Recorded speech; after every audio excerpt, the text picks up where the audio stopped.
That's on June 20th. And to round out Eastern Storm, which has now become somewhat of a traditional date to round out Eastern Storm, Action Track USA in Kutztown, Pennsylvania. TBA slated after that, but on June 27th, we'll be back at Butler Motor Speedway. Such a fun place. If you've never been, that is certainly a racetrack you want to check out, and we highly recommend you come check out the Amsoil USAC National Sprint Car Championship. They put on a show there last year. June 28th, that's another TBA, so be sure to stick to USAC's social media to see where that will end up being. Another time-honored tradition, the Sprintacular at Honest Abe Roofing Lincoln Park Speedway in Putnamville, Indiana, will be part of July 4th weekend, July 3rd and 4th. And then it's everybody's favorite time of the year, Indiana Sprint Week. We'll start off once again at the dirt track at Indianapolis Motor Speedway in Speedway, Indiana. After that will be Lincoln Park, Kokomo, Lawrenceburg, Circle City Raceway, Paragon back on the Indiana Sprint Week slate, the Terre Haute Action Track for the Don Smith Classic, Bloomington Speedway for the Sheldon Kinzer Memorial, and the Tri-State Speedway down in Hobstadt, Indiana, retains its state as the finale of Indiana Sprint Week. The fun doesn't end there, though, as we have our Sprint Car Smackdown, another fan-favorite event in the state of Indiana, 3 nights from August 27th to 29th at Indiana's baddest bull ring, Kokomo Speedway. A new edition of the slate here in 2025, September 11th and 12th, Lernerville Speedway, in Sarver, Pennsylvania, for the Commonwealth Clash. Once we get back from Lernerville, it's quickly back to business in the state of Indiana, in the Circle City, as a matter of fact, as September 18th will be at Circle City Raceway in Indianapolis. The day after, it's the Hobstadt Hustler, a high-paying event down at the Tri-State Speedway in Hobstadt. For Crown Nationals, again, we'll see a similar format for the Amsoil USAC National Sprint Car Championship, September 24th, acting as a qualifying night. September 26th will be the big night at the Four Crown Nationals. Of course, that is also an event you don't want to miss. Final race in the state of Indiana, will be Lawrenceburg Speedway. Night number 1 on October 9th will be the Greg Stott Memorial, and October 10th will be the Fall Nationals. Once again, those are the final races to catch in the state of Indiana for 2026. Similar Western schedule that we had last year will start out at Dodge City Raceway Park on October 16th and over to Route 66 Motor Speedway in Amarillo, Texas on October 17th. Last but certainly not least, it is the Western World Championships at Central Arizona Raceway in Casa Grande, Arizona. Such a fun weekend we had over there this year. Can't wait to get back there. So, in case you missed it, there it is again, the 2026 schedule for the Amsoil USAC National Sprint Car Championship. Social media, definitely make sure to let us know which races we can expect you at. We're happy to have you along for the ride, even if you can't make it over on FloRacing. We're going to step away for a quick moment. When we come back, we'll talk to 2025 champion Kyle Cummins.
Welcome back to the USAC booth at the 2025 PRI show. Just talked about the 2026 schedule, but let's look back in 2025 for a brief moment, as we're excited to have our 2025 Amsoil USAC National Sprint Car Champion, Kyle Cummins, in the house. Kyle, good to see you.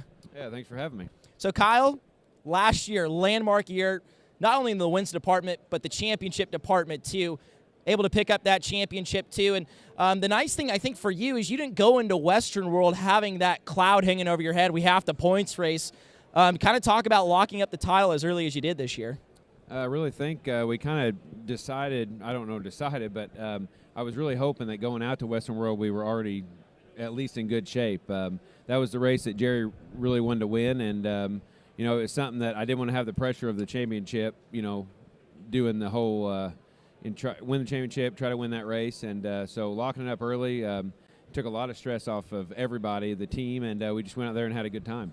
Easily one of the most consistent seasons we've ever seen with the Amsoil USAC National Sprint Car Championship. And the fascinating thing I find about that, only the second year of Petty Performance Racing. So how in 2 years were you able to go from brand new race team, all brand new stuff, in a lot of ways, brand new people to you, new surroundings to we're USAC National Champions, and it's not by a small margin?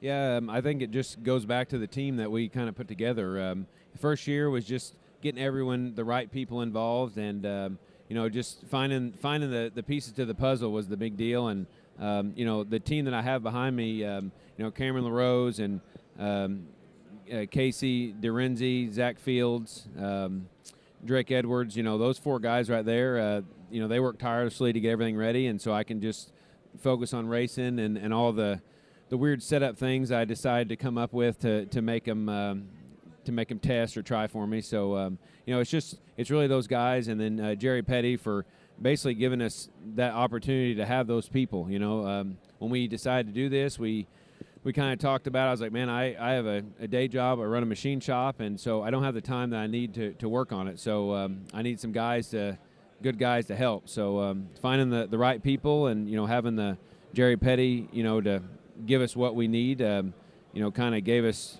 everything we needed. And then I feel like I've always been semi-consistent running. I own my own stuff for a couple years there, and it gets expensive when you tear stuff up. So it's always get all you can out of the car, but if you don't crash, don't do something stupid whenever you don't have the car to do it. So I think with that mentality a little bit and having a good car, we just kept racking off really good finishes through the year.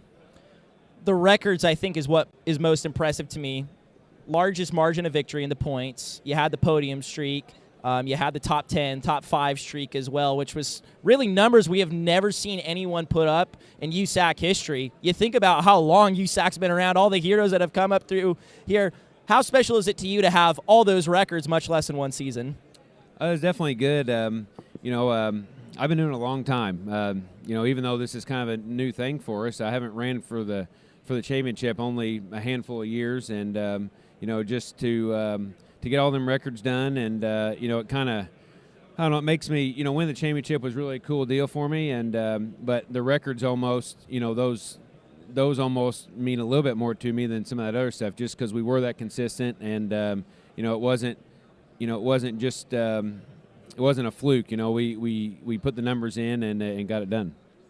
Western World, I think, was a very important race for you. I want to talk about that for a second because it's still pretty fresh on everyone in the Sprint Car Minds community, I should say. That race was awesome, but to kind of be the front and center guy, obviously, with the connection to Jerry Petty and everything, too, it almost felt like you got a hero's welcome when you rolled into Western World. How cool was that? Yeah, it was definitely cool. That's all his family's out there and family, friends, and then him owning the racetrack. It felt really good, and it was almost like being at home. A bunch of my family was there, and that's kind of bringing my family along with it. It's kind of what it's all about, and those people to be with me here, but then to also travel out there and to have like the whole group, like all Jerry's family, all my family. It was a really cool event, and I hate that we had 2 seconds there, but we'll be ready for next year and hopefully come out the winner. Next year, that's what we're all talking about here at the PRI show. It's going to be tough to replicate that season. There is no question about that, but I was thinking of something I heard Alex Polo, the IndyCar champion, say this year. We're always going to strive to be perfect. We're never going to be perfect, but we strive to do that. How do you kind of carry that mentality of, we had a good year, but we're going to try to be perfect next year into 2026? Yeah, that me and the team, we had a decent year. We're definitely not satisfied with the way things went. We didn't get some of the big wins we wanted, and we didn't win as much as we wanted. So this year we kind of had around sprint week, we really had a wild time there, and kind of struggled a little bit, and then we got back on our feet, but we just never felt like we had the car that we did at the beginning of the year. So we're always striving for something new, and with all our partners working together, we're pretty excited for next year, and we had a good year this year, but I look to have a little bit better year next year. Boy, that's scary if Kyle Cummins says he's looking to have a better year. Once again, that's your 2025 champion, the Amsoil USAC National Sprint Car Championship, Kyle Cummins, joining us here on the PRI Show. Up next, we'll have Jake Swanson. Don't go anywhere on FloRacing.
Welcome back to the PRI Show in the USAC booth, catching up with more of our Amsoil USAC National Sprint Car Championship drivers, catching up with the driver that was 8th in season points in 2025, Jake Swanson, who there's never a shortage of things for you to do here at PRI, so thanks for making some time for us. Absolutely. Happy to be here, Drake. Of course he is. You know, that he just says that because he likes me. But anyways. Say that so I don't get fined. Yeah. Especially because Jess is here, too. Your lovely wife and social media person, Jess, is here. But let's talk about 2025 for a second. A building year, I think it's safe to say, a year of new things, somewhat new people, but not really. Talk about 2025 and all the things you had to do. We're pretty much building a whole race team the whole season.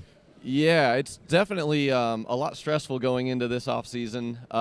You know, we were able to have some success there at the end of 25, and so it enabled everybody to you know, jump back on board and feel good about their investment going into 26. So I'm happy with that. But 25, it was kind of, you know, we were a little bit of a late bloomer, but all in all, you know, I'm really proud, I think, is what I would sum up my year with. I'm proud of my race team for the work that they put in and the progression that they made from Florida.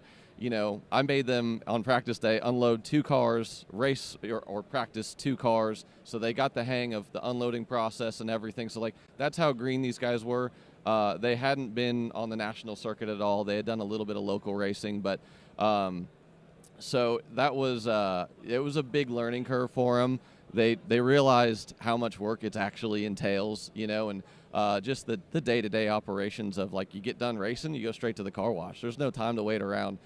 We got stuff to do, stuff to fix, stuff to you know, get turned around very quickly for the next few races. So proud of what we accomplished, but I think that you know, I wish we could have come on a little bit sooner. But for a team with our budget, our very, very small budget, I'm very proud of the fact that we were able to fix some of the problems that we had without having the budget that a lot of these other guys have. We're one of the only teams on the circuit that didn't have a full-time hired guy. It's just a bunch of guys with jobs, and we're just trying to make it work. And so we had to do quite a bit of you know, R&D on some stuff. It wasn't just plug and play by any stretch of the imagination to get things where they needed to be with the tire, how it's changed, and you know, the shocks are progressing, and we're putting we're dialing so much grip into these race cars. You know, you really got to be the engines are so much more of a factor anymore. They're so important. So you know, we just progressed in a very you know, in a very good way, and I feel very good about going into 2026. You talked about all the factors that went into building this program. So let's look ahead to 2026 for a second. You're going to hit the ground running with all these things that you've learned in 2025. I know you're hoping to not be as late of a bloomer here in 2026, but how much more confident are you knowing, hey, now I know where my stuff needs to be, but more importantly, you know where the people around you need to be, and they know what they need to do on that 5T machine? Yeah, absolutely. That's definitely a good point. Like, I feel like the second year is sort of a, you know, it's really a turning point on like if the race team is going to survive for a long run, on team dynamics and how everybody works together. And obviously we've got good relationships with everybody, so I'm 10 times more excited or looking more forward to it going into it than I was even last year, and I was excited going into that. But Doug Doherty, he's a massive part of our race team. We definitely wouldn't be able to do it without him. He's working on a new engine for us, so we're going to have 2 Type 60 one-ways that it's going to enable us to be a little bit more consistent on our chassis changes throughout the night and stuff like that. So I'm excited that he's willing to definitely put his money up and help us do this. We definitely couldn't do it without him. And then there's Austin Daming and Kyle, Uncle Chris. Those guys, they're helping me in the shop as much as they can. Austin and Jenny, the Daming family, they just they put in everything that they could into this deal, and now I'm trying to run it the way that I know how, like a business, and make sure that we don't run ourselves out of business. But I'm really excited about the team dynamics and everything going into this year for sure. Everyone kind of knows their role, they know their job, they know what they need to do. So now it's just about cleaning things up, it's tidying things up, trying to work on consistency and efficiency. One thing I think a lot of people gravitate towards with your team specifically, as you've mentioned a few times, it's kind of the friends and family team. You talked about the Daming still heavily involved, especially Austin, and everybody that comes together to make a big part of this. Like I said, I would argue you're the friends and family team of the USAC National Sprint Car Championship. Do you think fans have kind of gravitated towards that with you guys? Yeah, I think so. I would also like to think, we got pretty cool merch. The cars look good. Everything looks, good. I like to think so.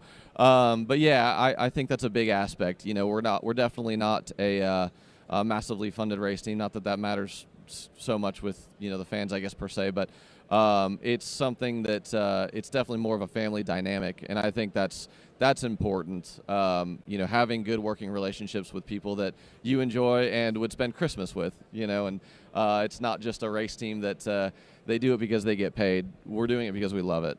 Highlight, and when I say highlight, I mean the highlight of your season was that big win at Route 66, $10,000, which you talked about, not a big funded team, and I'm sure that $10,000 went straight back into the race car. I don't even think you need to answer that question. That $10,000 went straight back into the race car. But talk about that night and not only what it meant to you to finally win that race, driving for yourself, but also for Jenny, Austin, and really the whole Daming family to be a part of that one. Yeah, it was so cool. I mean, we set out on this deal to race in Joe Daming's honor. Joe passed away, and this was a phenomenal local program, and we had so much fun racing with Joe. And then when he passed, there in 24, it was heart-wrenching for everybody. So for all of us, it was I think it was just good closure in a way for him to. I know he was looking down and just so proud because he had always said, I want to see you take this 5T and run the national deal with it. He's like, I don't want to be involved. I don't want to run the team. I want to sit in a chair and watch you do it. So he's definitely, I'm sure that he's in a lawn chair upstairs, pounding Bud Lights, enjoying the view from up there. And I know that he was extremely excited for us to be able to accomplish that goal that we had set out. We needed to win one in 25. If we didn't, I was going to be so depressed. This offseason would have been so much longer. But yeah, so it was like everybody was in tears. Like it was, I can't even put it into words. It just the amount of work and time and everything that everybody put into it. It was so cool to do that for the family, for Joe. Do it when Jenny and Austin were there. We had a couple guys that didn't make it. Snake Enterprises, Jake Sanders wasn't there, and he's been heavily a part of our race team, over the course of the year, enabling us to have some cool stuff that a lot of people don't have, So we appreciate him, and then Doug didn't make it either because of the trip out west was too long, but. It was obviously, and Uncle Chris wasn't there either. So I got to give a shout out to those three guys because they were working so hard to help us get to that point, and weren't able to share the moment with us there in person. But I know they were pumped too. Well, hopefully you can win when at least a few more people are around in 2026. Right. Like I said, with JST and everything, I know you're a very busy guy here at PRI, so thanks for making some time for us. Hey, thanks for having me. That's Jake Swanson here on the PRI Show. Good job, Jake.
Welcome back to the PRI Show here in the USAC booth in Indianapolis, Indiana, catching up with even more drivers of the Amsoil USAC National Sprint Car Championship. Driver third in season standings this year, Logan Seavey, comes on and joins us. Thanks for coming on and making some time, Logan.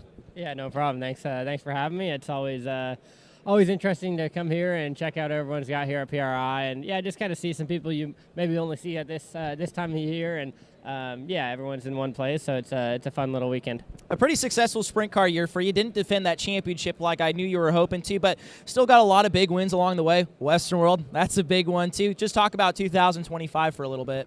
Yeah, it started off really good, and then yeah, kind of the middle of the year there, it kind of got a little slow, and we kind of had to get to work, and we were able to pick off a few wins there in the middle, and then kind of got slow again until Lawrenceburg, and then we were able to win a bunch there right at the end. So yeah, kind of an up and down season, with once it got down, it was really hard to dig back out of it and get out of those holes that we kind of got ourselves in. But yeah, overall we still were able to win a bunch of races, a bunch of really big races. So nice to see that. We keep getting our races to be paying a little bit more, and we're having more of those big paying races. So, yeah, and then obviously it's really cool to show up when the money's on the line, and win a handful of them was nice for us in our season to like I said, not really win as many races, but we won the ones that really counted. The comment I heard a lot, and it kind of bothered me in a few ways about your season was, man, Logan, he's just not nearly as good this year, but that really frustrated me to be here because you had a very good season. It just wasn't 2024 good. So how did you have to learn to maybe quantify your successes in a non-record-breaking season?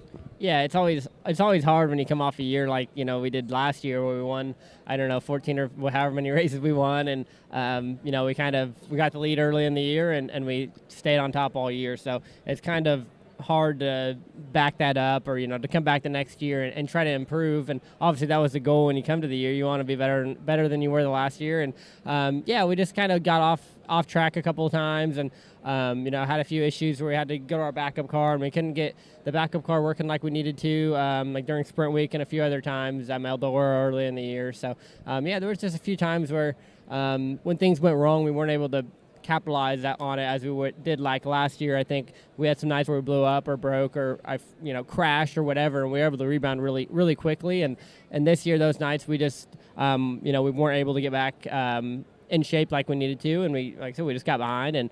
And Kyle had a phenomenal year. I think when even if we were at a great year, it would have been really hard to keep up with what he did all year. So yeah, overall, we still won out of 9 or 10 races this year, so it's still a great year. on all aspects of it, but yeah, after you look at what we did last year and then you look at what Kyle did this year, it kind of overshadows how good of a year we really did have. Just yeah, it's just part of racing. Sometimes people are just a little bit better, and that's what makes us all go to work and try to get faster.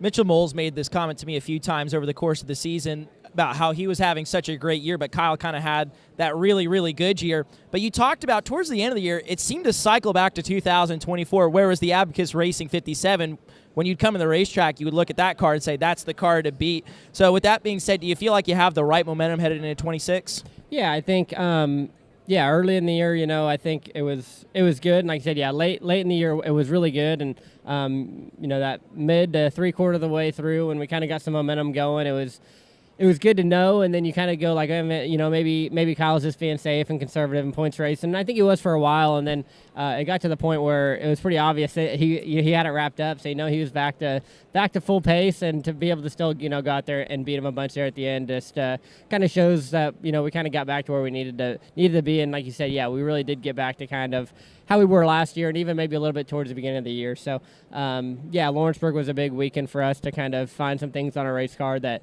we needed to change, and we got those done, and I feel like, instantly we were right back into winning form. So, we're hoping, obviously, to carry that into next year, but you never know what next year brings. So, we feel confident that we have our package right where we need it to get back to Florida and start winning some races again. The races you snagged, especially at the end of the year, I think of Lawrenceburg, that's a big paying one. Western World, I mean, I'm almost scared to see what Kirk and Daniel and all the Abacus boys did with that money after. Hopefully it went back in the program like it was supposed to. But in all seriousness, too, those big money races, I know those are the races where Logan Seavey really knows how to rise to the occasion. And I even think back to Outlaw Carts. That was kind of your calling card. You would really rise to the occasion on the big money races. How are you able to do that year after year? Just be there and be a factor in those big races and those big moments. Yeah, it definitely. There's obviously something to it. I wish I could say I knew what it was or how it works. And I think, I think for the most part, it really is just experience and knowing our race cars are good. And then, in reality, a lot of these big races lately have been at tracks that really suit me really well, with Lawrenceburg paying really good. Kokomo's always been fairly good to me. Haven't won the SmackDown yet, but have run really well there. I knew going into Western World, it's a track that I had raced before, and I knew that's a place that would be really good for me, a big, fast racetrack. So, a lot of these big paying races just seem to suit my style. And Hofstadt was probably one I didn't think was going to be on our list this year, but to go win the Hustler was really, really cool for us as a whole team. This place, not only I have struggled, but as a team we've all struggled, and we won the midget race there last year, and then to come back this year and win the Hustler was awesome. So we really hit on setting at Sprint Week when we were able to go from middle of the pack to run second there at Sprint Week, and then to come back at the Hustler and kind of back that up. I've had random races throughout my career where I've been fast at Hofstadt, and then I'll come back the next week and miss a feature. So it's nice to kind of come back two times in a row there and be fast twice. So hopefully that correlates into next year. But the big races are just I think a part of it is like I said, just being tracks that I really like, and the experience and just everything I kind of already talked about. So I'm sure there's a little bit more to maybe some pressure and whatnot, but I just kind of give a lot of the credit to my guys bringing me a car that's capable of winning all these races. You talked about the Abacus Racing boys, of course. Kirk Simpson, Daniel Whitley have been kind of the two key players in that for so long, and I think in your sprint car career, in the early parts of it, it was year at this team, but now you're coming back for year 3 with Abacus Racing. How big is that to just kind of have that consistency over 3 years now? Yeah, like I said, that's my first time I've ever been, with a team more than a year, I guess. It's kind of weird to think back and look at it that way. I was with Baldwin for almost 2 years, and we were able to win quite a few races. But, even then it was, different crew chiefs here, in and out. So there's a lot of moving parts. And, this is the first time I've been with a program where we've kind of all, for the most part, stuck together. Obviously, we had Ronnie that first year, but outside of him, leaving, we've kind of had the same little core group of people that work on this car every time I'm on the racetrack, and it just kind of gives you a good sense of confidence that where the car is going to be, and everything's going to stay on the car, and all the parts and pieces are where they should be. So that's super nice to have that feeling. I think in all of sprint car racing, anybody who's ever had success has been with team for a long time, and it always seems to get better and better as you go. So hopefully that's the case with us and Abacus Racing, and we're just going to keep plugging away at what we're doing, and hopefully we just keep having success. One of the things that not only changed in your career but your life this year, you became a dad and juggling fatherhood with being a full-time race car driver. I know you had a lot of fun all the way. Just talk a little bit about having a little one on the road this year. Yeah, it's fun. It definitely changes basically everything in your life, but yeah, it works out good. Obviously, Kinley's a huge help and all that, so couldn't do it without what she does. But yeah, it was nice to, she was born in March, so that kind of gave us a few weeks to kind of get settled in and get going. And then that first early part of the year, we kind of raced around home a lot. So, yeah, we kind of had a long time to kind of get settled in and figure out how we're going to do certain things. And yeah, we kind of got it going. And we had a motorhome this year, so that helped on certain trips like Pennsylvania and all that. So, but yeah, I mean, it's just super fun, really. Especially winning and getting to bring her into victory lane is really cool, and those are memories and pictures and stuff we'll look back on forever, and she'll look back on her whole life too. So yeah, just a lot of cool little moments and things, and yeah, grateful that I'm able to go up and down the road and drag her along with me, and hopefully one day she'll like it, but if not, we'll have to figure something else out. Now, I got to ask, too, the Seaveys, they're a racing family. For those of you who don't know, Logan's brother Tyler is quite the shoe in outlaw karts and sprint cars. Is Logan Seavey ready to be a car owner now for the little one? That's the big question I think everybody's wanting to know. Should she want to? Is that going to be the case? Yeah, hopefully I don't have to be the car owner. So call Jimmy. Yeah, call Jimmy at QRC. Yeah, I think we'll have to work something out with Jimmy. And yeah, if he's still wanting to race outlaw karts when she's ready, then I'm sure Jimmy will get us the car ready, and we can figure out a go-kart program with Jimmy. But yeah, like I said, if not, all my family, I'm sure would be up to giving her a ride too. And yeah, it'd be fun to go back home in the winter and do that with her. But yeah, I mean, it's just going to be up to, she might be over racing by the time she's old enough to race. So in fairness, she has done more racing. And how old is she now? She's 8 months. She's 8 months. She has done more racing in 8 months than probably a lot of people do in their whole lives. So it would be understandable. Yeah, by the time she's go-kart ready, she might be tired of being at the races. So you never know. You never know what you're going to get with little kids. So yeah, she might love it, and that might all she want to do, or she might not want to go to the racetrack at all. And either way will be fine with me. So yeah, I guess we'll cross that bridge when we get there. But yeah, I think if she wants to race, she'll have a great opportunity. Really quick before I let you go, we were talking about the schedule earlier on the show. Got released on social media last night. What are you excited for here in 2026 when it comes to the sprint car side of things? Yeah, it seemed like for the most part, the sprint car schedule was fairly similar. Honestly, the one weekend they really changed and added was the one I was really excited about, going to Lernerville. I always thought that was a really cool track, and I've never got to race there, and I think non-wing cars would be really good there. So I'm excited to get over there and run that weekend. But yeah, for the most part, I mean, it's all the things that I already like about the sprint car schedule. You know, most of the tracks in Indiana I really, really like, and as much as we go to Hopstock, like I mentioned earlier, it's nice to know that we have some speed there now, and we got to go there a handful of times, so it's good to go there and be fast. But yeah, I mean, Lawrenceburg, I'm always excited for Lawrenceburg, always excited for Eldora. So yeah, all these tracks are really good for me, and yeah, I mean, our schedule really is really fun. So I've got no complaints. There's a lot of good races on there, and yeah, as I said, there's a lot of them I love. So excited to get back to Westworld again next year, and hopefully try to get for another one. A lot of positives and a lot of big money races to chase. That's the goal for Logan Seavey next year. Thanks for coming on the PRI show. Like I said, I know you're a very busy guy this time of year, but thanks for making some time. Absolutely, Drake. Anything for you, buddy. Oh, what a nice guy. That's Logan Seavey here on the PRI show.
Welcome back to the USAC booth here at the PRI show, and not catching up with a driver, but somebody that's still very important to the United States Auto Club in the foreseeable future. Casey Kohler, the new CEO and president of the United States Auto Club. How does that sound? It sounds great to be part of the USAC family and the team.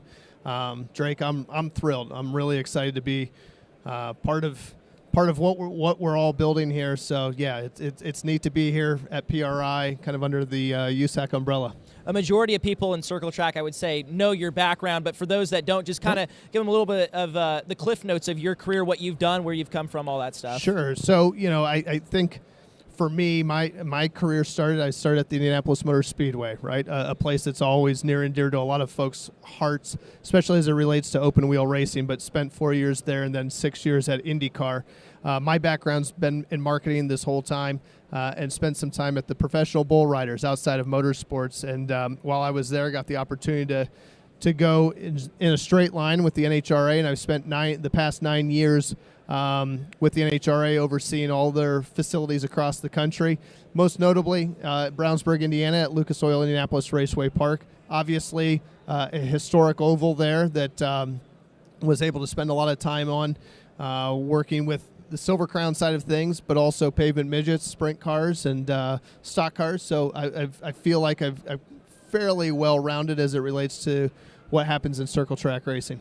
You talk about Lucas Oil Indianapolis Raceway Park to a lot of us in the United States Auto Club, a place that's very near and dear. And when people ask me, this week, who's this Casey Kohler guy? I said, this is the guy that saved IRP. I think of when I moved to Indy, I think it was just before you started at IRP. It was in a bit of a rough state. I mean, we'd still have Silver Crown races there, but it wasn't to the point where, we have the Hoosier 100 or the Race 800 like we had this year. NASCAR had been gone for a long time, and you revitalized the oval. So I imagine that was tough to leave, but kind of talk about that whole process of basically resurrecting an icon. Yeah, I mean, look, the place is 60-plus years old, right? It has a ton of history across all three racetracks, right? The road course, the oval track, and the drag strip. And that oval, I think, was a bit neglected. And that was, to me, I didn't want a facility that sits there and has a piece of the business that's just not up to the standards that we probably all expect. And as we started to put some time and effort into it, I think 2020 was kind of that eye-opener. We brought back the night before the 500 when the 500 moved to August, and that was our kind of dipping our toes into the water, and then all of a sudden found a very passionate fan base as well as competitor base as it relates to pavement midgets. And I think that was the opportunity for us to kind of really start to put time and effort into it from an oval perspective. I look at the future. USAC's still going to be involved at IRP.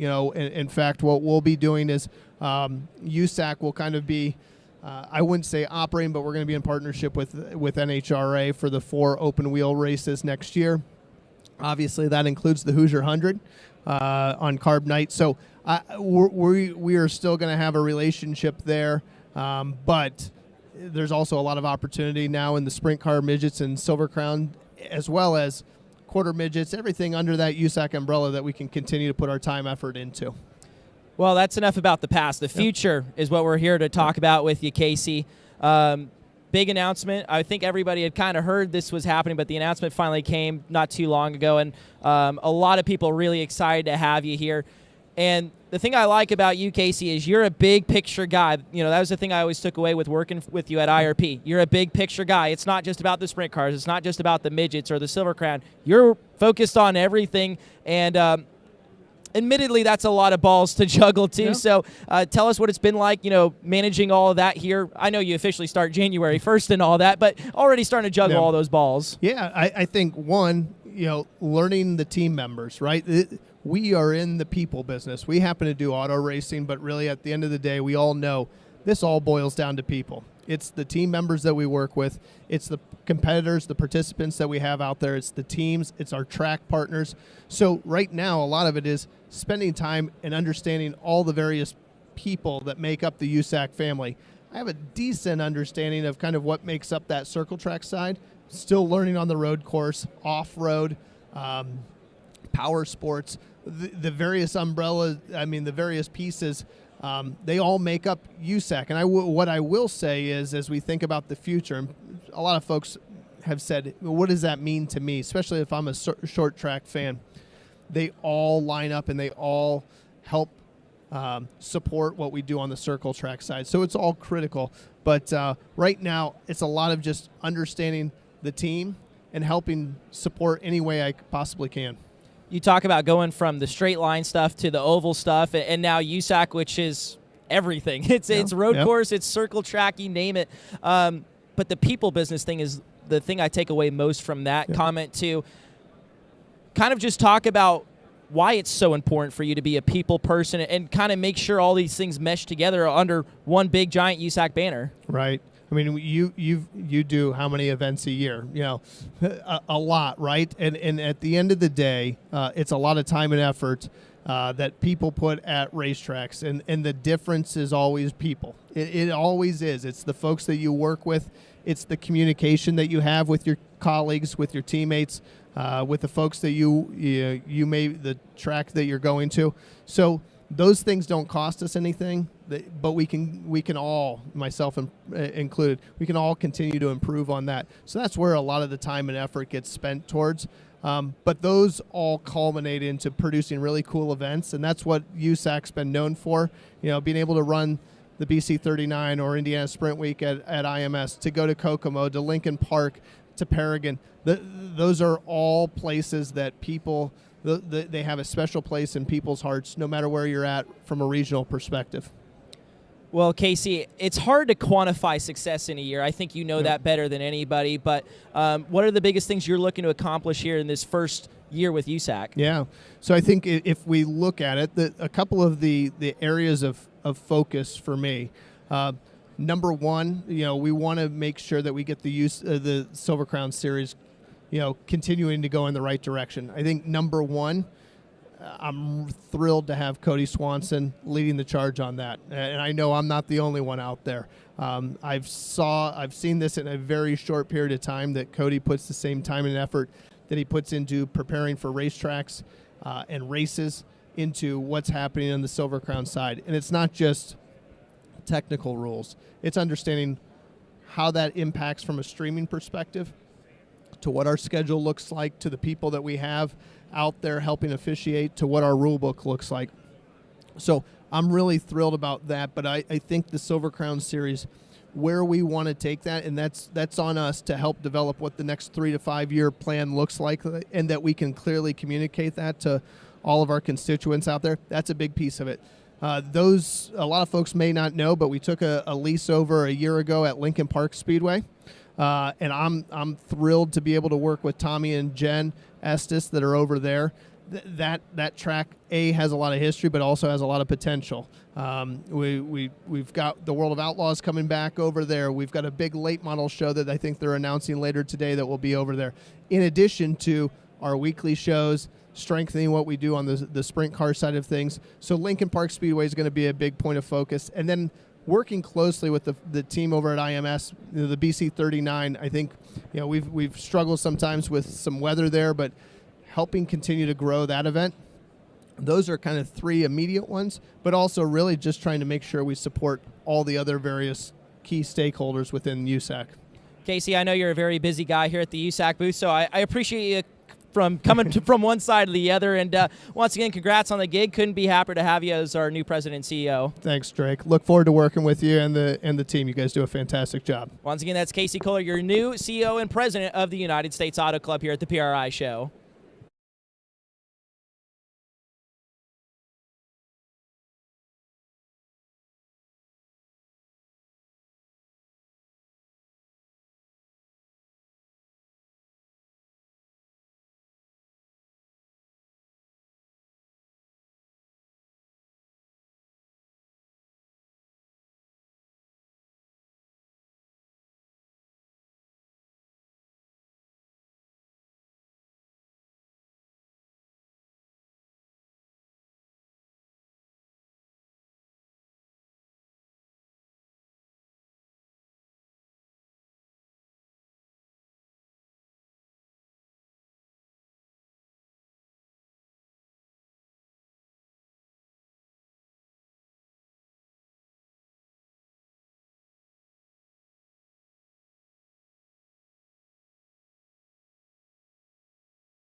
Welcome back to the USAC booth at the PRI show. Just got finished talking to Casey Kohler, and he talked about all the things that USAC has going on, including a lease of Honest Abe Roofing Lincoln Park Speedway. Now that becomes, once again, Tommy S.'s sole focus with the United States Auto Club. And Tommy, I'll kind of make the same joke I did with Casey with you. Thanks for coming from the other side of the booth to this side of the booth to spend a little bit of time with us here on the PRI show. You know, you guys, y'all are great. So, this is our dirt part. That's what we're into. So here we are. So for many years, at least a few of them at the very least, you were a part of the Silver Crown Series, kind of doing the role that Cody Swanson is now, but 2026 is going to see a lot more of you at Honest Abe Roofing Lincoln Park Speedway, kind of controlling that property. Talk about what that entails for not only you, but everybody else involved at Lincoln Park Speedway. Well, it was so much on our plate, and Jen, my wife, I dumped her off into this stuff right here. She'd never done anything like this, and with me being gone so much, trying to do Silver Crown stuff and everything else, it just wasn't fair to them. So I'm going to be there a lot more to kind of take care of the track side of it.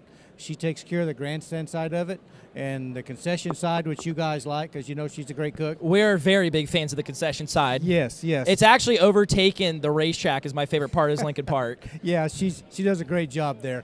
So, I just want to focus more time there, try to bring more sponsors into the thing.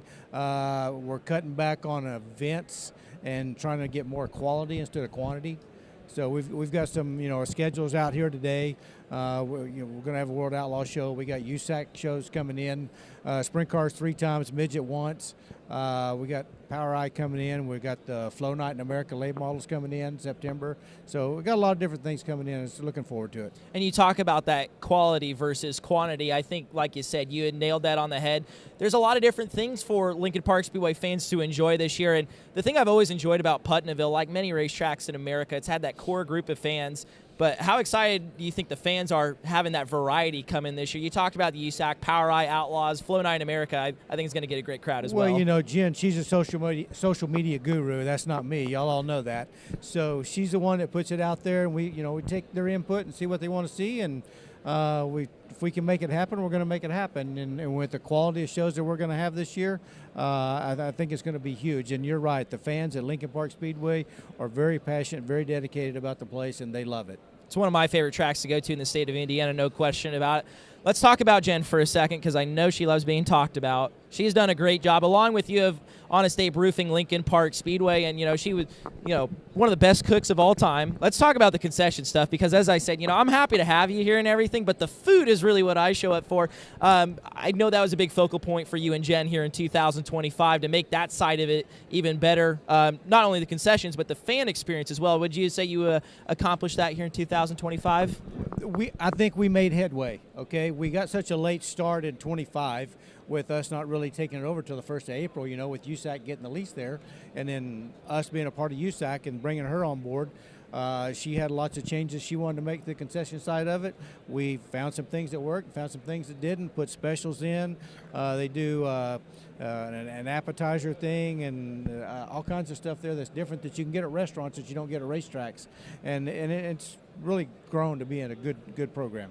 It's an amazing program you guys have at Honest Abe Roofing Lincoln Park Speedway. Jumping back to last year for a second, you talked about still being a part of the Silver Crown Series and having to manage the property. I know there was a few dates that kind of clashed with each other, and how did you all make that work? Because to do both of them at the same time, that's no easy feat. Well, it didn't work very well, and it seemed like, we had lots of rain this past year.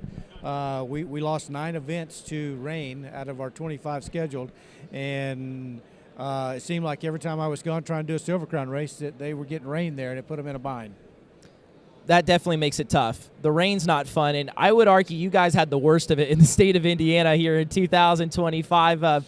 Promoters don't like rain. Race fans don't like. Really, nobody likes rain. But how do you have to manage that when it just kind of kept happening over and over and over again in 2025? Well, when we first started there with all the rain, and then Joe and them before they left had put a bunch of new clay on the racetrack, and it just sat all winter and took all that water in. Well, we had about 2 foot of new clay that never got worked in with the old stuff, and so I had to bring bulldozers in. It was rough. You guys were there in April. We run the first race there. It was terrible. I had lots of character, what I like to say.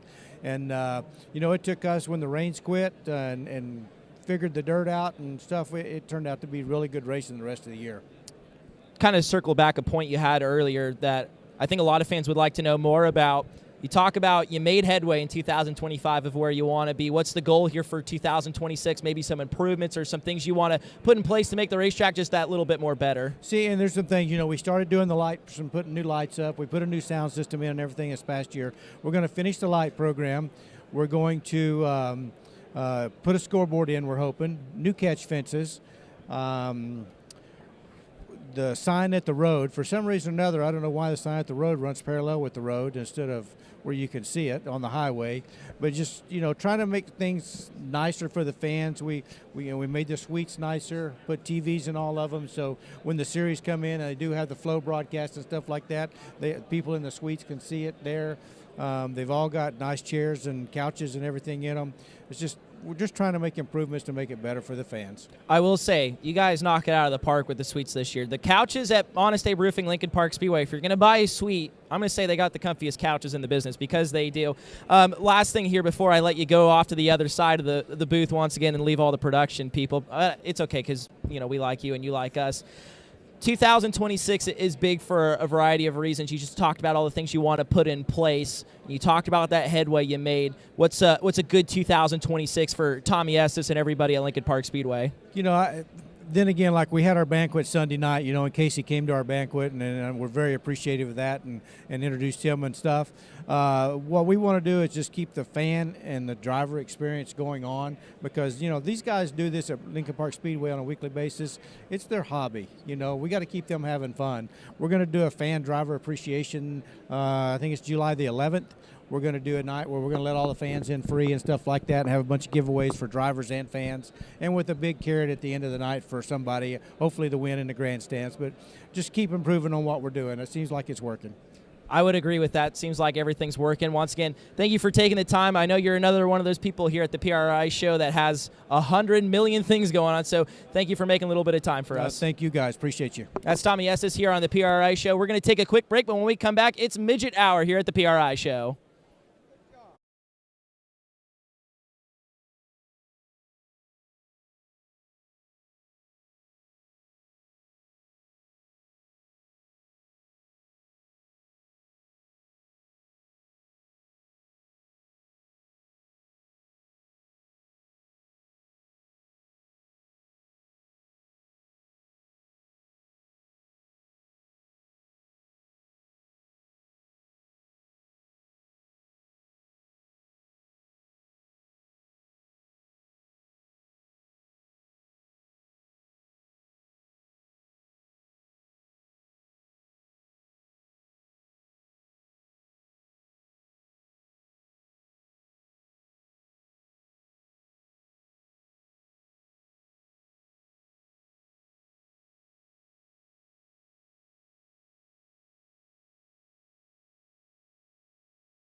Welcome back to our live coverage of the PRI show inside the USAC booth on FloRacing. Sprint Car Hour in the books. It's now to talk about the midget season for the 2026 season. The Not Soon to Drink USAC National Midget Championship, that is. Another robust schedule on hand. Same as the Sprint Car Hour. We'll talk about the schedule, bring some guests on, and chit-chat for a little bit while we preview 2026 and take a brief look back on 2025. But without further ado, let's take a look at the 2026 schedule for the Not Soon to Drink USAC National Midget Championship. As has been tradition the last few seasons, we'll start out at the Kokomo Speedway in Kokomo, Indiana for the Kokomo Grand Prix. That is 2 nights, April the 24th and 25th. Just like that, in the month of June, we get into Indiana Midget Week for the Not Soon to Drink USAC National Midget Championship. Just like this year, we'll start out at the Circle City Raceway in Indianapolis, Indiana. After that, we'll have stops at Paragon, Lincoln Park, Bloomington Speedway, Tri-State Speedway, and the finale at Kokomo Speedway in Kokomo, Indiana. It was also announced yesterday, we now have the dates for the BC 39 at the dirt track at the Indianapolis Motor Speedway, those being June 30th and July 1st, weeknight event once again this year. TBA on July 7th. After that, it will be our Mid-America Midget Week starting off at Mitchell County Fairgrounds. At least that's how it's slated for the time being. Like I said, that TBA on July the 7th would be the start of it. After that, it's the Midwest Midget Championship to round out that week at Jefferson County Speedway in Fairbury, Nebraska. One of the cooler events you can ever see on the Not Soon to Drink USAC National Midget Tour. Such an underrated event. The town really gets behind it and makes it a fun event. New for 2025, on August the 14th and 15th, we'll make a stop at Coles County Speedway for the King of Coles. Once again, that's 2 days, August 14th and August 15th. The day after, it's another new one, Jacksonville Speedway in Jacksonville, Illinois. I know there's a lot of people excited about this one. PRI and Extreme over the years have made stops there, but the USAC National Midget Championship will finally make an appearance there in 2026. TBA on September the 4th, then it's the Firemen's Nationals, one of the time-honored traditions with the Not Soon to Drink USAC National Midget Championship. Really just midget racing as a whole for the Firemen's Nationals. Once again, that's September the 6th. The day after, there is also slated to be a TBA. Same format this year for the Four Crown Nationals, spanning out over 3 days. Prelim night for the midgets will be on September 24th. The finale Saturday night is September 26th. After that, it's our Golden State Invasion. The Placerville Speedway will kick things off with the Hangtown 100, November 13th, the prelim night, and November 14th, the finale. Plaza Park in Visalia once again on the schedule in 2026. Supposed to go there here on our most recent Golden State Invasion. Unfortunately, Mother Nature washed that away before we could ever get a chance. Chase Johnson Classic, now a 2-day affair at the Merced Speedway. Of course, we raced there 2 days. Wasn't exactly planned, but hey, we still made it work. So once again, that's the 20th and 21st of November. Bakersfield Speedway at Kevin Harvick's Kern Raceway on November 24th. Once again, bringing it back for the Jason Leffler Memorial. Awesome to have that event in Jason's home state of California this season.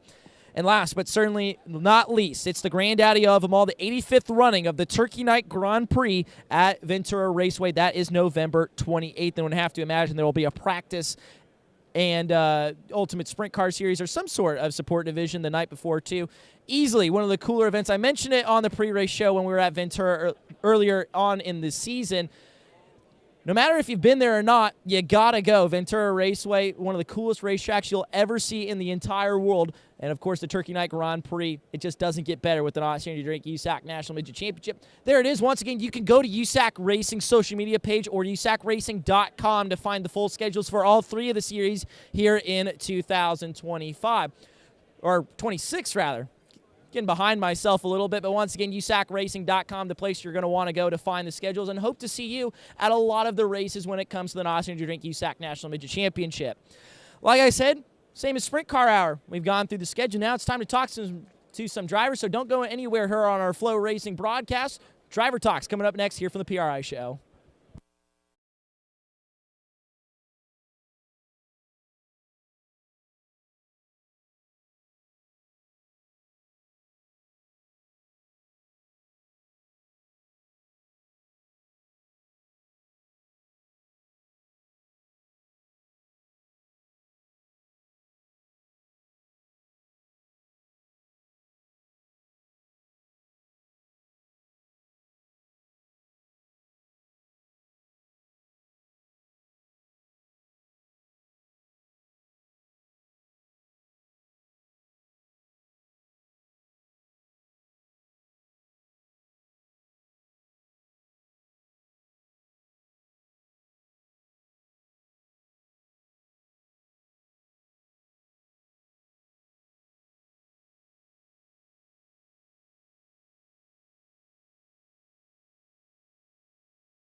Welcome back to our FloRacing broadcast from the PRI show inside the USAC booth, catching up with some of the drivers of the NOS Energy Drink USAC National Midget Championship. Glad to have Kevin Thomas Jr. join us. Of course, he was third in series points. And KT, I'll try to not have any short oddball questions for you. That work?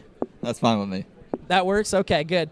Good to know. So, first season with Four Kings Racing, some strong runs, a lot of seconds. I know you like me bringing that up. I love it. That's why I'm here, KT. I'm just here to remind you finished second a lot. But in all seriousness, a good building year for you and this team that, really their first full effort on the USAC National Tour, they walk away third in points. Yeah, it really was. Obviously, like last year, I ran a couple races for them, ended the year with some good runs at Eldora for the 4 Crown, and, they just started our season off right. I knew I was going to be comfortable, and whenever we got going, there were some things that we were trying. Obviously, we're all new. Me and Matt, we're sprint car guys. So at the end of the day, we're kind of, just throwing things at the wall. Hopefully they stick. And, we found something, about halfway through the season after Midget Week at the makeup race at Bloomington, I feel like. And we just kind of just went off of our gut feeling. And, things really turned around there. And we started, we gained speed during qualifying, which is huge in both divisions. You gotta be able to qualify in that top 6. So, once we figured that out, things got a lot more consistent. And, looking into next year, I feel really good about it. Obviously, with a 3rd place finish this year, and unfortunately no wins, but I think we're very close, and we're obviously capable of doing it. Just figuring out what it takes to get the car and even the driver, better for, let's just say, the last 10. But we were so close many a times this year, and but at the end of the day, a lot of those times we were there was some trial and error in there, and but Matt and JB and Matt's dad, Fred's here, Rex is obviously the main guy in that deal whenever it comes to who I talk to, and kind of just giving me the confidence as well to go out there and do my job. So all in all, the team's great. I want to circle back to something you said. You're a midget guy. I think that's somewhat safe to say. You had won midget races in the past, so you know what's up. But Matt, really in his 2nd year of being a midget crew chief, car owner, he was still, I imagine, having to learn a little bit. Kind of take us through that process of not only, Matt learning some of the things that it takes to be fast in this series, but also kind of learning with you as well. I think it was more learning me and him more than it was just race car. Obviously, Matt's smart. He's got a lot of experience, and at the end of the day, it's really not that much different than a sprint car, except for you got half the cars hanging out the left side, and you just got to do a few different things. But whenever we first started this deal, we had a fairly good game plan. We had a lot of help from Keith and Bo and the people over there at KKM too. So.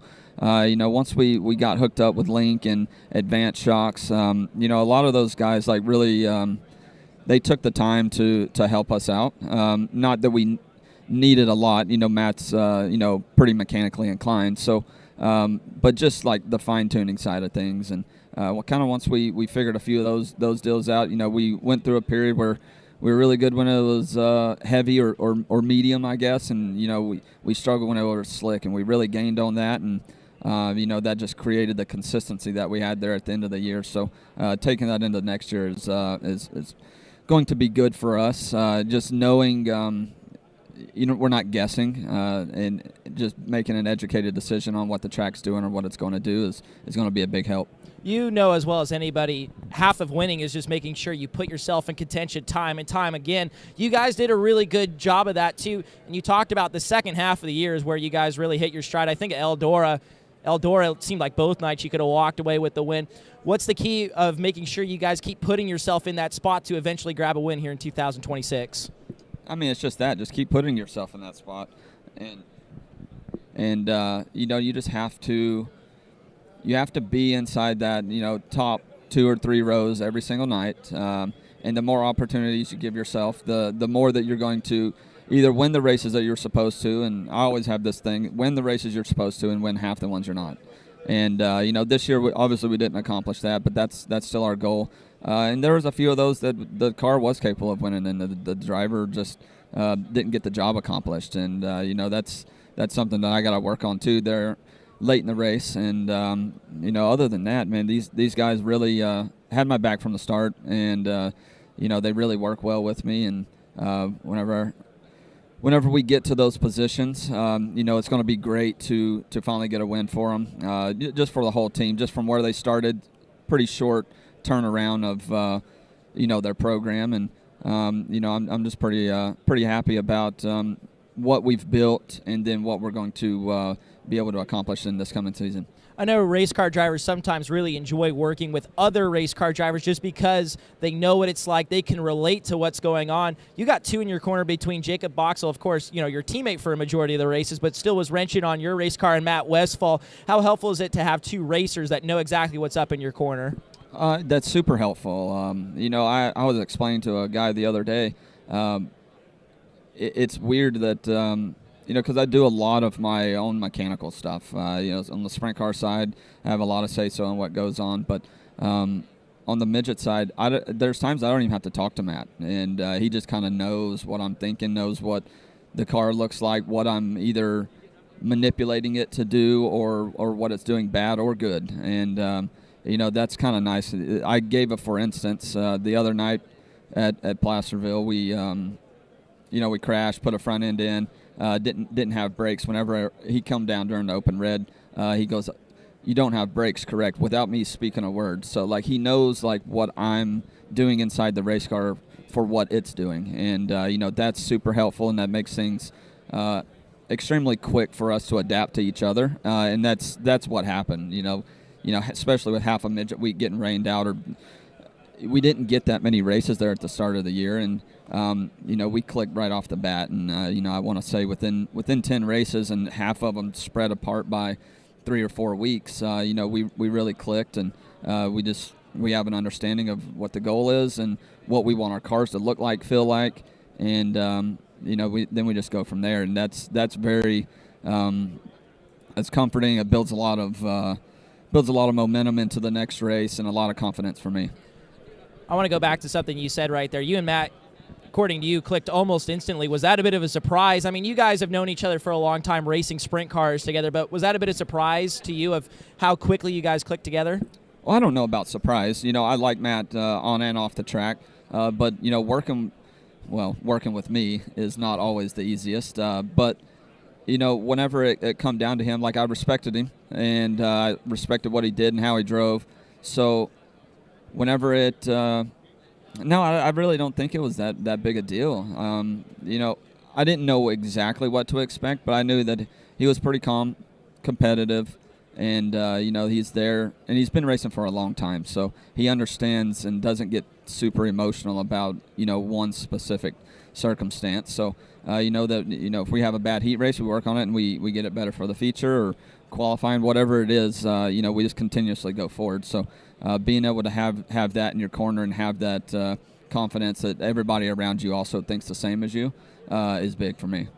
Real quick before I let you go, because in KT's fairness, I'll say something nice about him. He has been patiently waiting he was here during the sprint car hour, as a matter of fact, waiting to come on. So first off, I appreciate you being here, but let's take a step back, look at 2026 for a second. What are you most excited for on the schedule? Man, all of them. Obviously, everybody, we all love going to IMS just because of the prestige of it, but realistically, just the whole season. I just like racing, and I like racing with the guys that I race with now on the midget, on the sprint car side. And, we're going into year 2 in the midget, year 3 in the sprint car. And, I'm kind of just excited for the entire season. I'm not going to specify which exact one. Obviously, I love that we're going back to Hobstadt many times now. But we go there a few times. Yeah, a few times. That's fine with me. But other than that, just being able to get the season started and, kind of just finish off more or less what we started and just keep that momentum going. Well, that's Kevin Thomas Jr. Very excited for 2026. He joins us here on the PRI Show. Don't go away. More drivers coming up here in just a few moments.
Welcome back to the USAC booth here at the 2025 PRI show, catching up with more drivers of the Awesome Energy Drink USAC National Midget Championship.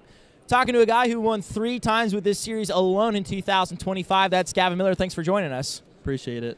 So 2025, I would argue, career year for you. You walk into the season with 1 win, and not only do you double that, you triple it, actually, with 3 wins on the season. That August time of the year, you got hot in a hurry. Wins Jefferson County, Angel Park, and there's another one along the way there, too, that I'm blanking on at the moment. But my point is, you had a very successful 2025. August was just happened to be super good to you for whatever reason.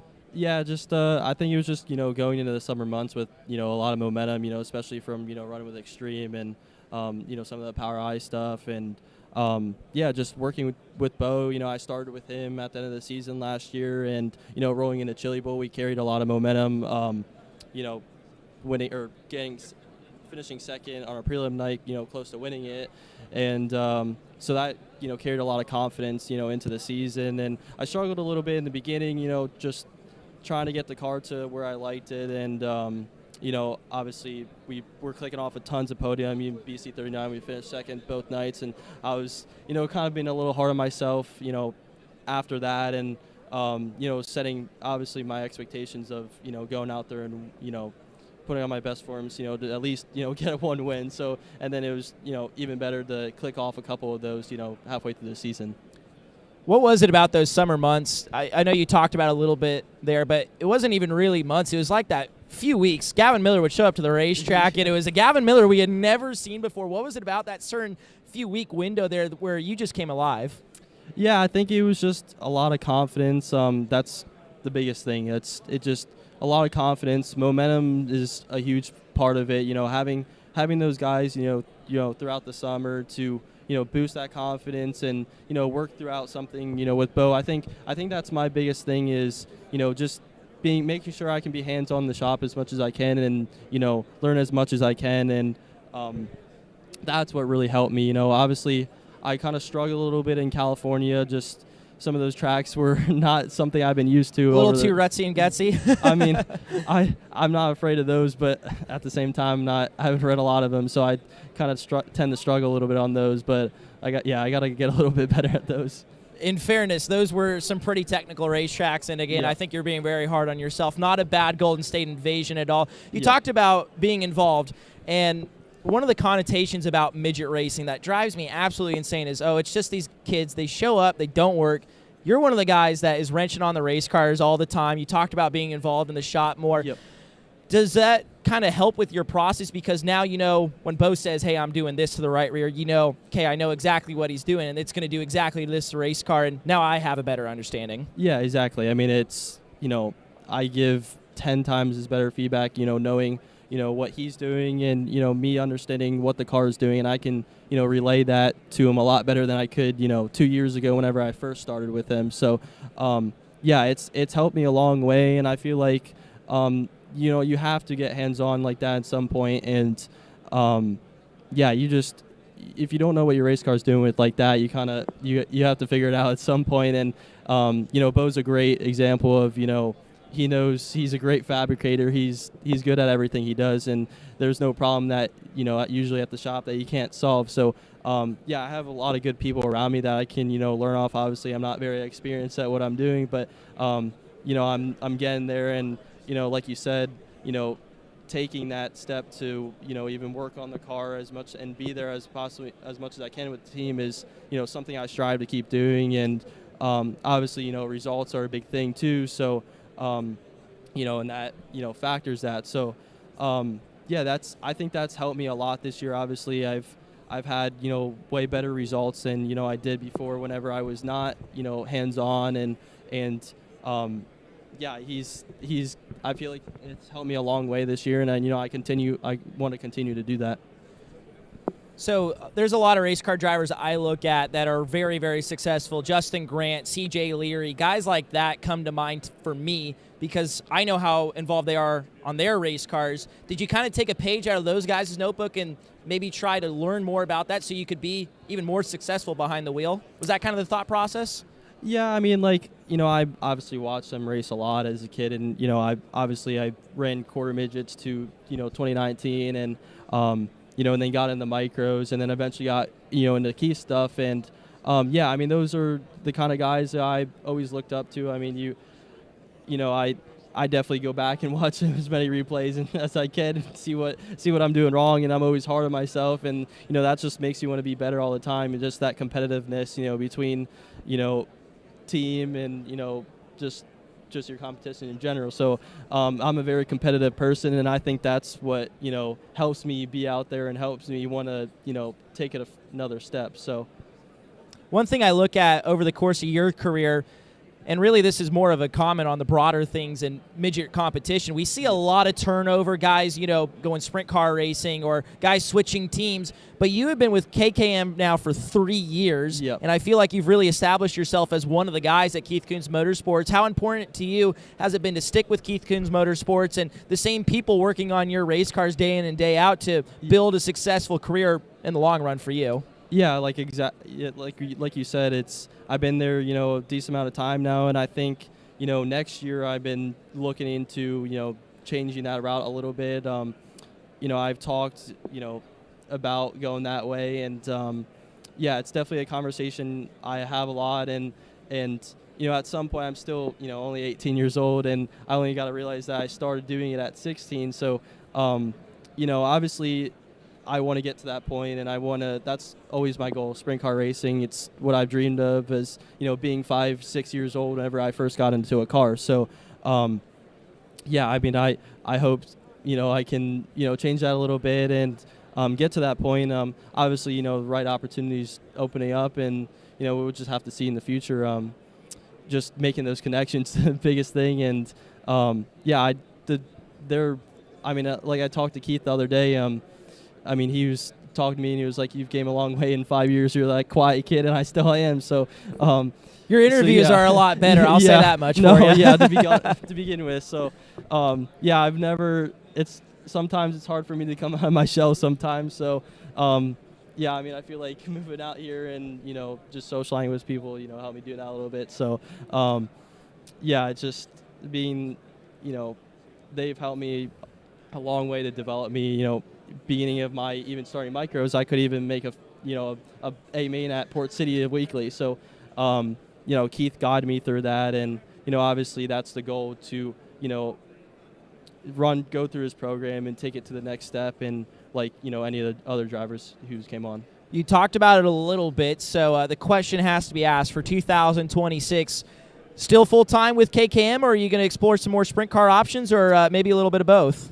As of right now, I think, try to do the USAC portion with, Keith, and I'm, going out there to explore sprint car options too. So, yeah, that's my plan.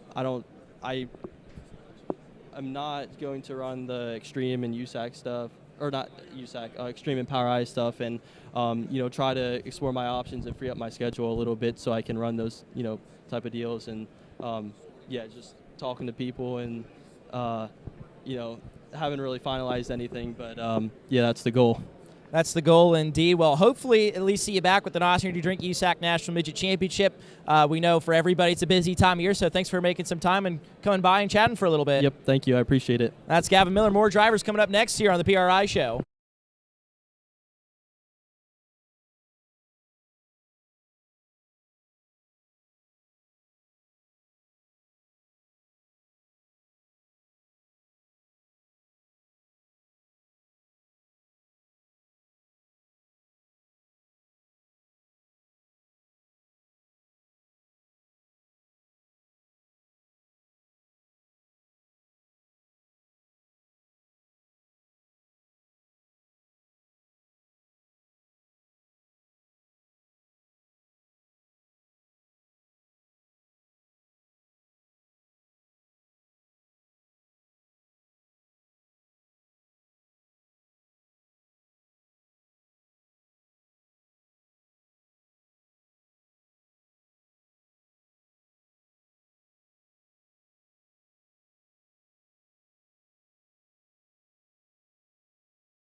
Welcome back to the USAC booth here at the 2025 PRI show, catching up with more drivers than Austin during USAC National Midget Championship. Actually catching up with our Rookie of the Year here in 2025, Steven Snyder Jr.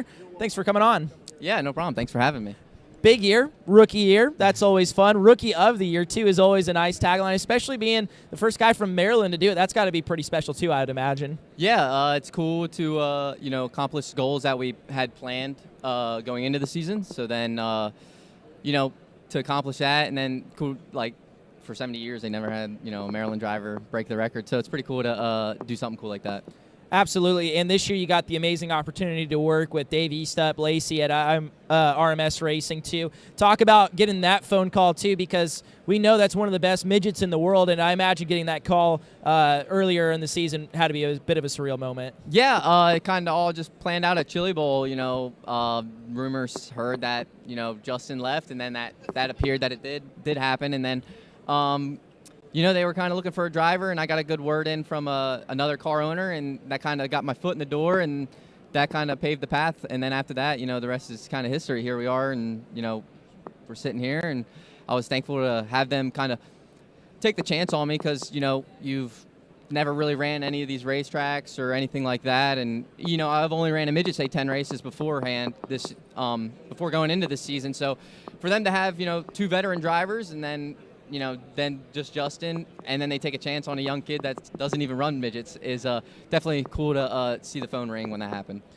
The thing I found interesting about your season, and even through Midget Week, I was talking to Dave Estep about this a few times, is we got to work with this guy. He's young, and I think it was only maybe 2 national feature event starts before you got to drive the RMS Racing number 4 full-time, too. So just kind of talk about working with them, not only being patient with, hey, I got to learn the team, but I've also got to learn how to drive these things myself. Yeah, luckily I had a good mentor in the beginning of the year with Ronnie Gardner there. He kind of taught me more and what I needed to learn as a driver, and then that kind of got everything figured out. And I would say after Midget Week, after running all them races back to back to back, that kind of really leveled the playing field of, okay, this is kind of what I'm expecting going into a night. Let's whoa. That's different. Yeah, that was loud. Is that a train horn? I don't know what that was. And then it was kind of just transition as a driver to start understanding more and kind of understand more of what I wanted to feel in the car to be able to run up front against the top drivers. So you're not only the first Rookie of the Year from Maryland, you're also the first guy on the PRI show to have a train horn or something like that happen. You gonna add that one to the resume too? We're gonna have to. I mean, you never know what you're going to hear. You might. Look, it's not every day you get to be the first person to do 2 things. You know what I mean? But back to the racing stuff. You mentioned Ronnie Gardner. He was kind of the mentor, crew chief role for the beginning part of the season. And then you guys got to race against each other, too. Ronnie, I'm not sure how familiar you are with his history on the West Coast, but easily one of the greatest midget drivers of all time on the West Coast. And I'm sure he was very helpful as a teammate on the West Coast. Yeah. It's kind of, his notebook is much different than, me and Lacey's. And it was definitely cool to see us doing 2 different things. And then, racing him in the qualifier at Ventura was definitely neat. And,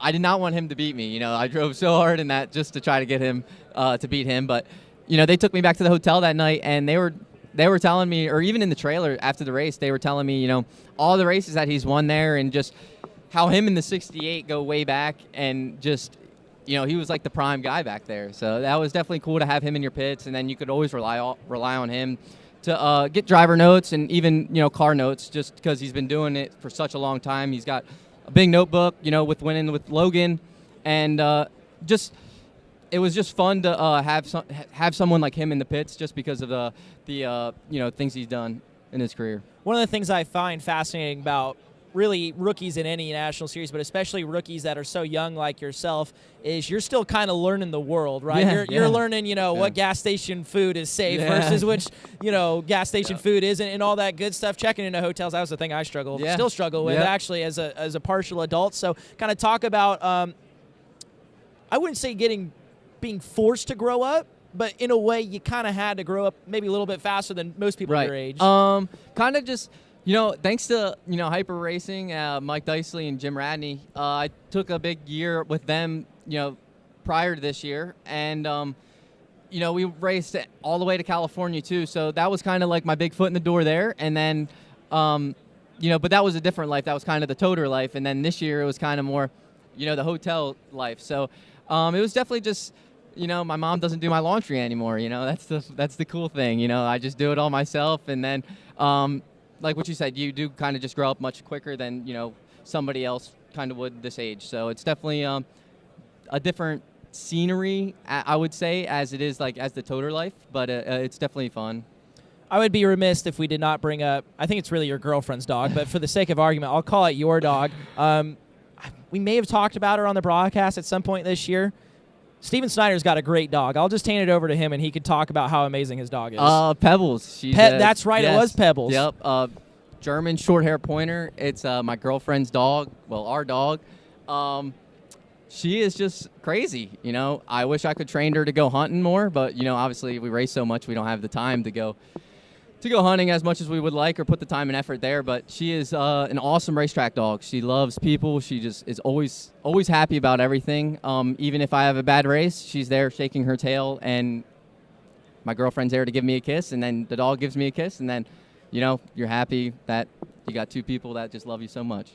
I got to ask, too, who are you happy to see more after a bad race, the dog or the girlfriend? I'm not going to answer that. They're both at the same, But if you had to choose one. I don't think she's watching. You're safe. This is a safe, I would comfortable space. Probably my girlfriend, but she'd be happy at first, and then normally she tells me everything I did wrong after I give Pebbles a kiss. So. See, that's tough. See, the dog won't tell you. I have the same thing where I come back home from a race I don't like. My parents will definitely point out things I did wrong. Yep. The dog just rolls over, The lets me dog's pat always her happy belly. to Yeah, see ya. dog's always happy. Dog's always happy to see you. But let's talk about that for a second, too, because I have this conversation with people that have pets, young children.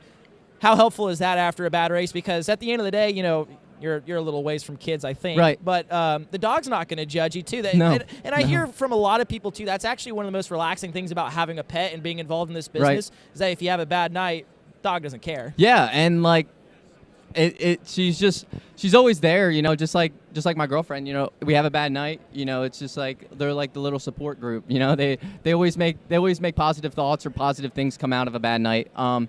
But another thing is fans love dogs too. That's how you sell merch. Yeah. So at the end of the day, you say you do run 18th or something. There's still people going to come to your pit because we have this awesome dog hanging out with us, and she's wagging her tail, and everyone's going to see her, and then they want to be with her. So that's also a good aspect of bringing her.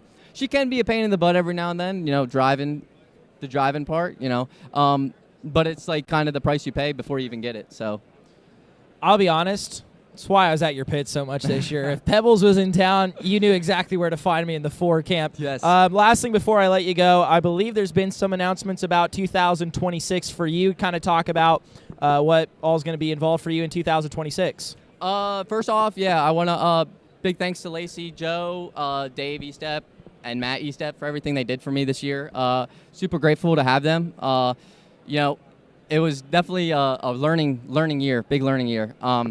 But I really want to focus on the sprint cars back home and kind of just see how that plans out. There may be some other things we might do here and there, but definitely sprint cars. That's kind of where I come from back home, and I have a great team back home, Hefner Racing. They, Mike Hefner and Kurt, they do nothing but give me the best, and they want to go and run so many races and be one of the best sprint car teams there is. So they're signed up for that, and they want me to be their driver, and that's kind of what the path is kind of looking like. Well, hopefully we catch you a few more times in 2026 with the Opportunity to Drink USAC National Midgets, and best of luck on the wing side next year. Thank you. That's Steven Snyder Jr. here on our USAC PRI show. More drivers coming up next here on FloRacing.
Welcome back to the USAC booth here at the 2025 PRI show. Catching up with more drivers of the Nice Energy Drink USAC National Midget Championship.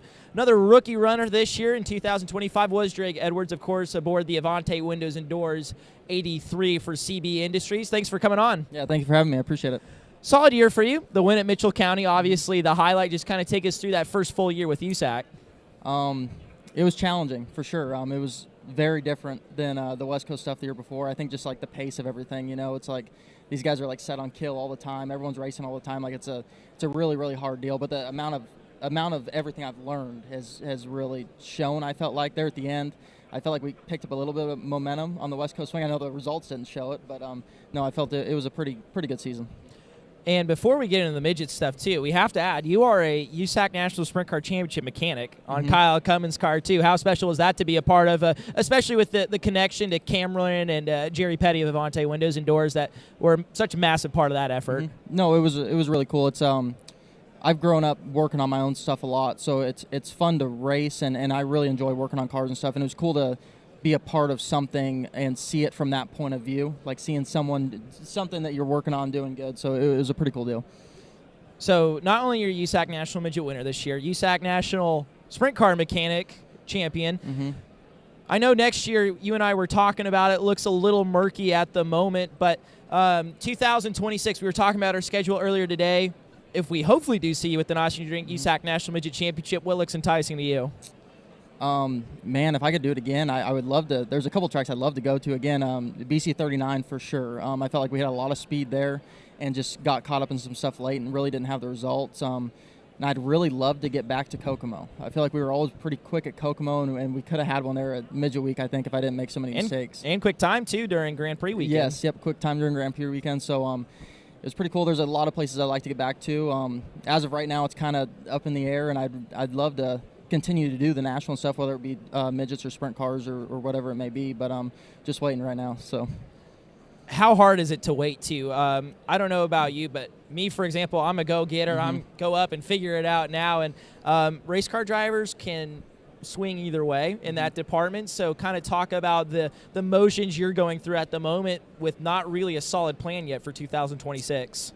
Yeah, it's just a little bit of reaching out to some people and just trying to get some stuff situated, but it's a really hard deal to wait because, like, I feel like I'm at a level where I can compete and do this stuff, and it's hard to wait and, like, not really have a plan set out in stone because, if nothing comes across here post Chili Bowl, I'll probably just be working on Kyle's stuff all year long and doing that kind of thing. So, hopefully something comes about. I know there's some options and some stuff out there, so it'd be cool if it did.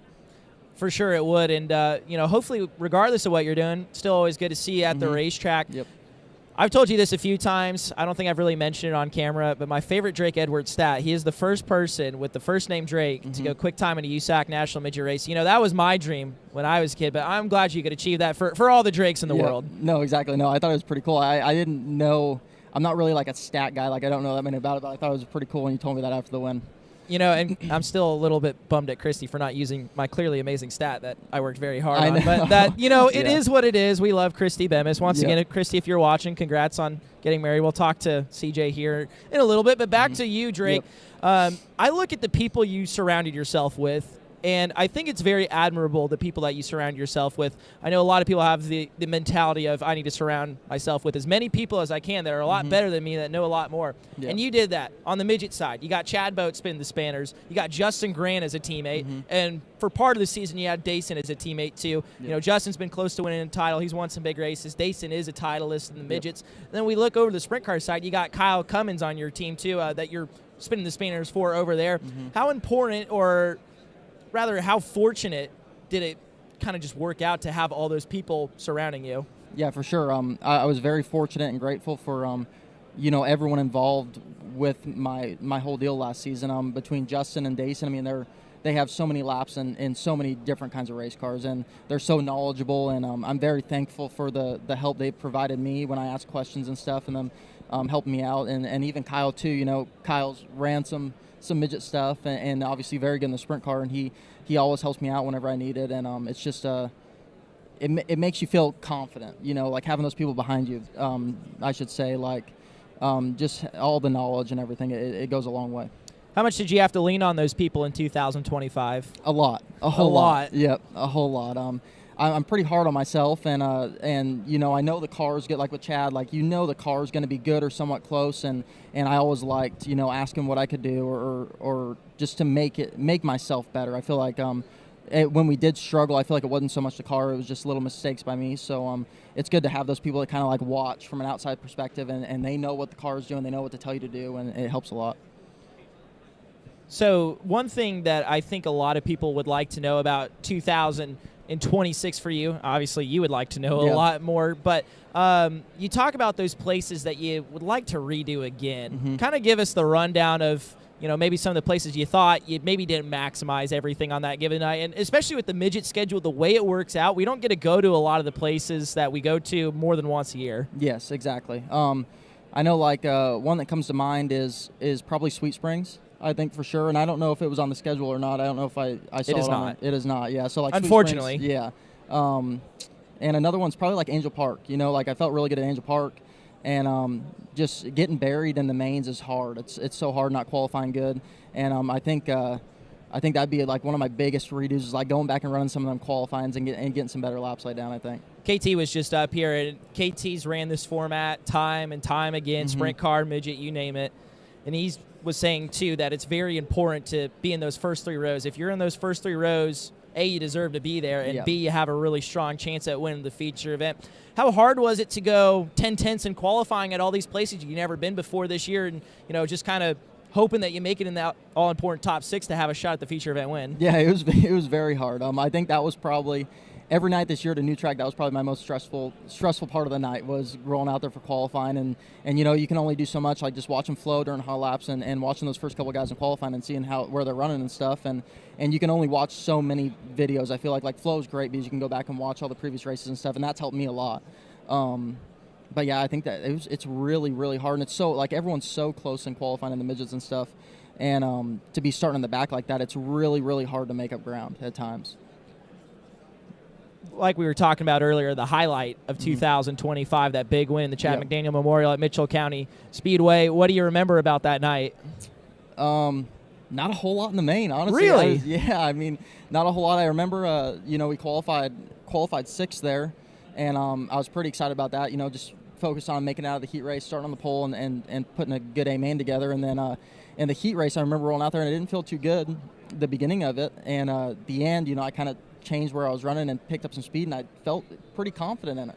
So the first start in the main, I remember that stressed me out. I ran down into one and hit that hole and let Dayson and everyone get by, and then Dayson ran down in there, and it got into someone and spun out, and so that re-racked us and then kind of showed me what not to do there. So after that, it was pretty smooth, just making sure I hit my marks and stuff, and it was definitely pretty cool.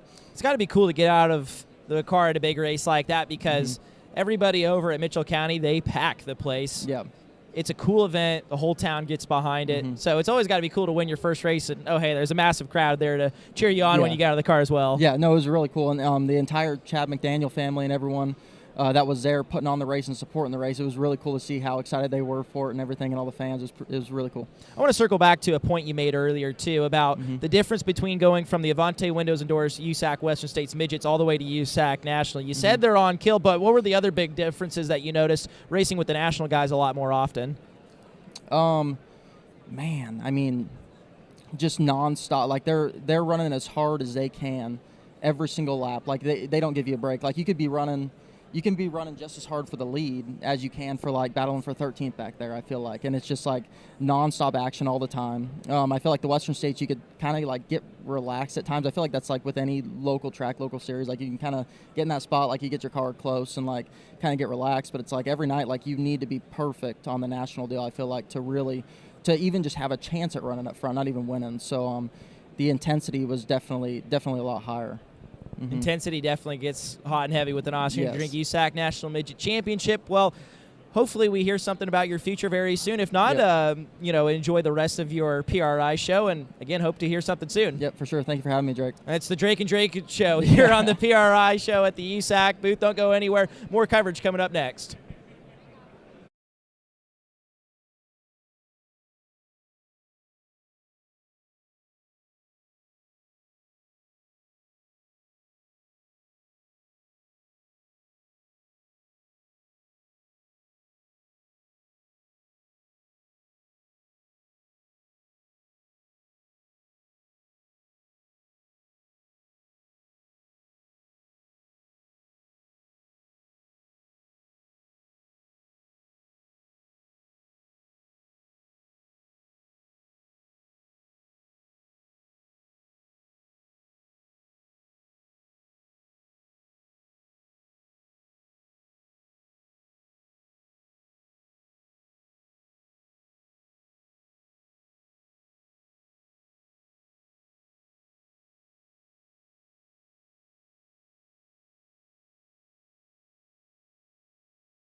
Welcome back to the USAC booth here at the PRI show. It is now Silver Crown hour as we'll take a look at the 2026 schedule for the series, which features once again an even mix of dirt and pavement races, and also talk to some of the stars of the USAC Silver Crown series. But again, in case you missed it, here is the 2026 schedule for the USAC Silver Crown series.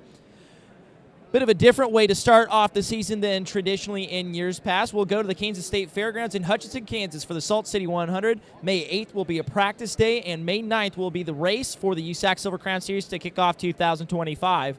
Then it's over to the pavement at Lucas Oil Indianapolis Raceway Park in Brownsburg, Indiana for the historic Hoosier 100, one of the crown jewels of the USAC Silver Crown schedule. Then it's off to Worldwide Technology Raceway in Madison, Illinois for the Route 66 Classic. Once again, that's on June 7th. June 20th, it's a doubleheader with the Amsoil USAC National Sprint Car Championship as the Silver Crown cars take to the Speed Palace at Port Royal Speedway in Port Royal, Pennsylvania. July 5th, another all-time favorite of the drivers and teams of the USAC Silver Crown Series, the Sumar Classic at the Pterodactyl Track in Terre, Indiana. That's July 5th to round out July 4th weekend. Then it's over to one of the biggest and baddest racetracks of them all, the Winchester Speedway in Winchester, Indiana for the Rich Vogler Classic. That is July 19th. I know a race a lot of people are excited about happens on August 8th. It's the Iowa Speedway in Newton, Iowa. And just in case you're wondering, or if you just happen to have the NASCAR schedule at your hands right now, that does happen the same weekend as NASCAR. I know a lot of the management team here with the USAC Silver Crown Series very, very excited about that.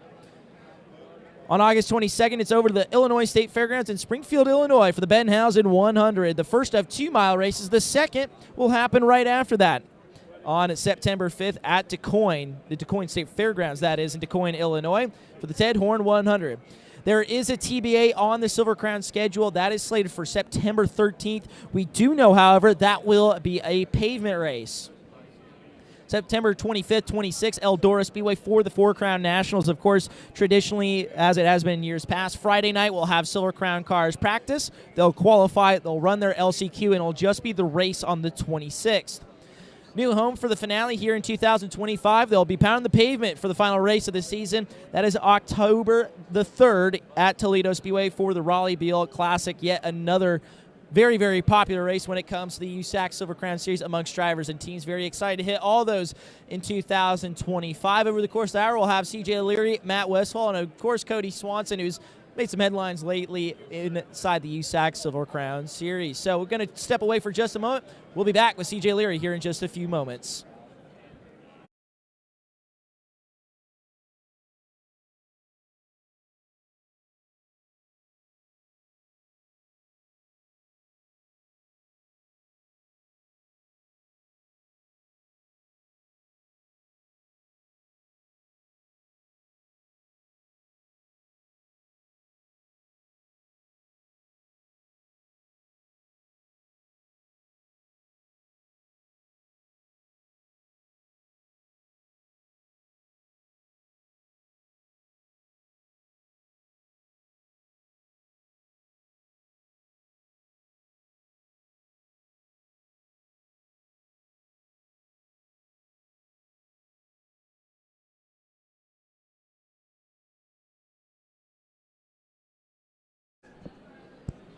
Welcome back to the USAC booth here at the 2025 PRI show. Catching up with the driver who finished second in series points in 2025. That was, of course, is CJ Leary aboard the Avante Windows and Doors Team Arizona 21 machine. CJ, fairly successful season for you behind the wheel of a Silver Crown car. I know the win at IRP had to be probably the highlight of the season for sure. Yeah, for sure. Getting a win at IRP was one on the bucket list for a long time. I didn't know that I would ever get it done, to be honest, because that place is just so tough and tough for a driver to make good laps. You can make a lot of different lines work there, and it's important for your car to be good too, because without a good car, the driver can only do so much. So yeah, knocking that one off the bucket list was really cool for me as a driver, and then for Joe Devin as a car builder to win at IRP says a lot for us coming our first year. And I think we were in contention to win most of those races. We found a couple things that cost us probably winning the championship, but I think we've fixed those, and we're going to come back stronger in 2026. I would be remiss if I didn't say congratulations once again on getting married. You've been married for, what, about a week now? How's married life? Yeah, it's really no different. Christy Bemis is great, or Christy Leary now. Yes, Christy Leary. Is great. So that's going to take some getting used to. Yeah, for sure. I can't. I see it on social media already. I'm like, who's Christy Leary? But What's sad is I had to think about it too. Yeah. So it's bad we both had to think about that. Yeah. So that went super good. Super happy. It was an epic day with friends and family. But looking forward to the 2026 Silver Crown schedule. There's a lot of cool races on there. Looking forward to Iowa, obviously. I think getting to some of the bigger racetracks. I think hopefully I'll draw in some more cars and kind of get back to the prestigious events of Silver Crown racing. And I imagine too, for you as somebody that appreciates a race car driver's mindset, having Cody Swanson now be the director of the series, how big is that, do you think, for the series as a whole to not only continue to thrive but grow as well? I think it's great as a driver. I think we're going to win plenty of races now that Cody's not on the pavement. Well, that was my second question. But no, having Cody there to have the Silver Crown series go in the right direction, I think having someone that cares as much as Cody does is really important. I think he's definitely a role model. We all should be more like Cody, not only as the race car driver, but as the human being. Cody is just an awesome person, and I don't think there's a better person for the job. One thing that you've said over the course of my time knowing you is Silver Crown days, when you get to race a Silver Crown car, those are usually about the 12 or so days you look forward to every year. So with that being said, you talked about Iowa, the schedule. It's shuffled in places, but overall it's the same Silver Crown series for the most part we've known and loved for such a long time. How excited does that make you to not only have the new edition of Iowa, but still retain all the big races? Yeah, for sure. I love Silver Crown racing. I love everything about it. The cars are just a blast to drive. It's a little bit different than the sprint car racing that we get to do, 50 times a year, and just a different pace, honestly. The only thing that would make it better is if we could go back to the Indianapolis State Fairgrounds and get to run there again. That one's my all-time favorite racetrack, and just a place that I didn't get to check off my bucket list on winning. So, if we had some more miles, that would be cool. But I know that the miles are dying, so hopefully we can keep the two that we have, and for many years to come. Silver Crown 2026, same plan for you, or is there something a little bit different for you as far as rides go? For Silver Crown? For Silver Crown. Silver Crown's the same. I'm going to be driving the 21AZ, Jerry Petty, 21AZ, Phil Rossi. I think it's a joint partnership for us, and our debut season was honestly really good, winning 2 races, and we were in contention to win a couple more. Those guys are great. I feel like I did a good job for them, and they did a good job for me. A couple little things to clean up, but I think we're definitely a championship contending car for 2026. You talk about cleaning up the small things. You talked about it earlier. There was some little mechanical things, I think back to Gateway too, where you had the problems with the brakes, I believe it was, and just little stuff like that kind of took you guys out of contention. But now, is it safe to say that maybe you have the bugs ironed out a little bit, and just overall feeling more confident about the race cars you're bringing to the racetrack now in your second year? Yeah, for sure. Like our pavement program was really good out of the box. I thank Joe Devin with DRC Race Cars, and Corey from Advanced Racing Shocks, and then we have Mike and Craig and Eric, and just all of our guys that put in time and testing, and just learning our race car. Super important. Honestly, our pavement program was better than our dirt for a long time there. We kind of turned our dirt program around at the end of the season, which was good to see, because I feel like that was going to be our strong point with our sprint car racing backgrounds. But definitely polished some of the odds and ends that we needed to. That, like I said, cost us a championship. I think we had a shock stud on our front axle brake at Salem, which really hurt us. And we still ran top 5 that night, but we thought we had a chance to win that race. And then we broke a bolt at Gateway, like you said, in the brake pedal. And that overall, that cost us, at least 10 spots at Gateway. And that was a heartbreaker, because our car was really good at Gateway. I really like Gateway. It's one that I want to check off the bucket list maybe this year. And, our engine package, Stanton did a great job. Everything was excellent all year. We didn't really have any flaws there. So hopefully 2026 is the same. I want to talk about the pavement program for a little bit. Joe Devin, really not known as a pavement car builder, comes out with this beautiful race car that you guys at Team Arizona really made work all season long. And you talked about the pavement program for a long time was probably the best thing about that race team. Was that a little bit surprising, just because, we know the background that Team Arizona has, and that's all in dirt racing? Yeah, for sure. I think it just goes to show, like, Joe does his homework. honestly. Like, whenever Joe puts his mind into something, he does it 100%. And, we had a brand new car, we had a brand new engine under the hood, and had a good driver behind the wheel. I think you put all those pieces together, you're going to be up front at the racetrack. But, it's all about what goes on behind the scenes. And like I said, Joe and, Corey at Advanced Racing Shocks really got us really close when we unloaded. And we did minimal testing, honestly. And, we were in contention to win. Just the only thing we didn't know about was we didn't run any 100 lap. We didn't know what was going to happen with our car at the end of 100 laps, or, the Hoosier 100 when it was 148 laps or whatever it was. And we just didn't know how hard I could push, when was too soon to go. So, going into year 2, we know a lot more now than what we knew then. So I think we'll just be better and stronger. Better and stronger. That's always the goal. Well, CJ, I know there's a lot of important things for you to accomplish here at the PRI show. And, hey, to CJ's credit, nice guy CJ Leary, he was here at least an hour before he needed to be. So I'm always appreciative of CJ. And, CJ, thanks for coming on. Thanks for spending some time with us. Yeah, thanks, Drake. You have a good day. All right, that's CJ Leary here on the PRI show. We'll come back with more drivers here in just a few moments.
Welcome back to the PRI stream here inside the United States Auto Club booth. Continue to work in Silver Crown Hour, and kind of with another driver, Matt Westfall, 3rd in season points, and overall a pretty successful year for Four Kings Racing at dirt and pavement. Yeah, we always struggle a little bit on pavement because I haven't done it for, well, I guess I did it for Malcolm 2 years ago or whatever, but we had a lot of help with Kevin Biesecker on setup, so that got us a lot closer. And just me, I hadn't raced for like 20-some years, other than a couple years ago. So just learning, and we had some good runs on the dirt. There were some tracks I feel like we need to be a lot better at, but at the Four Crown, we're usually pretty good at Eldora, but it was kind of tough. Crew chief and 2 midgets, running my sprint car and the Silver Crown car, so this is a hectic weekend, but all cars ended up in the top 10 every night, so it was pretty good. Well, that's just the thing, too. Of course, you're heavily involved with Four Kings Racing, and then you got your own fabricating business. You go out and do a lot of jobs. Just kind of tell everybody everything that goes into being Matt Westfall, because it's not just, owning the race car and strapping in. There's a lot more to it. I mean, we got 2 midgets that run the full midget series, and then 2 years ago, I ran the full sprint car series too, and then I ran all the dirt Silver Crown races. So, and then like I say, I started my own business a couple years ago, and it's kind of took off. So there's a little more priority there now than racing full time like I used to. So we'll do as many races this year as we can with my sprint car, and we're not going to run very many Silver Crown races this year, but we're definitely doing the full midget program with KT, and JB will be in the cars this year, so it'll be pretty cool. And that's the interesting thing, too. You talk about the sprint car program, too. I would argue this is one of your better years as of late in the non-wing sprint car. You got a few wins out at Montpelier, and Silver Crown's going up and up, midget's going up. It's just a good time to be Matt Westfall, isn't it? Well, I guess, if you say that, but I would say that. No, we've done it a long time, and it's actually helped me a lot working on the midget stuff and trying to crew chief your own sprint car and the crown car and stuff. And me and Dad does all the work in the shop, him and JB, and it just makes it tough because I'm working usually.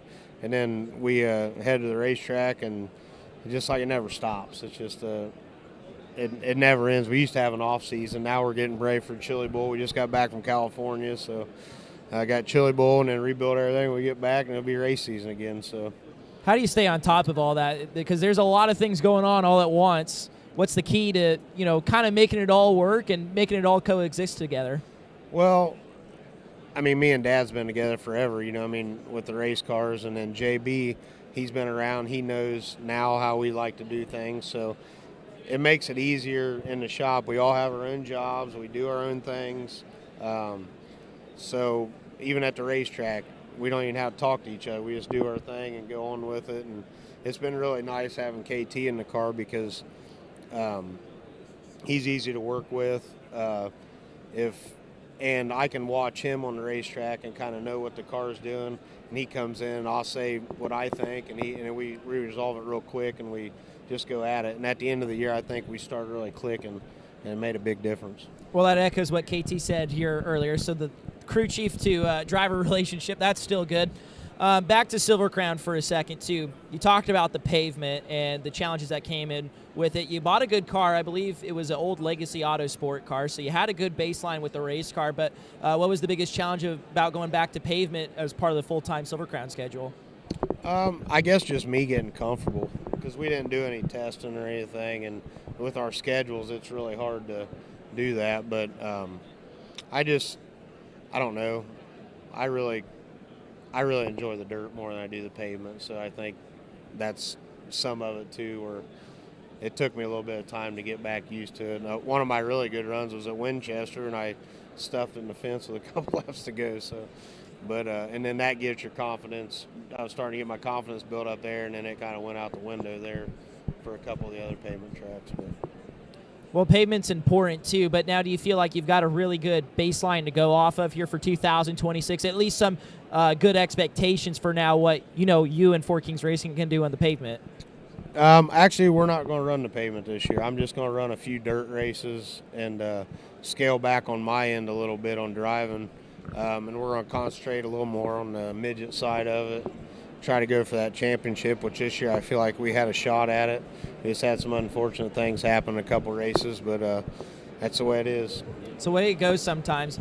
The dirt stuff, I always try not to bring up what year you were a rookie, and because I like you a lot, I'm not going to do that.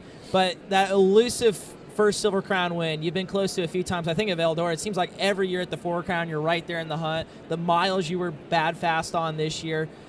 Do you feel like 2026 is finally your year you break through for that elusive first win? Well, we've thought that for a couple of years now, but we hope so. I mean, we work hard at it, and it's just, at Springfield, that's the best I've been this year on the miles. So I feel good about them, and we'll see. You talk about Jacob Boxell, better known as JB, helping out in the Four Kings stuff this year and the sprint car stuff as well with your family program too. What's it like to kind of mentor somebody that fresh, that young, that green, and make him kind of into the worker and now race car driver that you want him to be? Well, he's worked hard. That's why he got his shot in the midget to run the midget. It's hard for me and Dad to do everything on our own with running two cars and all that. So Jake moved in with me last year, started helping us, and we gave him a shot in the midget, and he did really good. And we took him to Eldora this year and run third the first night out. So, that kind of set his tone for next year. We took him to California, got him some experience, and so next year we'll try to run him for the title too. I was talking to one of our midget drivers about this earlier today. The connotation that midget racing has that just drives me bonkers is that it's just kids that don't work, they don't do anything. There's a lot of them breaking the mold, and JB's one of them too. How proud of you how proud are you of the effort that he's made the last few years to, kind of make sure that he has a chance at this shot and working hard and all that stuff you were talking about? Well, the thing is he don't come from money, so if you want to do this sport, you got to work your ass off. And that he definitely has, and I've helped him since he's been 4 years old racing go-karts. So I've known Jake, his dad, their family for a long time now. But you can tell in him he wants to really do it. So we're giving him the chance to live his dream out. And that's stuff we love to hear in JB too. I tried to bother him earlier, but he's too cool for me and all that good stuff. We were talking last night. I stuffed JB in the fence in iRacing, so Yeah. I didn't really want to give him the chance to come on here. But back to Silver Crown for a second. You talked about you were really happy with where the mile program was. What changed this year in that specific side of Silver Crown Racing that you were happy with towards the end? We just kind of changed some stuff how we was doing it on the car, and it got me a little more comfortable. Our motor ran a little better this year, so that helps big time. We had Gressman Power Sports there in Fremont do our Silver Crown motor last year, and they did a great job. I had them do my sprint car motor. It's been good, which when I ran for Ray, they took care of Ray's motors for the last 6 years, so we got a pretty good relationship with them. But I would say just getting the car better. We hadn't been that great on the miles, and that just helps out. And really all the dirt races, I think it's safe to say you were a contender at too. How proud are you of that effort this year too? Because there never wasn't a race I felt like we showed up on the dirt where Matt Westfall wasn't in the conversation for a top 5, a podium, or even a win. Well, since we built our own Silver Crown car, I feel like we've had a chance. We've always been the bridesmaid, run second like 5 times, I think, or 5 or 6. But I think at least 4 of them are at Eldora. Yeah, but I feel like we had a shot at Port Royal a few years ago. There had it, and the yellow come out, and Seavey ended up getting me on the last corner. But now it's just that's over with. Go to the next race. We're just trying hard, and I'm not young anymore, so it's getting tougher to keep up with these young kids. Hey, I told you I wouldn't say what year you were Silver Crown rookie in, so I'll keep my promise there. You mentioned the sprint car too. I know it's Silver Crown Hour, but let's talk about the sprint car a little bit. Won a few local shows, ran pretty good when you came with USAC. What's the plan this year for the sprint car side of things? I'm going to just jump around. We'll race when we got time, and like I said, we're going to concentrate more on the midget stuff and get that going, and we're going to try to put a sprint car together for JB this year too. That way, that'll be on our end of it, but try to get him some more laps, because he done really well this year in the midget, but he only ran 17 races. So if we can get him in the seat more so he's more consistent, I think it'll help. Well, Matt, as I said, there's 100 million things going on in your life, so we're glad you made a little bit of time for us today. Thanks for coming on. Hey, thank you. I appreciate it. That's Matt Westfall. More drivers coming up next year on the PRI Show.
Welcome back to the USAC booth here at the 2025 PRI show, catching up with somebody who's made headlines the last few weeks in the USAC circles. Not only is he the greatest USAC Silver Crown driver of all time when it comes to championships and wins, but now he's the series director. Cody Swanson joining us. Cody, first off, congrats on the new title, and second, thanks for making some time. Yeah, thanks, Drake. Appreciate that much. Looking forward to a new opportunity here. So talk about what that means for maybe the race fan that doesn't know what the Silver Crown director does. What is going to be your role? I mean, I'm kind of trying to find it out a little bit on the fly, right? And just everything from working with our competitors through the series itself as a collective with racetracks, helping ahead of events, things like that. Even including the competition side, right? I think Kirk Spridgen's still going to serve as the race director, and Tyler Ramsbottom part of our tech directing, and I'm just kind of try to fill the gaps between some of those things. And what it means for me though is I won't be in the seat of a Silver Crown car this year, which are by far my favorite, but looking forward to being able to help the series in this capacity. And I'm sure that was tough for you because we know how much you love this series, not only competing in it, just what the series is. That's what you love.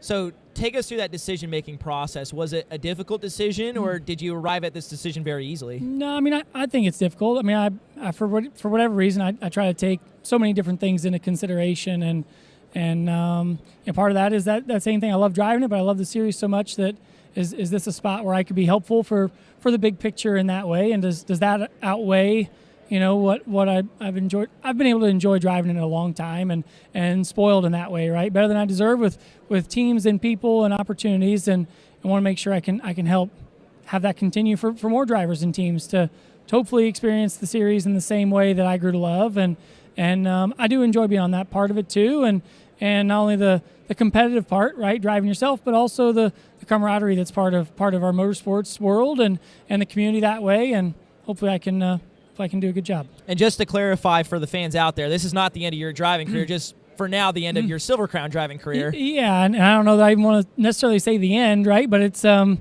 going to be driving it this year, and going to be racing sprint cars and midgets, and want to put all my USAC effort into helping the Silver Crown series from the series side. And I don't want to have a retiring address and come back out another time, right? But just what to plan on for this year, and see where the future takes us.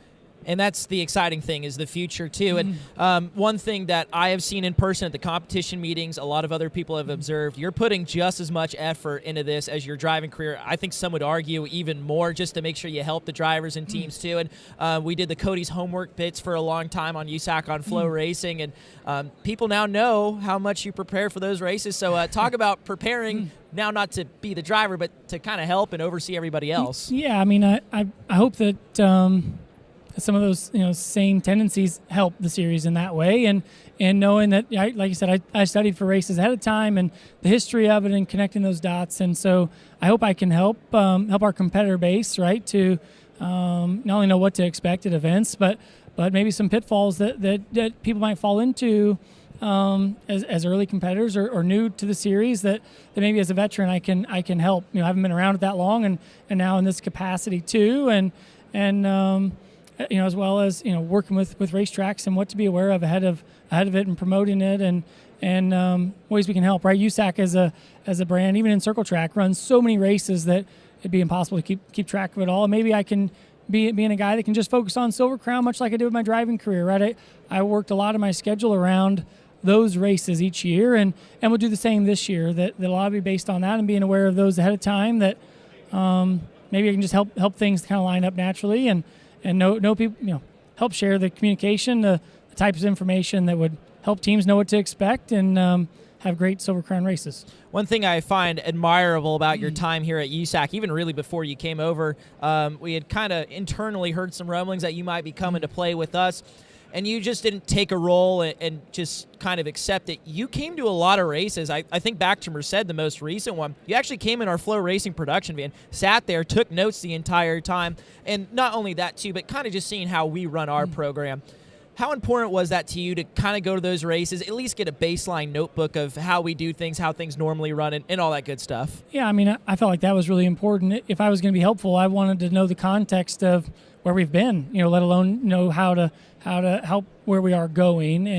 And so, throughout the fall, I've been working on, working with the Silver Crown Series a little bit through the end of the year, even if it was maybe started out as a part-time thing. And I guess what we've, initially just here recently solved is that what my position would be going forward. But in that time, right, I started out, going up and being in the tower behind race control to see what that was like, see what line scoring was like, just to see, what roles are being played by organization, what they're up against, what those all entail, just to be aware of it, right? And even to the option that you mentioned, the opportunity to come out and see the broadcast and see what that's like. And I'm a race fan too, right? So when I'm not racing, I'm watching our NOS Energy National Midgets and our Amsoil National Sprint Cars from home with my kids if I'm not on the road racing myself, and getting to see what the backside of that looks like, and all the things just to be aware of. And it's a lot of variables that are all encompassing what makes up USAC, what makes up an event, not only from the track organizer, from the series, from the competitors, but from our broadcast, from our fans, from our media outreach, and how we can all help each other make each division better as we go. A lot of race car drivers, I think, get so tunnel vision, and that's where I've always appreciated you. You've kind of understood, for the most part, what we were up against. Did you gain a greater appreciation for, the scorers, the officials down on the ground, the broadcast team, what we all have to go through now that you've kind of known you were going to take this role for a little bit, but, took the time, made the effort to go to these races and kind of observe what we were all doing? Oh, for sure. I mean, right. I mean, I hear our race control, Kirk Spridgen, officially on the radio, right, on the receiver, and I know what I hear, but it was neat to see what he sees and all he has to keep track of to keep track of a race like that, and from that to scoring and working with Jay Croxton there and seeing what line scoring's like, and should even got to experience what happens if transponders fail, and here he had the manual backup and things like that, to being on the production side and the broadcast and see Devin in the van, and I tease, it's like he's playing a full drum set because of all the different instruments that are going on that he's involved in, and obviously seeing what you guys are doing behind the mic, and certainly have a great appreciation for it, right? It made me want to just be aware of what everyone's going through in that way, knowing that if there's little ways we can help, even as competitors within the series, that and we're all really in this together. Everyone's doing a great job to make it happen. Tommy Estes is still a part of USAC. Of course, he was the director before you came in. How much have you been leaning on Tommy in the last, say, week and a half, just kind of to get another perspective on somebody who's done the role that you're embarking on right now? Yeah, I mean, I obviously got to have great conversations with Tommy when I was on the competitive side, and what he was experiencing as the race director then, and I really appreciate the chance we've got to have already this week here to talk and catch up to things, and he's been great, giving me that space to take all the information in from all the different places, and knowing that I can go back to him and ask him these specific questions as I get a little further and a little better scope of just what to be aware of. So I really appreciated working with Tommy on that way, and look forward to being able to bounce stuff off him even more as this goes on. And from what I understand as well, you've been pretty heavily involved in making the schedule and kind of working with the teams and competitors to try to make this schedule the best it can be. So with that being said, let's just say Cody Swanson, the competitor, is still out there for the Silver Crown Series. What event are you most excited for? Yeah, I mean, that's, as you mentioned, is it a hard decision, and this is part of it, is that I've been able to try to help, draft something up that I would want to race in, right, and what those opportunities are, and I appreciate the chance. I've already talked to a lot of the tracks, and even among our competitors, to make sure I understood it that way. I've been in the series a long time and driven for teams of all the shapes and sizes, but to make sure I had their perspective in mind. What made them want to go to the races? What does that scheduled timing look like? What are the barriers they're up against? And so I'm excited about the progress we've made. Obviously there's challenges that I've learned throughout it. What if just what affects what, and how far abstract it can be, and still affect the schedule. So I'm excited about each of our races in their own way for how we can improve them. Obviously, it's exciting to be back at Iowa Speedway. First time in what will be 11 years since the series has been there. A place that I never won at, that I would have loved to go and try to finish that. I do hold the track record, at least for now. I hope these guys don't erase that while we're there. But the thing I think is neat is I'm excited about that one being somewhat new, being new again, and obviously to have the opportunity to go to Worldwide Technology Raceway with IndyCar, so some huge events on the pavement, but even on dirt to lean further into the Salt City 100, and that be the opener. Go to places like Port Royal as part of our Eastern Storm. Obviously, the 2 Fairgrounds miles are some of the cornerstone events of Silver Crown, and what we think of when we look at the history of it in places like that. Four Crown Nationals is huge, again, to run Terre Haute with the Sumar, and those are our 6 dirt races, but to have Toledo serve as the anchor, the finale. I'm excited to open the series on pavement with the Hoosier 100. Indianapolis Raceway Park, one of our biggest paying event of the year. That one's got to be important right here at home during the week of the Indianapolis 500, and all the places we get to go. At Winchester, we celebrate Rich Vogler and his life and that classic race there. And a lot of great ones that are part of, and some we're still working on, and hope it all comes together nicely. Well, you just have to ask so we can get ahead of this ahead of time. We're going to have no Jimmy Sills lukewarm water situation, right? Yeah. Because I know you want to run Iowa. I could see your face light up when you mentioned Iowa, but we just have to clarify, no Jimmy Sills funny business happening here. That came up earlier today. I'm like, man, maybe I'd have to grow a mustache if I could and see what I can come up with. But now I think, and I think that's why I say I don't want to say I'm done driving them forever.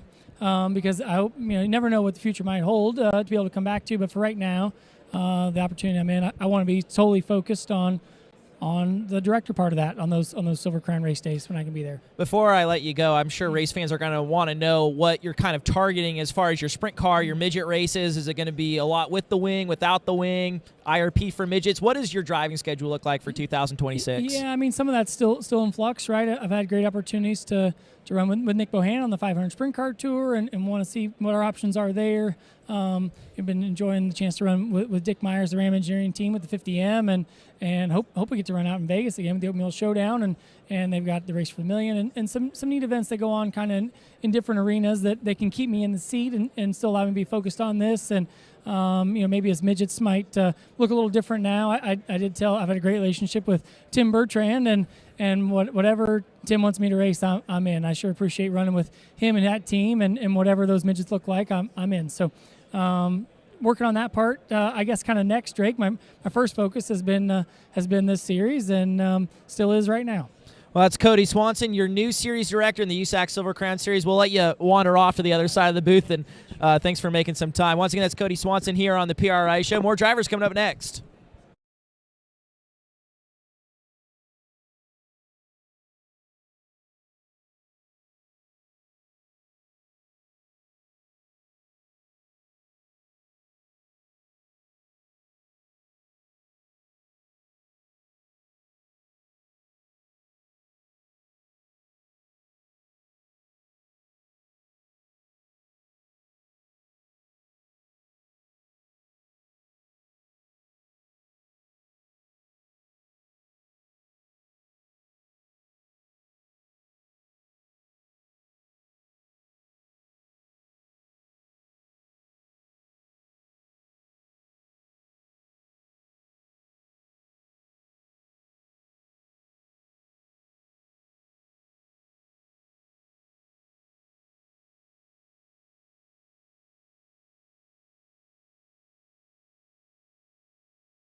Welcome back to the PRI show with the USAC booth, inside the USAC booth, catching up with more drivers of the USAC Silver Crown Series. Mario Clauzer, who had a very interesting 2025. I think it's safe to say it that way. Thanks for coming on, making some time for us. Yeah, it's good to be here today and having a good time walking around and checking out some products and seeing people that haven't seen for a couple months.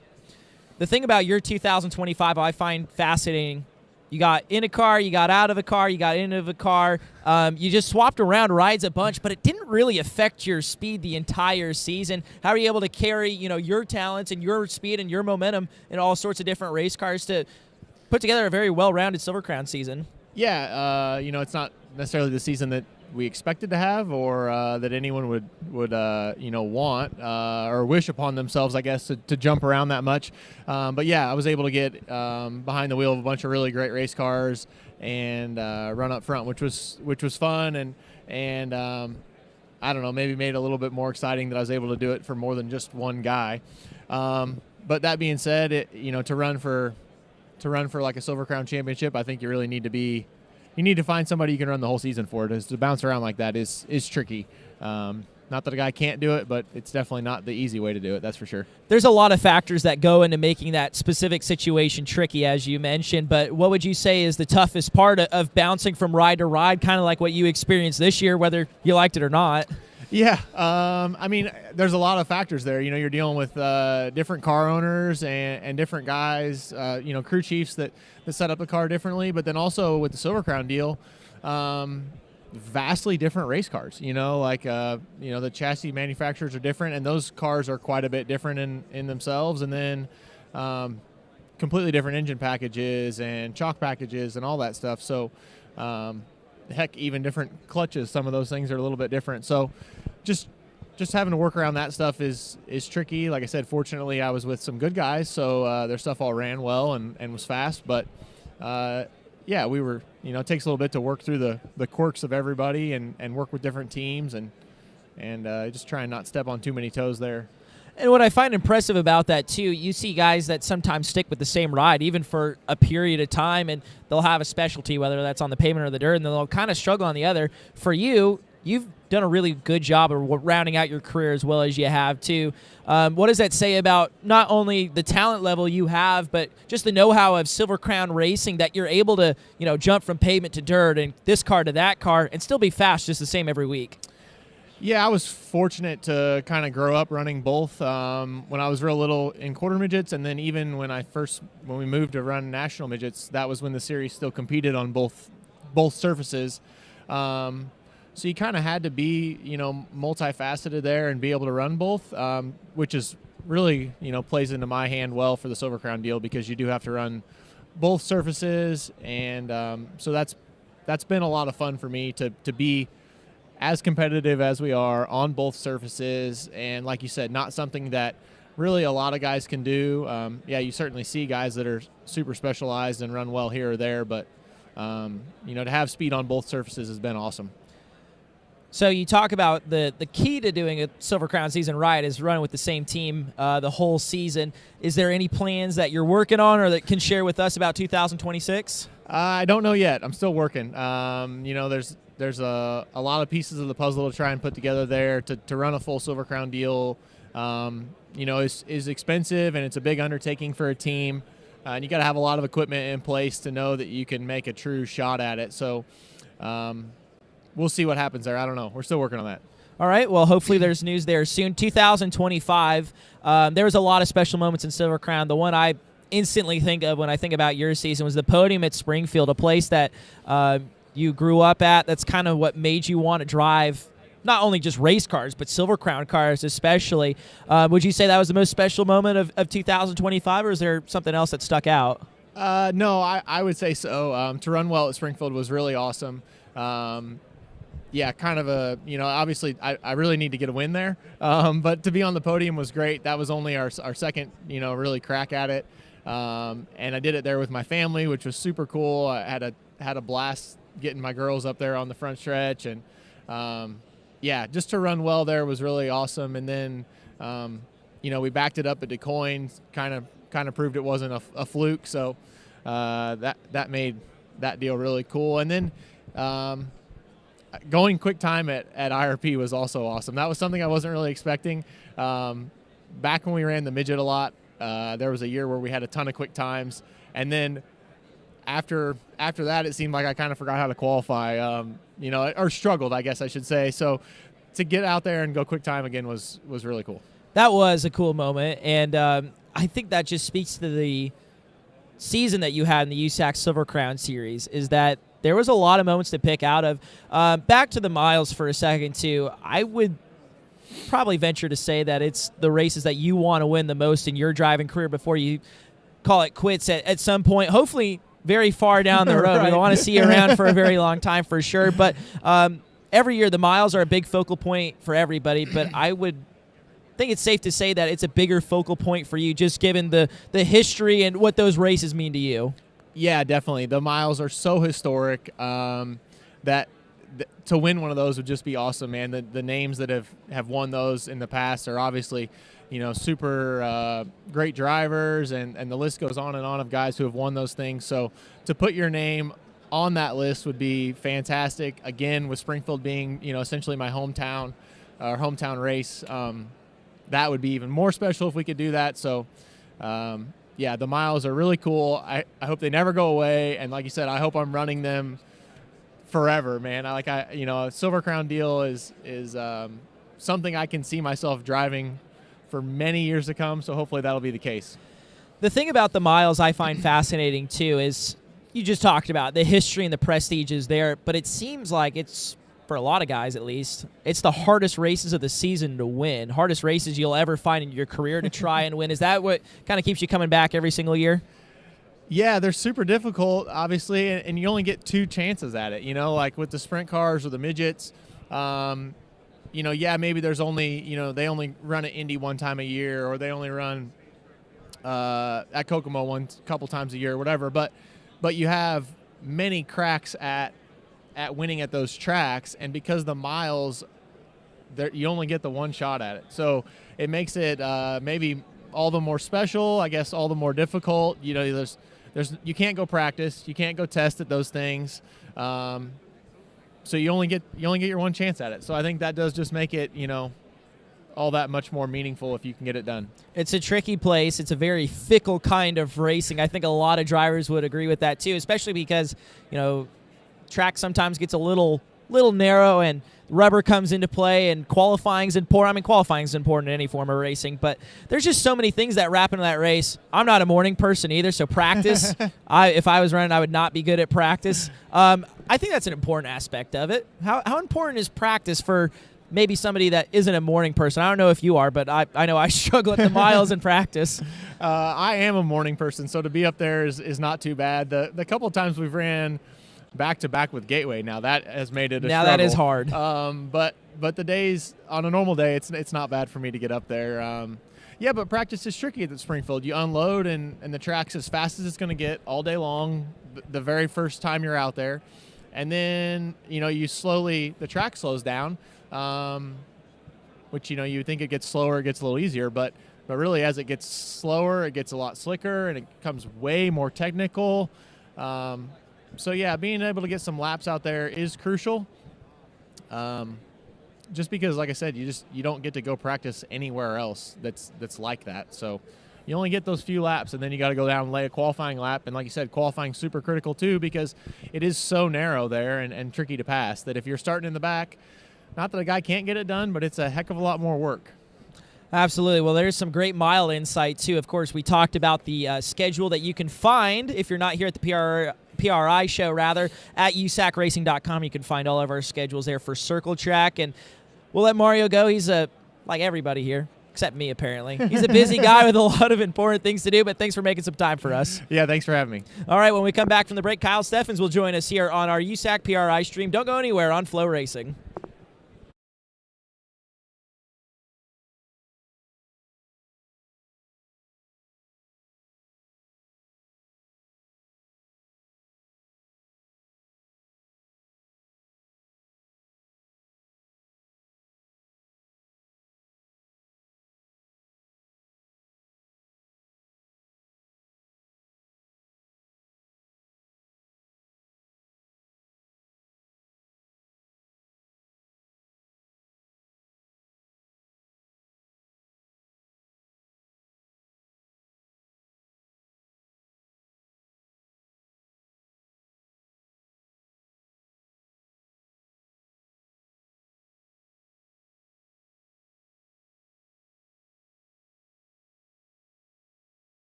Welcome back to the USAC booth here at the PRI show, catching up with more drivers of the USAC Silver Crown Series. A guy who had another successful year, dirt and pavement, Kyle Steffens. First off, you and I were just talking off camera, coming off the big Kubota Gateway Dirt Nationals weekend. I know it didn't pan out for you, but I'm sure you had to have a great time there regardless. Absolutely. We had a blast. We always have a blast at the Dome. Our company sponsors the Dome, or Gateway Dirt Nationals. It's a huge success for our business. Just with the television, FloRacing, and all that. And then getting to race a late model again was very exciting. Got to thank my buddy Brennan Willard for putting me in his car this year. Thank you, Brennan. First guy in 15 years put me in a late model, so that was neat. Had some mechanical issues, but we're building on that and looking forward to the future. So, back to Silver Crown. Like I said, a very successful year for you on the dirt and pavement. Just kind of wrap up the 2025 season as a whole, because there was year-over-year improvements that we saw, from the first year, the second year, and now to 2025. Yeah, absolutely. We started out the year a little rough at Terre Haute. We had some mechanical issues. We had some motor gremlins to start out, but we had some really good runs on the pavement. I've got to give thanks to Rick Laughlin and Michael Lewis and all my crew guys out there that helped. We had a whole army of people that stepped up to help me race those races. The travel and keeping up on the race cars and stuff. I owe a huge thanks to those guys always. They do a lot for me to help me get up and down the road. So I feel like we improved on the dirt mile side. I think we had a good finish at DeCoin. I was running 6th at Springfield, had another motor failure there. We were shaping up to have a top 5 there. So, yeah, all in all, I think we're going to have a strong season next year. I've got some new people working on the engine program. We've got 4 cars, 2 pavement, 2 dirt cars. My full focus this year is going to be Silver Crown, along with keeping our operations going at our business. But my main focus is running the Silver Crown Series this year, and I'm super excited. Glad to see Cody and Casey involved. Getting to go to Iowa Speedway, that looks pretty cool. Gateway is one of my favorites. Love that place. So I'm excited. Excited is a word we like to hear, especially come PRI time. And I think it was towards the end of 2024, at least the Silver Crown season, that is. You said, I'm parking all the modified stuff. Yeah. I'm going to focus on the Silver Crown stuff. And it seemed like almost immediately the results improved. Why do you think that's such a big part of your Silver Crown successes of late, just focusing on that and nothing else? I actually remember you saying that on the Eldora broadcast. I was rewatching it, and I was like, oh, that's cool that he took note to that. And it just takes – it's so much different discipline, different tools, different work, different tires, everything. And it's hard to balance 2 different disciplines or 2 different race teams. Like, we own our race teams, so we're doing everything. I'm hands-on from the tires to the fueling to the motors to working on them, to driving them. Even sometimes I drive the hauler. It's so it takes a lot, and I told myself, you know what, I'm not going to be successful if I'm trying to balance all these hats or all these balls in the air, and I'm trying to race 4 different race cars, and most of them were on a USAC on a national level, and then I was on a regional level with the modified stuff, and those guys are really hard to race. They're really good.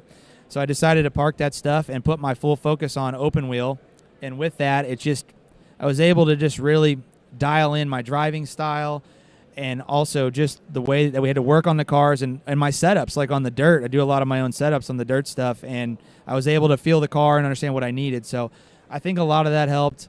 That's just how my brain kind of works. I can't do multiple things. I have to focus on one thing, and this is where it's at. So, and we're happy it's here because we love watching you compete on the dirt and the pavement. I want to circle back to something that you said earlier too. I think when you came into the series, or even just on a very part-time basis on the miles, we looked at your success in stock cars on the mile, and we thought, yeah, sure, Silver Crown's different, but he'll be able to take his experience over, and that really hasn't been the case. But you talk about the strong runs you had at Springfield and DeCoin last year.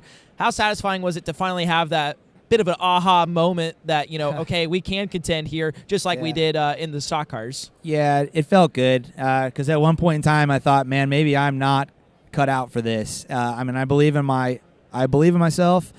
I know that I'm a good race car driver. I've driven many different facets of race cars, but Silver Crown's been a humbling experience. Like, our first year we really struggled, and then going to pavement. But yeah, going to the miles and having that good run this year, we were set up at Springfield to probably be top 5 or close to a podium. I was saving my tires. I know I had CJ Leary behind me, who is one of the best at driving these cars. I'm like, okay, I'm doing something right. And then being at DeCoin, and I'm right up in the hunt with Chase Stockin Justin Grant for most of the race. I'm like, okay, so I'm where we want to be now. We just got to keep dialing in and tuning and just getting better. And I know we're going to get there.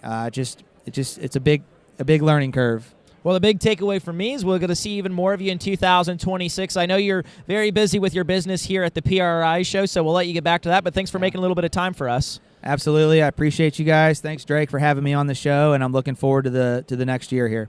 That's Kyle Steffens. Once again, he'll be back on the road in 2026 with the USAC Silver Crown Series. We're going to try to squeeze in one more interview before we go away here on the Silver Crown Hour. Don't go away.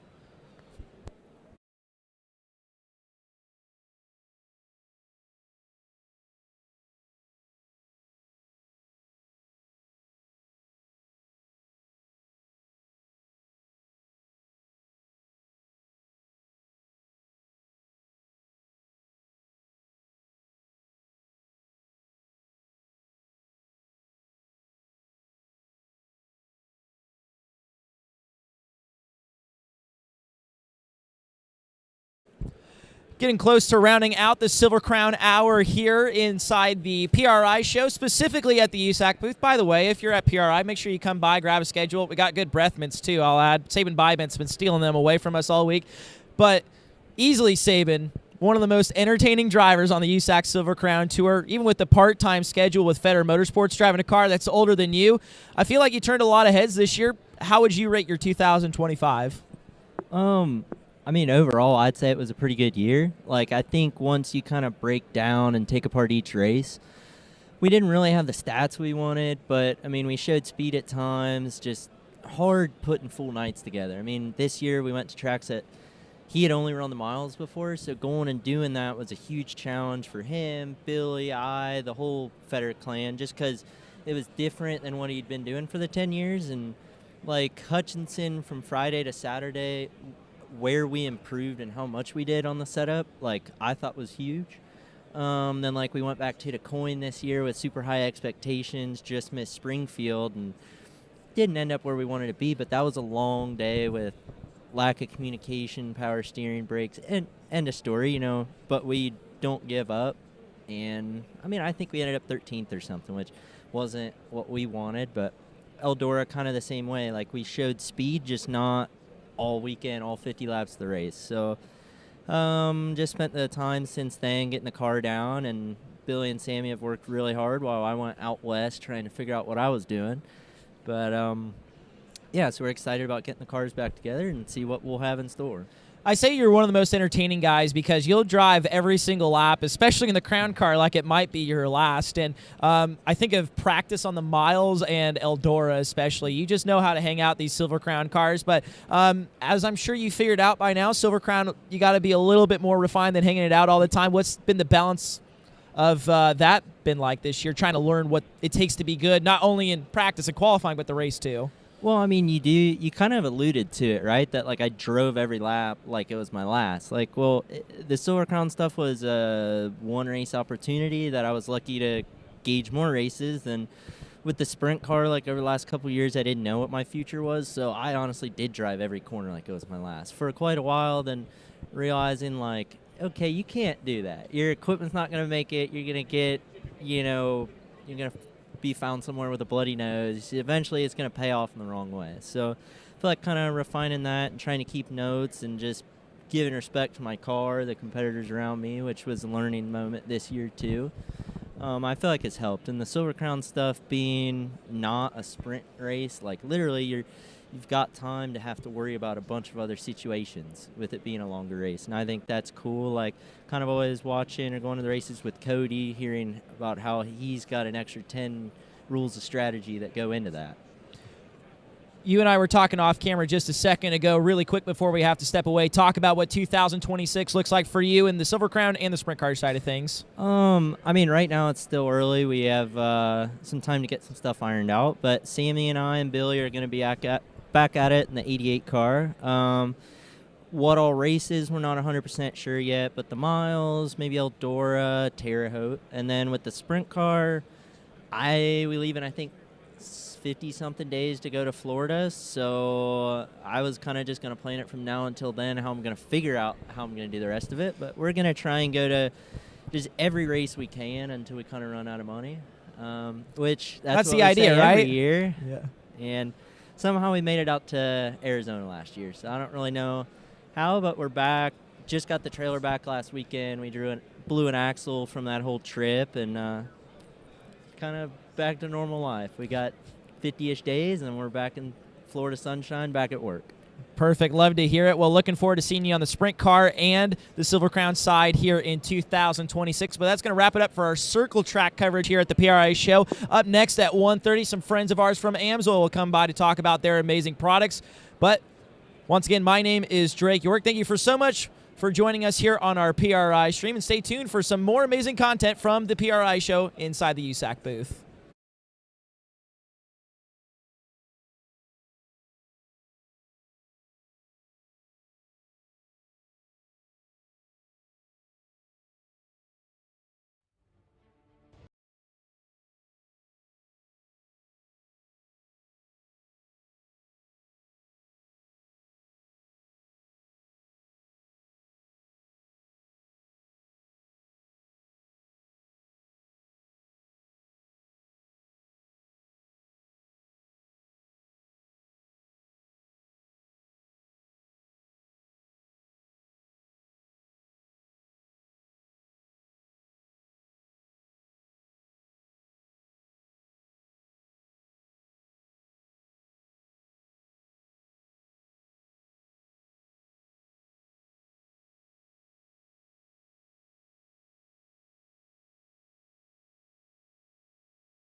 Let's try that a second time. Hey, welcome back. My name is Len Groom. I work at Amsoil, and we're here to talk today about a new partnership that just dropped, and you're hearing it here from us first. This just got released here a few minutes ago, so I got the two main guys that are involved. Amsoil has formed a partnership with Fleece. I'm not the guy that's going to bring you all those details, but I have the two gentlemen with me here today that are going to talk about it. So, guys, let's let everybody know what the trade show already knows. Yeah, so my name is John Benchoof. I'm the Director of New Product Development for Fleece Performance Engineering.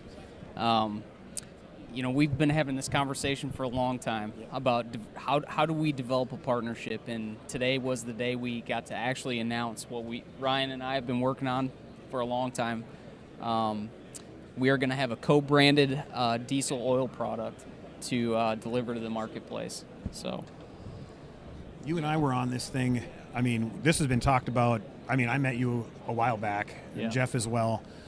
Something that's been worked on for quite a while, and we just couldn't seem to push it over the hump. But, as it goes, all things come to those who wait, right? Yep. So it was finally all of the stars and the moon aligned, and we got the technology squared away, and then the testing done, and everything was there. So, Ryan, from our standpoint, from the Amsoil side of this, I work in the power sports area, as you know. Way more fun if you ever get into that. I would tend to disagree a little bit. Yeah, sitting up here with two diesel guys saying power sports is more fun. I'm looking to get myself hurt. So Ryan, since you have more of the grasp of actually what we did here, give the folks a rundown on what we've actually done here. Yeah, thanks, Len.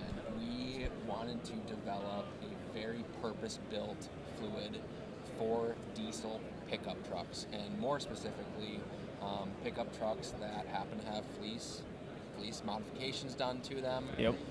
That's really that was the ultimate intent with this product development, and determining what aspects of the fluid do we need to really hone in on to make sure that we're delivering a product that is going to work very well and also reliably, because we understand that a big part of the fleece customer is someone who demands reliable products. Yep. And from Amsoil, we're not strangers to that, but that's where we wanted to hit. So John, tell us just a little bit what you guys were experiencing that caused you, because you were using Amsoil products prior. What were some of the things that caused you to say, you know what, we like these, we want to do our own product, but we're going to maybe do some tweaks and we're going to do some additions, because they're actually not an off-the-shelf Amsoil product, correct? There's 5 total SKUs, and give me a little bit of history on that. Well, I think one thing to keep in mind is we are an engine building company. So we produce, everything from short blocks to long blocks, cylinder heads, turbochargers. And when you're putting those types of products out into the marketplace, it's important that people are using an oil product that is good and one that we trust. I don't know how many times we've all seen somebody buy an expensive engine or repair an expensive truck and then put the cheapest oil on the shelf in the thing, right? So, and it's like, how are you going to spend, $20,000 on an engine and then go to the store and buy the cheapest oil and try to save money, right? And it's always been something that I think from my perspective has been frustrating on how do I get people to buy a good product? How do I get people to, consume something quality to protect our investment as well as theirs? And so that's really, in my mind, how this started, right? And then, to your point, we wanted to build a product that was purpose-built for diesel pickup trucks that was different than something that you guys already offered, and gave us the protection and the additive package and all the good stuff that makes a super high-quality product that we're proud and Amsoil is proud to put our names on. And it's, one of the cool things, being on the outside of this to a certain degree, because it wasn't my project, as we discussed, I don't work in that area, was that it wasn't an off-the-shelf piece. One of them actually is the break-in oil. The break-in, yep. The break-in oil is something near and dear that, was something that I actually developed working with the racing oils. None of us wanted to change that, by the way. Yeah, and that's a solid piece. That was done on purpose, very, very specific needs. We want the engine breaking in quick. We want to be able to protect flat tappet cams. And at the end of the day, it's a very purpose-built product. So why mess with it if it's not broke? And by the way, even before this partnership was truly formed, we've been putting a case of Amsoil break-in oil in the crate with every single one of our engines. Right. Well, now you've got your own version of that product, so it's pretty that's cool. very cool. From the viscosity standpoint now, however, one of the interesting things to me was we've actually done some tweaking based on, it's kind of a needs of what you guys have versus what Amsoil comes to market with. Our Signature Series diesel products are designed for longer drain intervals you guys didn't necessarily need. So, fill us in just a little bit on a couple of those tweaks, Ryan, that we actually made. Where are we actually placing this product? Yeah, so the biggest differentiator is that drain interval, and the additive package is unique and proprietary to the Fleece product. So drain interval being the number one thing, and that was based on feedback that we had gotten from the Fleece team, that they had the understanding of their customer base that very few and far between are demanding a 25,000 mile drain or a very extended drain. And then also understanding their customer that this might be used for competition of sorts. So drain interval and competition is obviously much different than an on-road drain interval. Yeah, most of the time we're draining the oil before it's really even close to being needed to drain in competition use, but oil is relatively cheap when the grand scheme of things. So yes, and the other thing I want to hit on too, as far as what makes it different, is what it is literally spec'd for. So our Signature Series oil is spec'd, don't quote me on this, but it's spec'd for just about any application and any operating condition. Again, generally speaking, whereas this Freedom Series oil is spec'd for CK4 applications, which essentially limits you to pickup trucks. Yep. Right, and coming from the racing side of it, we look at the Dominator Performance line of oils. They are very, very purpose-built, where we look at, when we make decisions on how we formulate those products, it is designed for protection first. So when you look at the surface that's being protected, you only have so much room, and a drain interval is a piece of that puzzle. Rust and corrosion protection, detergent, dispersant, lubricity additives are all a piece of that. So what we ended up doing here, to me, the way it sounds and the way I kind of understand it, is we kind of put a leg in the racing world, because this oil is fully qualified for the Freedom engines. Yep. But it's also allowed to go on the road. So if a customer of yours has an engine, they put it in their truck, this stuff is fully formulated to go down the road, versus a Dominator oil that may not be able to do that as well, because it's missing some of the longevity additives that allow it to be what we would consider fully formulated for a normal drain interval. That's what it sounds like to me. So it was cool that you guys came to us with that in mind, right? Let's build us a racing oil, but we want to be able to put it in these regular trucks. Yep. And it was important for us to come out with a racing oil. I mean, a lot of our notoriety, and quite honestly, some of our best product ideas have actually been derived out of the racing side of the company. I mean, Freedom Racing Engines is pushing the limits every year, year over year, on and with our engine program. It's funny to me, 10 years ago, it was really cool to make 1,500 horsepower with a diesel engine, and now we're trying to figure out how do we put 4,000 horsepower down, with a diesel engine.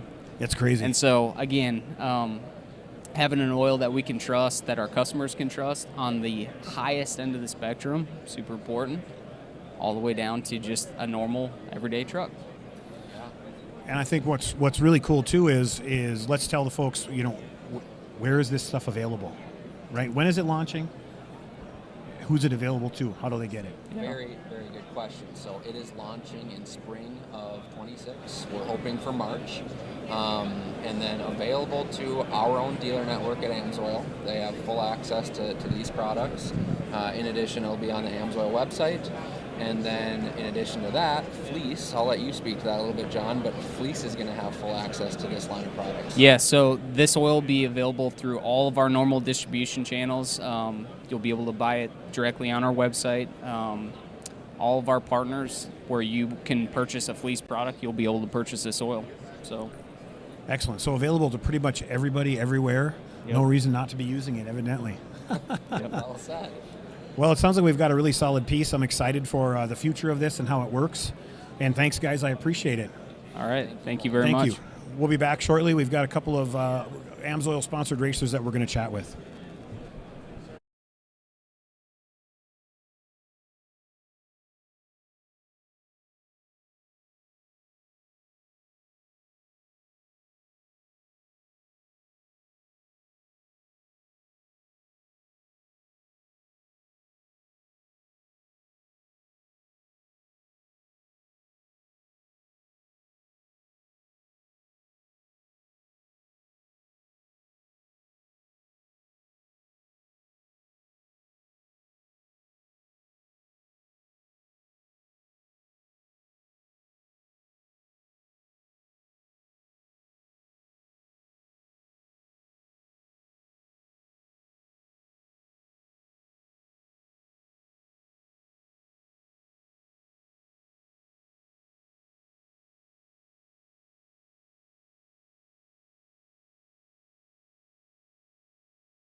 Hey, we're back, and we've changed our folks out here.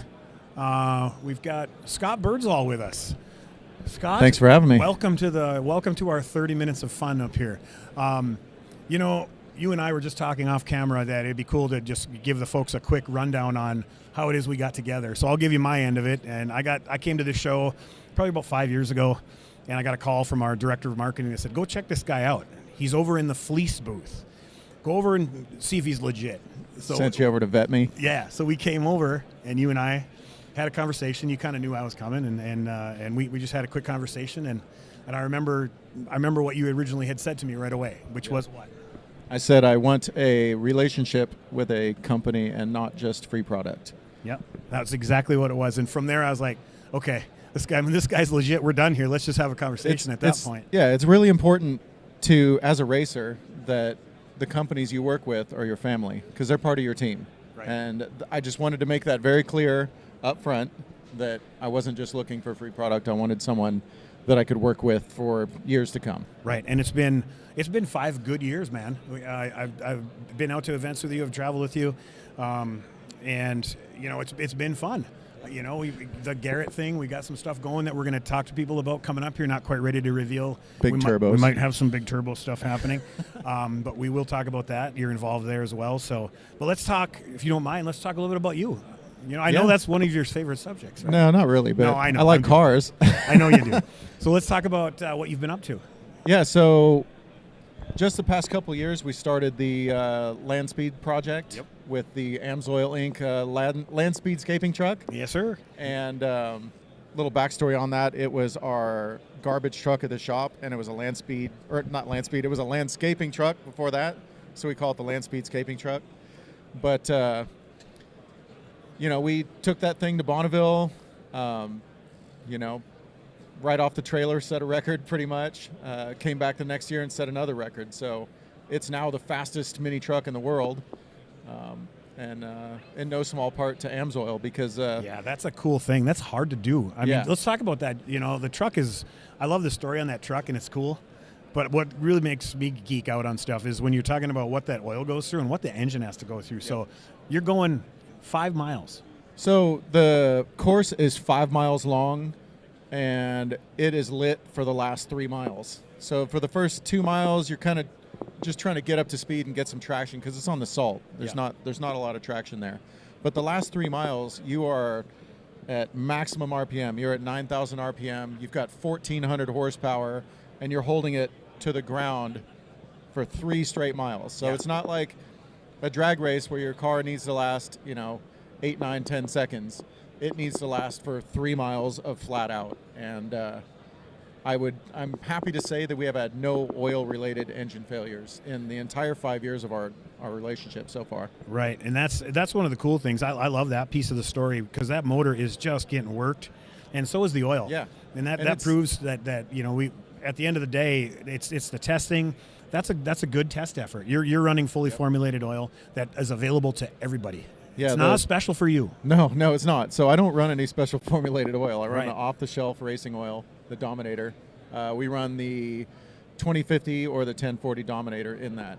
And that's a little 3-liter 2JZ spinning 9,000 RPM for 3 miles straight. It's a real test for the oil. It's cool to start out with a good motor, and the 2J obviously has gained massive amounts of fame over the years. Thank you very much, Fast and Furious, right, and that whole deal. But at the end of the day, that's a solid piece, and when you combine that all together, that's what you get out of it. 5 miles wide open, you know, rock and roll. And you guys pulled a screen on that, and it never looks bad, right? No, we haven't seen anything in the oil. It looks just like a regular oil change. No metal, no nothing in the oil. It's good stuff. Yeah, and again, that doesn't surprise me because I'm on the other end of that, working at the home base, working on those different products, being able to see what they do, working with partners such as yourself to make sure that stuff is doing that. So when you come to me and say, "Dude, this is what it did," I'm like, "Yeah, that's what we made it for." Yeah, I see the abuse you put stuff through on the dyno. You guys are rough. Oh yeah, we beat stuff up bad on the dyno. We tune the dyno and the motor takes a beating, and all kinds of things. So it's been really fun.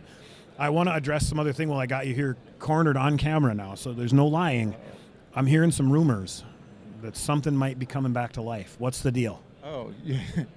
So my truck that I unintentionally impact forged in 2023. Yes. Old Smoky F1. Which we weren't allowed to really talk about last year. Don't ask him about it. It's a sore subject.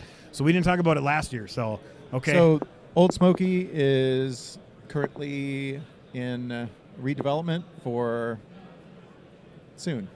Roger that. So I won't press you any further. A lot of changes, but it's going to be the same outward truck that it was before.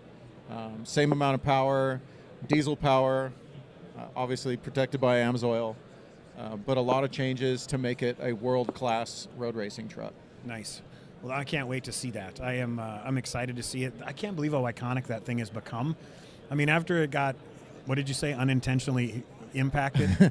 Unintentional impact forging. There it is. So that when that happened to it, it was like I don't know the number of people that I've had the conversation with about what's happening to it. Is it coming back? So yeah. I'm glad that it's going to be something again, and we don't know quite what it's going to be, but I'm not going to push you any further on that. So yeah, I wasn't going to leave it. I wasn't going to leave it broken. That truck is. It means too much to too many people, so right. it's got to come back. Awesome. Well, that's good. Anything else you want to reveal up here while I have you on camera?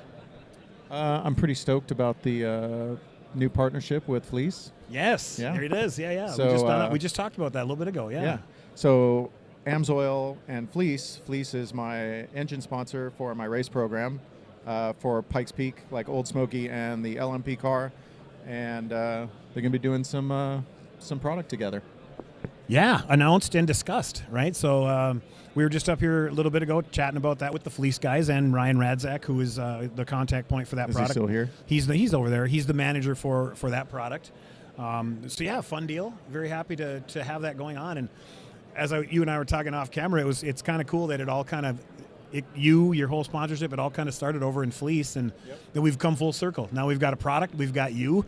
Man, we keep collecting up. It's like this big family we're building here. That again circles back to the start there where we met at Fleece, but I really like to see my partners working together and all becoming like a big partnership family. That's Right. cool. And that's when cool things get done, man. That's when you're winning. That's when things are all going well. And it's been a really fun ride with you, and I appreciate it, Scott. Thank you. Same. All right, we're going to take a break. We'll be back with yet another Amsoil personality. Thanks for having me. Thank you.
We're back, and we changed out the seat once again. We've got with us, I'm going to take a stab at it. Here we go, Greg Alberella. Yep, that's it. Did I get it right? That's it, yep. Otherwise, I was just going to default to calling him Greg A, as everyone does on YouTube. So you've seen Greg before on YouTube. We've been working with him now for how many years? A couple of years? At least a couple. Probably 4-ish now, 5 maybe. So good history. I was not sent in to vet Greg, I believe. Tell us, and that was one of the things we wanted to do here today, was kind of establish, with the crew here that's watching, a little bit about how is it that we got together with you, because I don't know if you know this or not, I work primarily in the power sports and the racing area, so you and I haven't had a ton to do with each other. That may change as we start moving forward on this partnership, but give me a little history on how it is we got together. Yeah, I mean, so really the start of Amsoil for me was through actually Fleece and Freedom Racing Engines. So I've been with Fleece and Freedom Racing Engines for since the beginning, very, very beginning, since I was even young lad. Chase and Braden were good buddies, and through the engine program that they have ran and that I have picked up and put through the paces, they've been using Amsoil from the very beginning as well. So it was kind of a natural partnership of, hey, these are the engines that you're going to run, and this is how you're going to use them and protect them, and we don't want to see anything different. And it just happened to align where it's just the best of the best for the best, really. Right. So And that story is becoming more and more common, right? Scott Birdsall was just up here. You know Scott well. Yep. Oh, yeah. He was up here. Our partnership started at Fleece as well, man. Yeah. And we did not do that on purpose today. It just kind of worked out because of the announcement that came out with Amsoil and Fleece doing that co-branded product. Yep. And it's another success story that started there. But now you, different than some of the others, like Cummins equipment, as people probably know. Yeah. Tell me a little bit about that.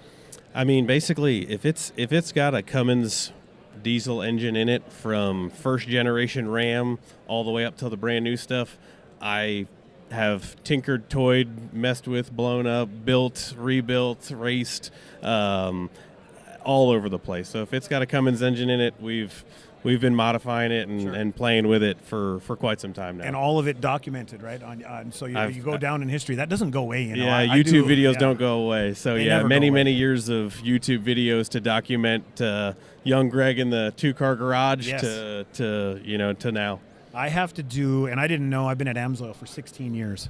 Wow. I've been in the power sports racing area the entire time, and for some reason, they decided that they wanted me to do a video probably 10, 12 years ago. It was some kind of a tech tip, similar to things that you do. And now what happens is people will watch from the beginning to now, and they'll be like, man, you've really gotten better. I'm like, dude, really, I was that bad to start with? Yep. But it never goes away. Yeah, it comes up. But it sure is a fun ride to be able to educate folks with the new channels and the soup platforms that we have. It's a privilege at Amsoil to be able to bring the Amsoil technology, to the world. You know, to do some of those videos. And what you're doing is super cool, man. It's super organic. Yeah. That's. I mean, it's just me in the garage working on trucks, just kind of like, everybody else, normal guys. You know what I mean? Just kind of showing you can do it too. Right. So that being said, what do you got? What do you got cooking in the garage right now? Anything we can know about that the channel doesn't know about yet? Yeah.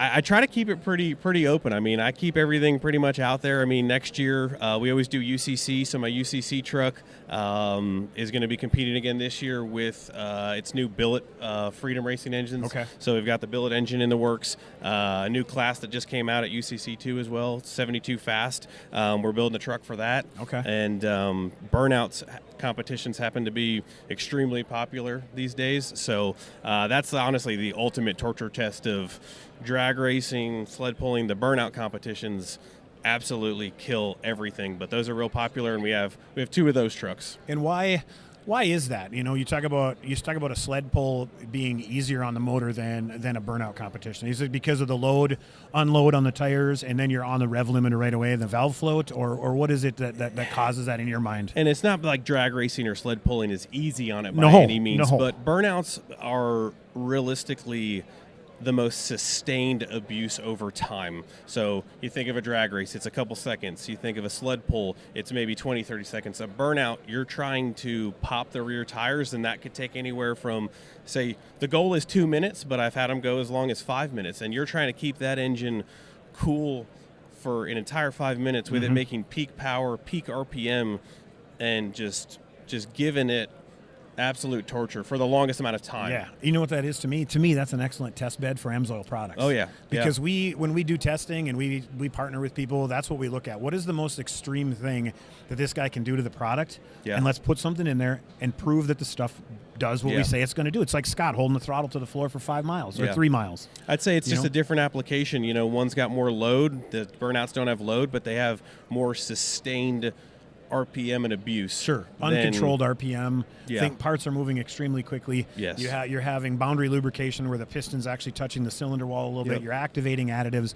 There are all these different things that are actually happening inside that motor that people don't even think about. Yeah, coolant temps on a burnout at that RPM, they rise tremendously and very, very quickly. And normally if you're on a sled pull that lasts 30 seconds or a drag race that runs real quick, it's gonna spike and then come back down. But in a burnout, you're not looking at that, and you're going until those tires are popped. So, well, the big question is, have you had any issues since switching over to Amsoil? No, I mean, realistically, our engines stay perfect. Our engines are not our issue. You know, we got drivetrain hard part failures, but as far as like the engines that we've been running for the last year or two, we don't really have to touch the engines, and that's a testament to Amsoil and all the fluids and that to, help. Yeah, and to freedom. Yeah. Oh, You yeah. know? Yep, And absolutely. As I was talking about earlier, you get the right technology together, be it the oil and the engine, Yeah. right? We find a lot of times oil can be a Band-Aid for certain things that you're doing for a parts deficiency. We can pour a bunch of zinc in there and we can make it activate Sure. and save an engine. But when you get the engine, you get the oil all formulated, everything's built to work together, man. It is successful, and it's hard to break it, even for a guy like you. Yeah, that's. I mean, I've been called that many times. I'm like, if it can sustain me, then we got something going on, because that's usually 10 times more than most. So. Right, and that's solid, and that's part of why we partner with you. Well, oh yeah.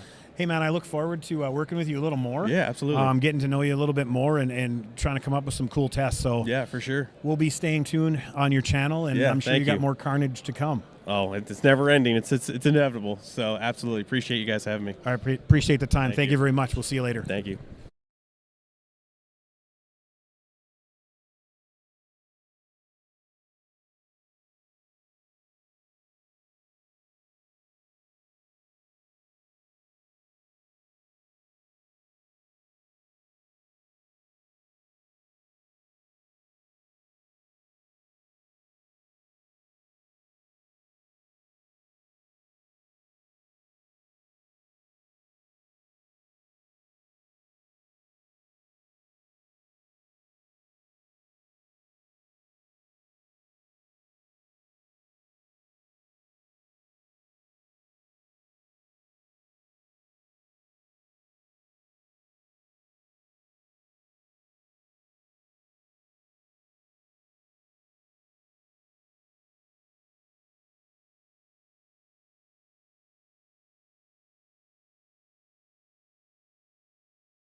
So we're here with the NASCAR Youth Series. We have next year's schedule that's been released this morning, going to tracks such as on the pavement side, Las Vegas Motor Speedway, Talladega Motor Super Speedway, Circuit of the Americas, Indianapolis Motor Speedway, Kalamazoo Speedway, Richmond Raceway, American out in California, and then Charlotte, and wrapping up in Huntsville, Alabama. And then we have the dirt side that's going to 4, Blackbird, Terre Haute, Christian County, and then wrapping it up at Keystone. But besides our schedule, we have 2025 national champion Liam Ballard here. Talk about kind of what you ran a lot of on both sides, on the pavement and the dirt in 2025. Talk about kind of how your year was and what you win a championship in. Yeah, we ran a bunch on dirt and asphalt. We ran all 4 dirts and a couple of the asphalts just to see what we got for points. We won 2 championships on dirt in Senior Animal and Formula Mod, and then we got a top 5 in Heavy 160 on asphalt. And just this year, starting out doing dirt and pavement, it was really cool because we had no experience starting for pavement. But then later on, we figured out a bunch of stuff, and we ended up winning a couple asphalt nationals, which was really cool. So you started your career on the dirt side, correct? Yeah. So what made you want to try the asphalt side after a couple of years on the dirt side? We learned a lot on the dirt, and we just thought it would be pretty cool to try asphalt just to see how it was, and just try to race against a couple other people too. But it was really just to get the experience of going to like NASCAR tracks. So do you think one helps you with the other? Not really, but dirt I think helped me at Wall when it was a really big rainy weekend and the track was kind of like wet and damp all weekend. I think dirt kind of helped with that, but other than else, not really. So what's your favorite? Dirt. Always. That's everybody's. Everybody tells me they want to try a dirt race. Then they never do.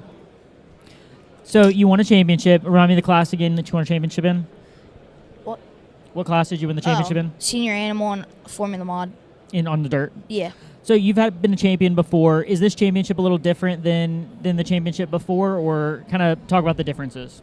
Well, like my first one, it was kind of like a surprise because it was our first year ever running national for national points.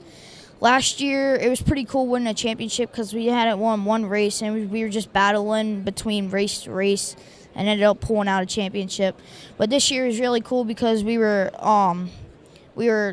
consistent this year, and we were really fast, and we were able to pull out some wins too. But the championships were really cool, but this one's really cool too because you don't know if you're going to get another one or not, and just pulling out another one is really cool. Yeah, absolutely. So talk about some of the experiences that you have or that you've gotten to go to. You went to Talladega Super Speedway, Indianapolis Motor Speedway this year. You went to some really cool dirt tracks. Talk about kind of what's been your favorite track to race on the 2025 National Tour?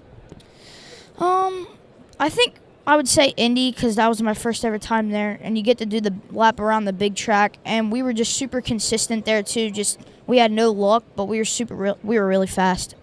So Indy, it's a big race. There's a lot of kids there, a lot of drivers there. It was over 500 cars. What goes through your mind when you go to a big race like that and get to 500 cars, a lot of kids in your class, and how do you prepare yourself to try to win there? Well, I really just try my best, like not to really think about the car count or who's there or the competition, and try to just let my mind calm down and just think of what I have to do and what I need to do to accomplish goals. Awesome. And then the lap around, so we had BC39 there this year. We just announced a couple days ago that BC39 will be returning while we're there. And then you have the lap around the track. Is there some things that you like going to outside of the track? Did you enjoy BC39, or did you try to focus on the quarter midgets and racing? Yeah, we were pretty focused on the quarter midgets, but at the end of the night, I was just going to the BC39 to try to get my mind off of what we were doing there, just so I wasn't getting stressed, and just being able to watch dirt. Like after me growing up around dirt, just being able to go and watch at the big track was a real big help. So BC39, was there a certain driver you were rooting for? No, not really. Maybe Justin Grant, but not really a specific driver. Okay. Well, is there anything else you'd like to say to the fans at home? No.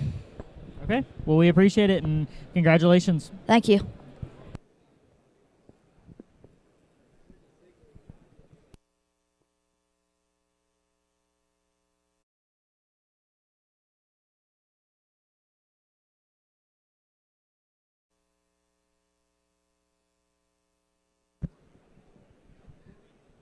So the next driver that we have up here is Brody Sullivan. Brody is our national champion in, remind me, junior animal this year? Junior 160 this year on the pavement side. Talk about kind of what your year looked like in review.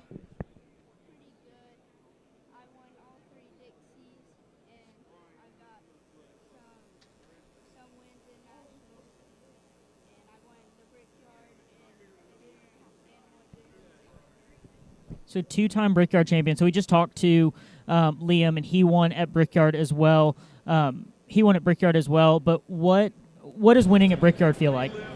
It's really big and fun. Is winning a brick really cool? Mhm. So what else about Brickyard do you like? Did you go to BC39? Yeah. Was that fun? Yeah. Was going around the track fun? Yeah. Is that a cool experience? So what other tracks did you go to in 2025? Talladega, Brickyard, Washington. Did you drive out there? It's a long drive. You No, did? I flew. You flew? It's a long flight. Yeah.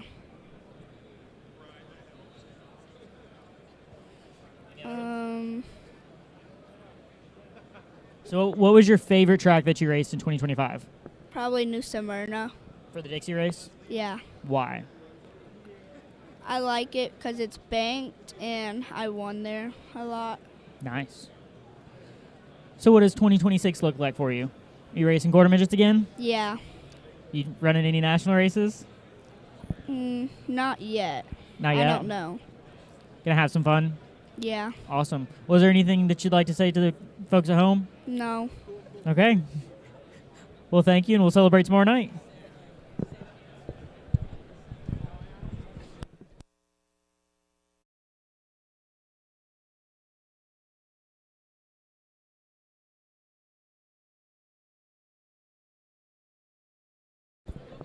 Okay, next we have Easton Turner from Plainfield, Indiana. Easton, kind of introduce yourself and where you're from, and then what classes that you race. I race senior Honda and senior Animal. I been racing since I was 5, and I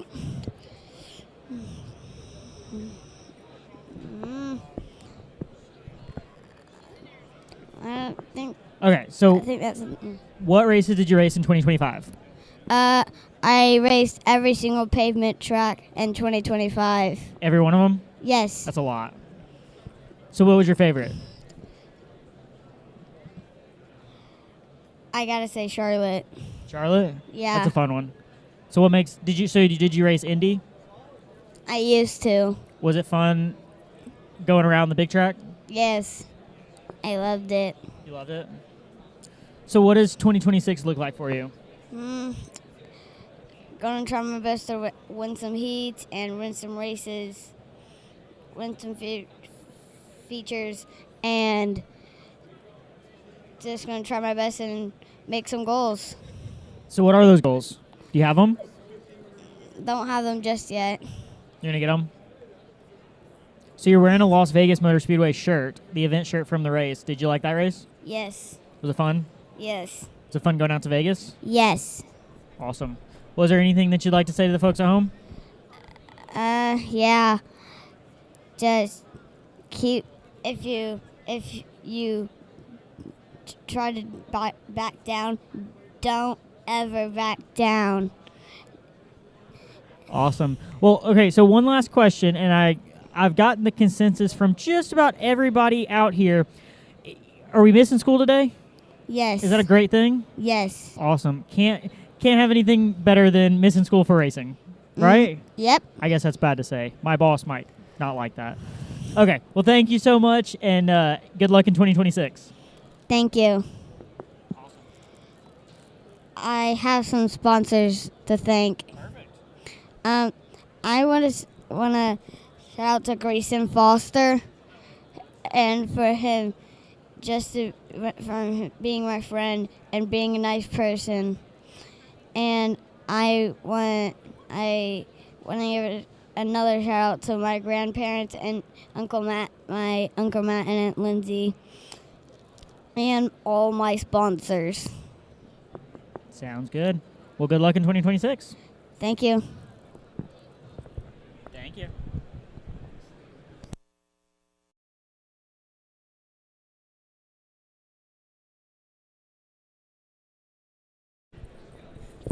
So next up we have Caleb Mertz. He is out of Pennsylvania. I'm definitely not going to try to pronounce that town that you're in. Mm-hmm. How was your year? You're a champion with us. You're wearing your championship hat. We're going to celebrate tomorrow night. How was your year in 2025? It was great. I had a lot of challenges coming through the season because I wasn't thinking I was going to ever make it this far, and it was kind of hard passing all those cars to get into the lead. And then I also always fall back sometimes. So you are a champion on dirt. Have you ever run pavement or just dirt? I ran pavement a couple times in the local seasons, but I never really ran that pavement that much. So I'm assuming dirt's your favorite. Mm-hmm. Seems to be the consensus for a lot of people. So what about quarter midgets do you like? Do you have fun with? I like passing up cars and gaining spots, and I like when I finish first, and I also get all the trophies. Trophies and finishing first. That is Mhm. awesome. That's my favorite part too. Mm-hmm. So what does so you won some races in 2025. What races did you go to? What races did you win? What was your favorite? Kind of talk about that.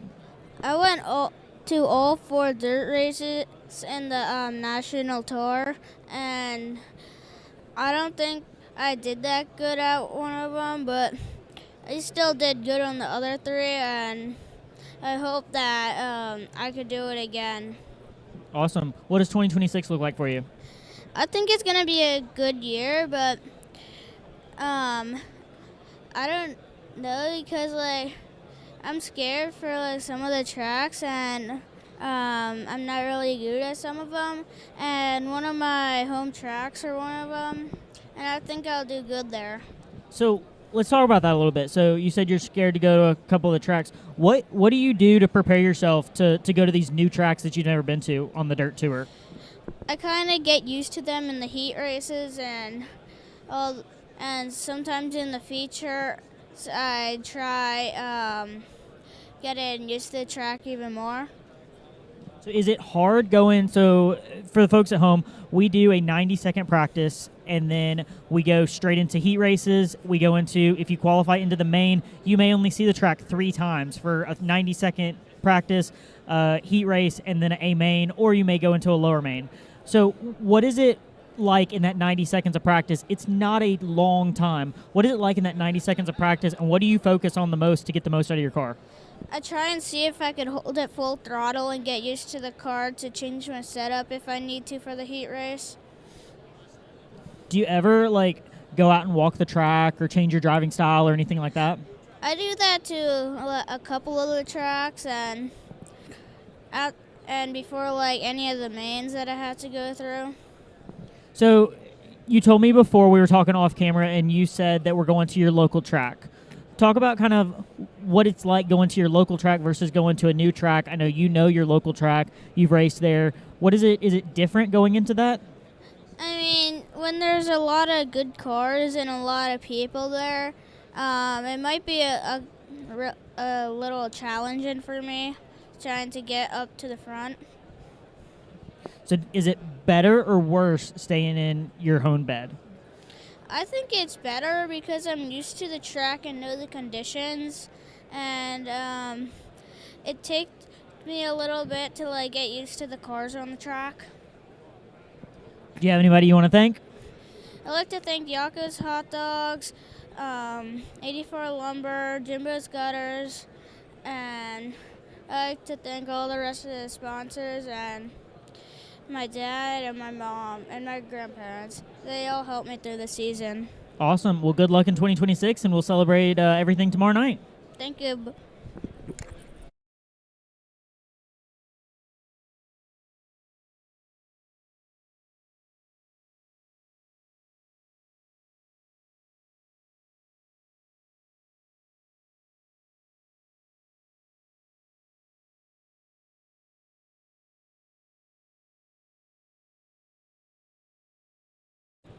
I'm already done for today. Oh, did you win?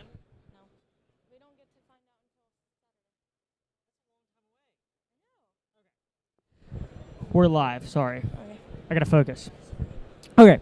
So next up we have Madison Pritchett. She races out of Cummins, Georgia, and she used to race quarter midgets. And now talk about kind of what you do now.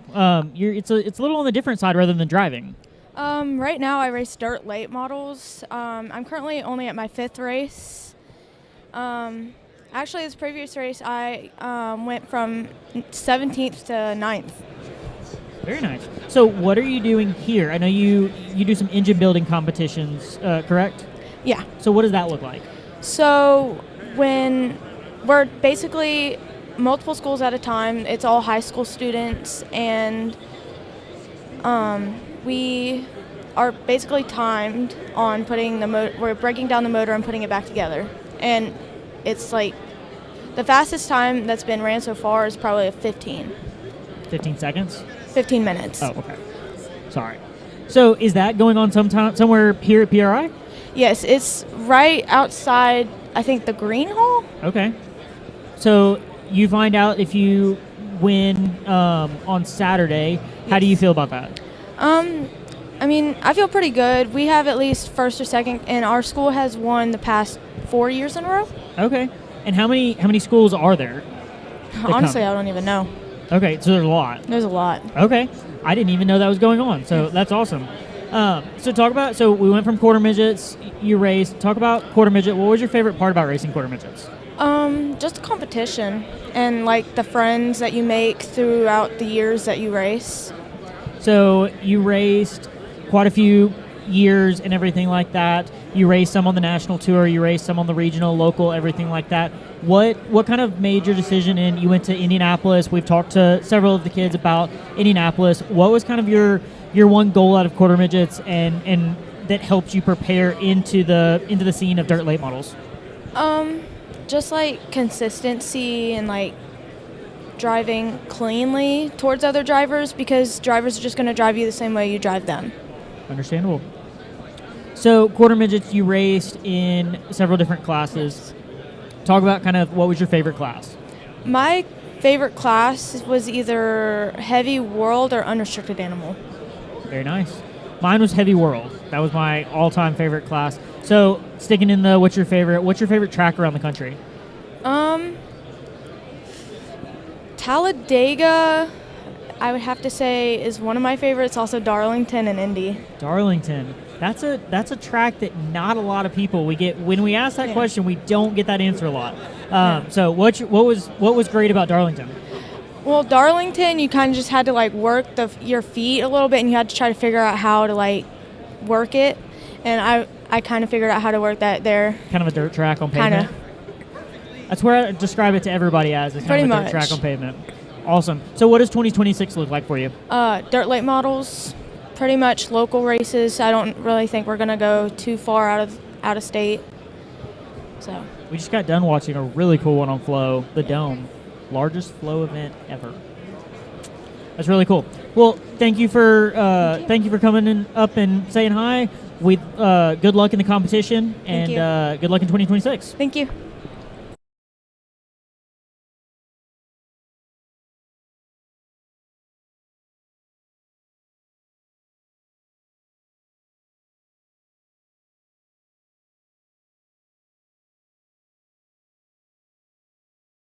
Okay, next member is Leighton Rose. Now, Leighton has a couple different things going on. We'll kind of go in a couple different directions because we've got some really cool stuff to talk about. Leighton is a champion of 2025, correct? No, I didn't win a championship. Nope. I apologize. So how did 2025 go? I know you're getting acknowledged tomorrow. How did 2025 go? It went good. We had fast cars, but we just really never had the luck after Talladega. But we were pretty fast like all season. Okay, awesome. What was your favorite race of the year? Probably Talladega because that was the first ever national win for me. Okay. Well, congratulations. Thank you. So let's move over, now that I've said that incorrectly, let's move over to what I do know correct. So the Petty Performance, you're one of the top four. We narrowed it down from 140 down to 40, down to 20, down to 10, and down to 4. And you're one of those top 4, one of the 2 for a restricted micro ride. What does that competition meant to you, and what has it shown in 2025? It means a lot to me. I've never been on dirt, so to be able to go out there and do pretty good, I feel really confident in it, and just I hope I can get it. So with that being said, you went out on for the first time or second time at Millbridge a couple weeks ago. How was that? What did that look like with the Chad Boat Industries car? It was really good. I just got in. I knew I had to be confident right out of the bat, and the car felt good, so I just got used to it pretty fast. Awesome. How is quarter midgets different from the micros? I know the micro is a significantly bigger car, but how is it different? And do you have a way different driving style with it, or? Yeah, I learned that. Well, everybody was just telling me you got to keep the wheels turning in dirt. So at first I was kind of parking it, and then I learned how to keep the wheels turning. So that was a lot better for me. Awesome. So what is in quarter midgets? What has kind of prepared you to go up into the? I apologize. What has prepared you in quarter midgets to kind of go up into the micro? Just got to be confident in yourself. You can't always win. You just got to be ready for whatever happens. Awesome. So what does that look like what does 2026 look like? Are you going to I know if you win tomorrow night, you'll be at the Tulsa shootout. in a Chad Boat Industries car. What does 2026 look like for quarter midgets, for micros, for just you as a driver? Yeah, so we sold our quarter midgets. We do have a Midwest truck, we call them, up there for me next year, and then I'd also like to dabble in some micro and dirt stuff. That's awesome. So the Midwest truck, what does that look like?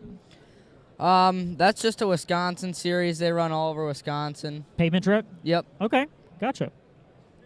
So with 2025, 2026, you have some sponsors I'm sure you want to thank. Yeah, my mom, my dad, and Rhino's Trucking, and like BRE Racing and Bullet Chassis. Awesome. Well, congratulations. Good luck in the competition tomorrow, and we will see you tomorrow night. Yeah, thank you. See you then. See ya.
Okay, next driver that we have is Wyatt Mertz. Wyatt, you're from Pennsylvania. We've already interviewed your brother.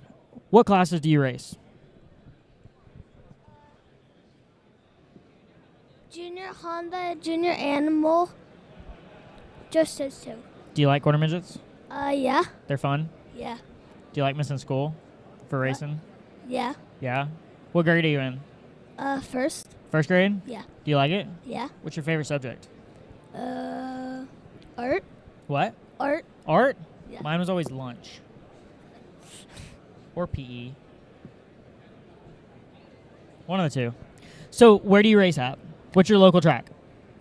Keystone. Do you like it? Yeah. Are you excited that we're going there for a national next year? Yeah.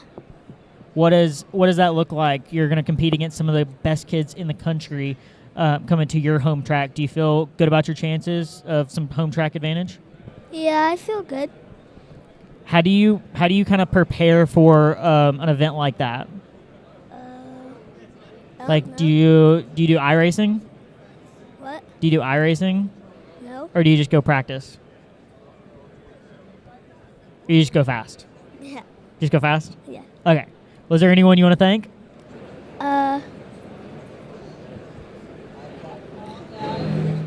Mom, Dad, brother, Yakas, Jimbo Gutters, 84 Lumber, Lowdown. You got a bunch of them. Yeah. Bunch of supporters. That's awesome. Well, congratulations. Good luck in 2026, and we will see you tomorrow night. Thank you. Thank you.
With vehicles ranging from cross cars for young talents to the 1,000 horsepower FC1X, Rally X offers something for everyone.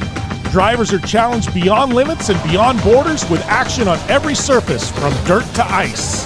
There's plenty of challenge on the track and no shortage of excitement and fun in the Rally X paddock. From land rush starts to photo finishes, countless fans have watched us in Europe, and now it's time to bring the thrill to some of North America's most iconic venues: Crandon, Eldora, Trois-Rivières. This is Rally X Americas, coming in 2026.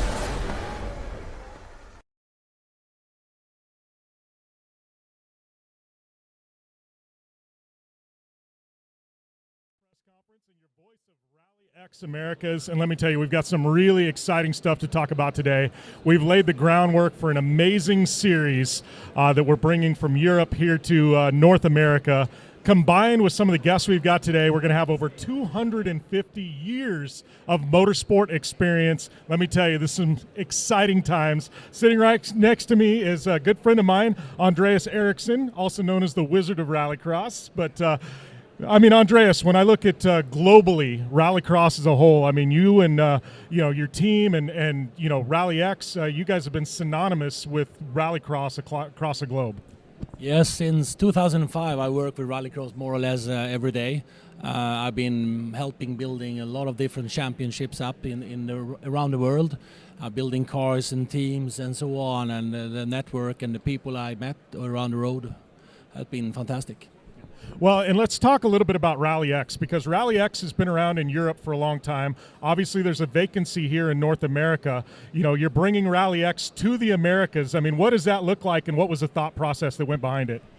No, so I mean, I'm used to build cars for different series and so on, and it was a gap here now. And it was the same in Europe 15 years ago when I started Rally X. That's a cool thing, we have good races, and Rally X grown in Europe to be very big and very, very high level series. So I thought, why shouldn't we try to do that in America as well? So here we are. I live in America since 2008 partly, so why don't try it here as well? And I think the concept we have and how we do it, I think will work fine.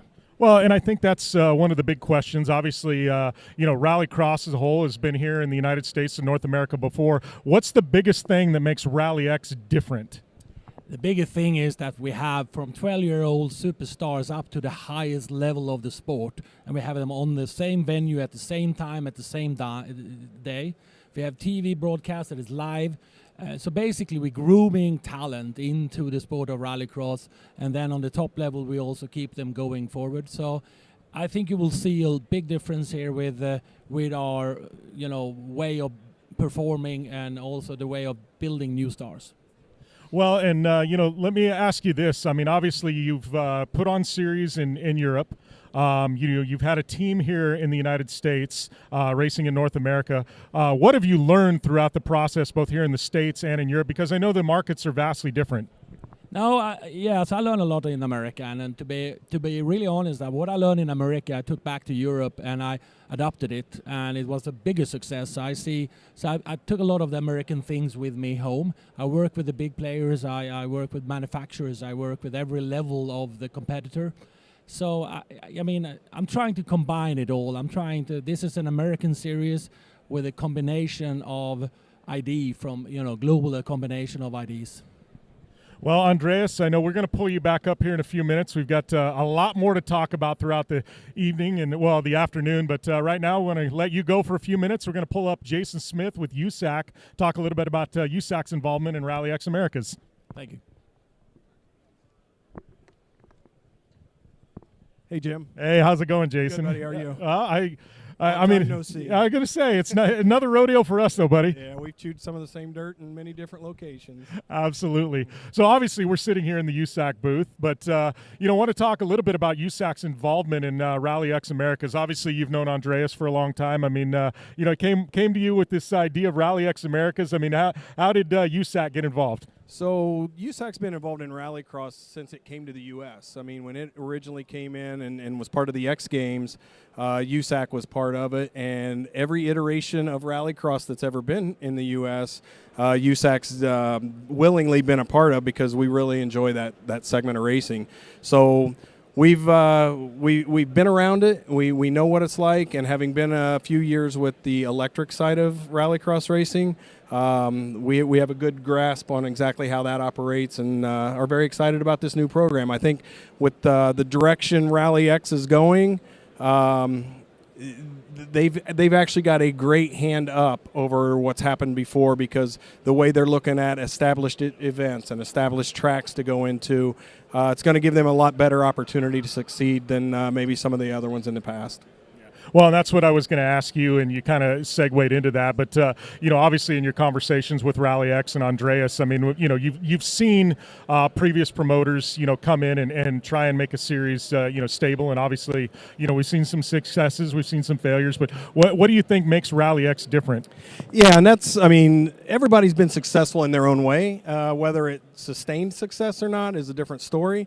But Rallycross. And I heard Andreas explain it to somebody earlier today in a great way, is that it's a lot of races with a little laps per race compared to few races with a lot of laps. And that's the way it is. Rallycross is really meeting the need of the new consumer. I always look at the 18 to 25-year-old consumer and think, what are they into today? Well, they're into jumping, and they're into things that happen quick. They don't want it to last and drag out, and that's the way Rallycross is. And so, the 6 to 8 minute final events is right up their alley.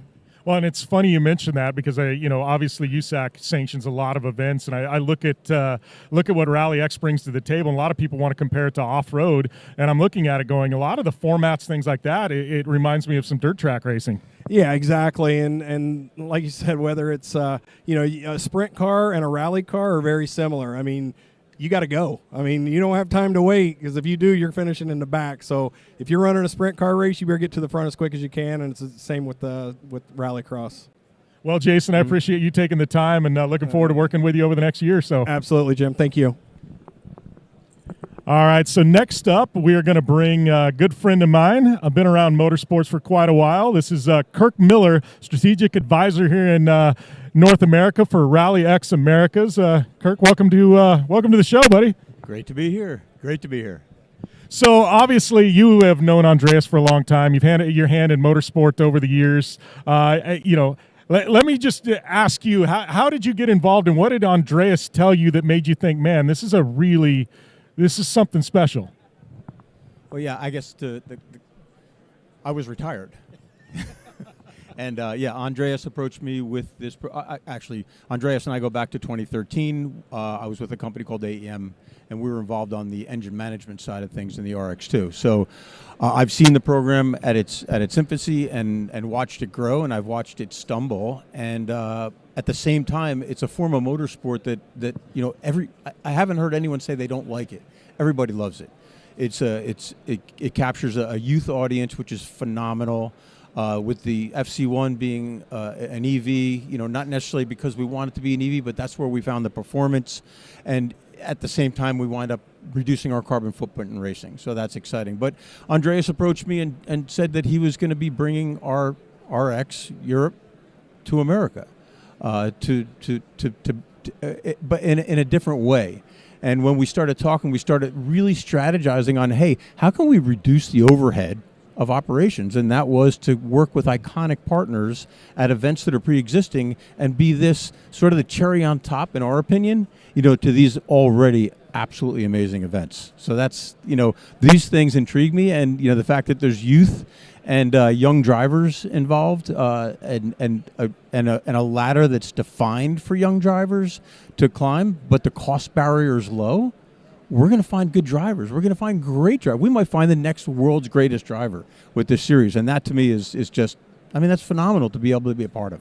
Well, and I agree, and I think that's what's special about what's built, because a lot of people, see the FC1X, the flagship cars, but what we're doing is building a ladder system, so drivers can come up, and there's a professional ladder system here in North America for, Rally X Americas, and I think that's something special. A lot of series don't build that ladder system in from the get-go.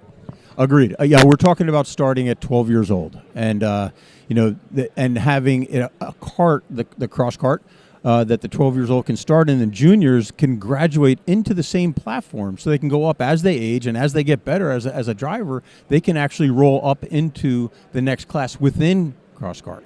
So that's really exciting. And then the rest of it is defined right in front of them so they can see that ladder, and we position it as well as possible for them to climb it. Well, Kirk, it's awesome to have you sitting up here. I know we got a lot of guests today. You kind of segued into some iconic tracks. We got a schedule announcement here in a few minutes, but thanks a lot, Kirk. Appreciate it. Thank you. All right, that being said, we're going to draw up next Chris Leone, who is media director here for Rally X Americas. A lot of you Rallycross fans have probably seen Chris over the years, but Chris, you're kind of like me and, some of us others, but, let's talk a little bit about this because you've been in Rallycross for a long time and involved, and here we see you back with Rally X Americas. Yeah, and it is great to be back. I owe my professional career to this sport, from working together 12, 13 years ago, and we first met my first day on the job with you testing Andreas's Supercar Light. So, we go back in this sport quite a bit as well. Obviously, my career path has changed a little bit, so I have been at iRacing for quite some time and, continue to work within the marketing and comms department there and love all that stuff. But, as somebody who works a day job for a motorsport simulator, you're simulating motorsport. And for me, I love being involved in professional motorsport. I never want to give that up. I always want to be a part of something real that's going on. And so being able to get back involved with Rally X, I have admired what Andreas has done with cars, series, events, all sorts of things for a decade plus. That is the gold standard for this sport. So it is just, it's an honor to be a part of it, And for us, we're going to be forward thinking with media. We're going to try to innovate. That has always been kind of my mindset in anything that I work on. We want to innovate. We want to do new things. We want to do things people have never seen before. We want to make sure we're engaging with the fans. We want to make sure that we're pushing them to all these live streams that we have planned for the coming year. We want to make sure that we get them on social media, particularly the Instagram @rallyx.official. Where we'll be pushing out all sorts of information. I know we've got so much cool stuff lined up. I know we'll get to the schedule here in a minute, which we're incredibly proud of. There is just so much to be excited about with this, and to get back to working with you, to work with Andreas, Kirk, all the amazing promoters that we've got lined up. I mean, it's a homecoming, and it's incredibly special. Yeah, it absolutely is. Thanks a lot, Chris. That being said, those of you tuning in at home and are here are probably really excited to hear about the schedule. So we're going to jump into the schedule. Some iconic venues. We're going to kick things off in 2026 at one of the biggest iconic venues in off-road. We've got Crandon International Raceway. Then we're going to move to Eldora the weekend after Crandon. Then we're going to move to Riviere, in Canada for their big weekend in August. We're going to come back to Crandon for an all-star weekend, and then we're going to wrap things up in Portugal with a big Rally X versus Rally X Americas event in Portugal. We're going to dive into all those. We're going to start with Marty Fioca here from Crandon. Hey, Jim, how you doing? Pretty good, Marty. I know, obviously, you and I have been friends for a few decades now at this point, but well, it feels like it anyway. But it's all good. I was going to say at least a couple decades. I don't know. I don't want to age us by saying a few. It's a couple. It's all good.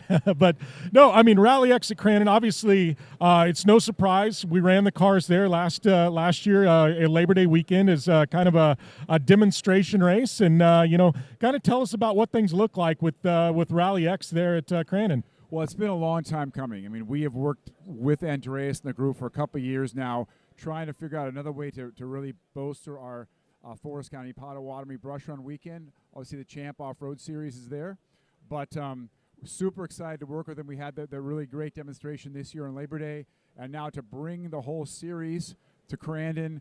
I think the main thing we want to get across is the fact that we felt like that rally part of off-road motorsports needed like a real home.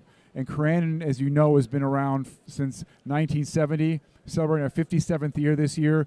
So the facilities there, 20,000, Labor Day 64,000. So that's all in place. So what's great about that for the rally series is they can concentrate on putting on great races, finding promotional partners. They don't have to build anything. And that's a really marked difference from what's happened in the last few years with all the Rallycross series.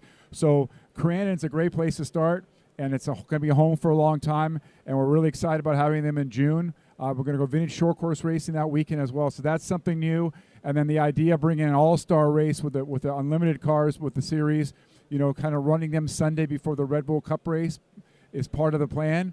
So big things with the rally program. And, it's great to be working with you. Great to work with some of the other promoters. Eldora is super excited about that.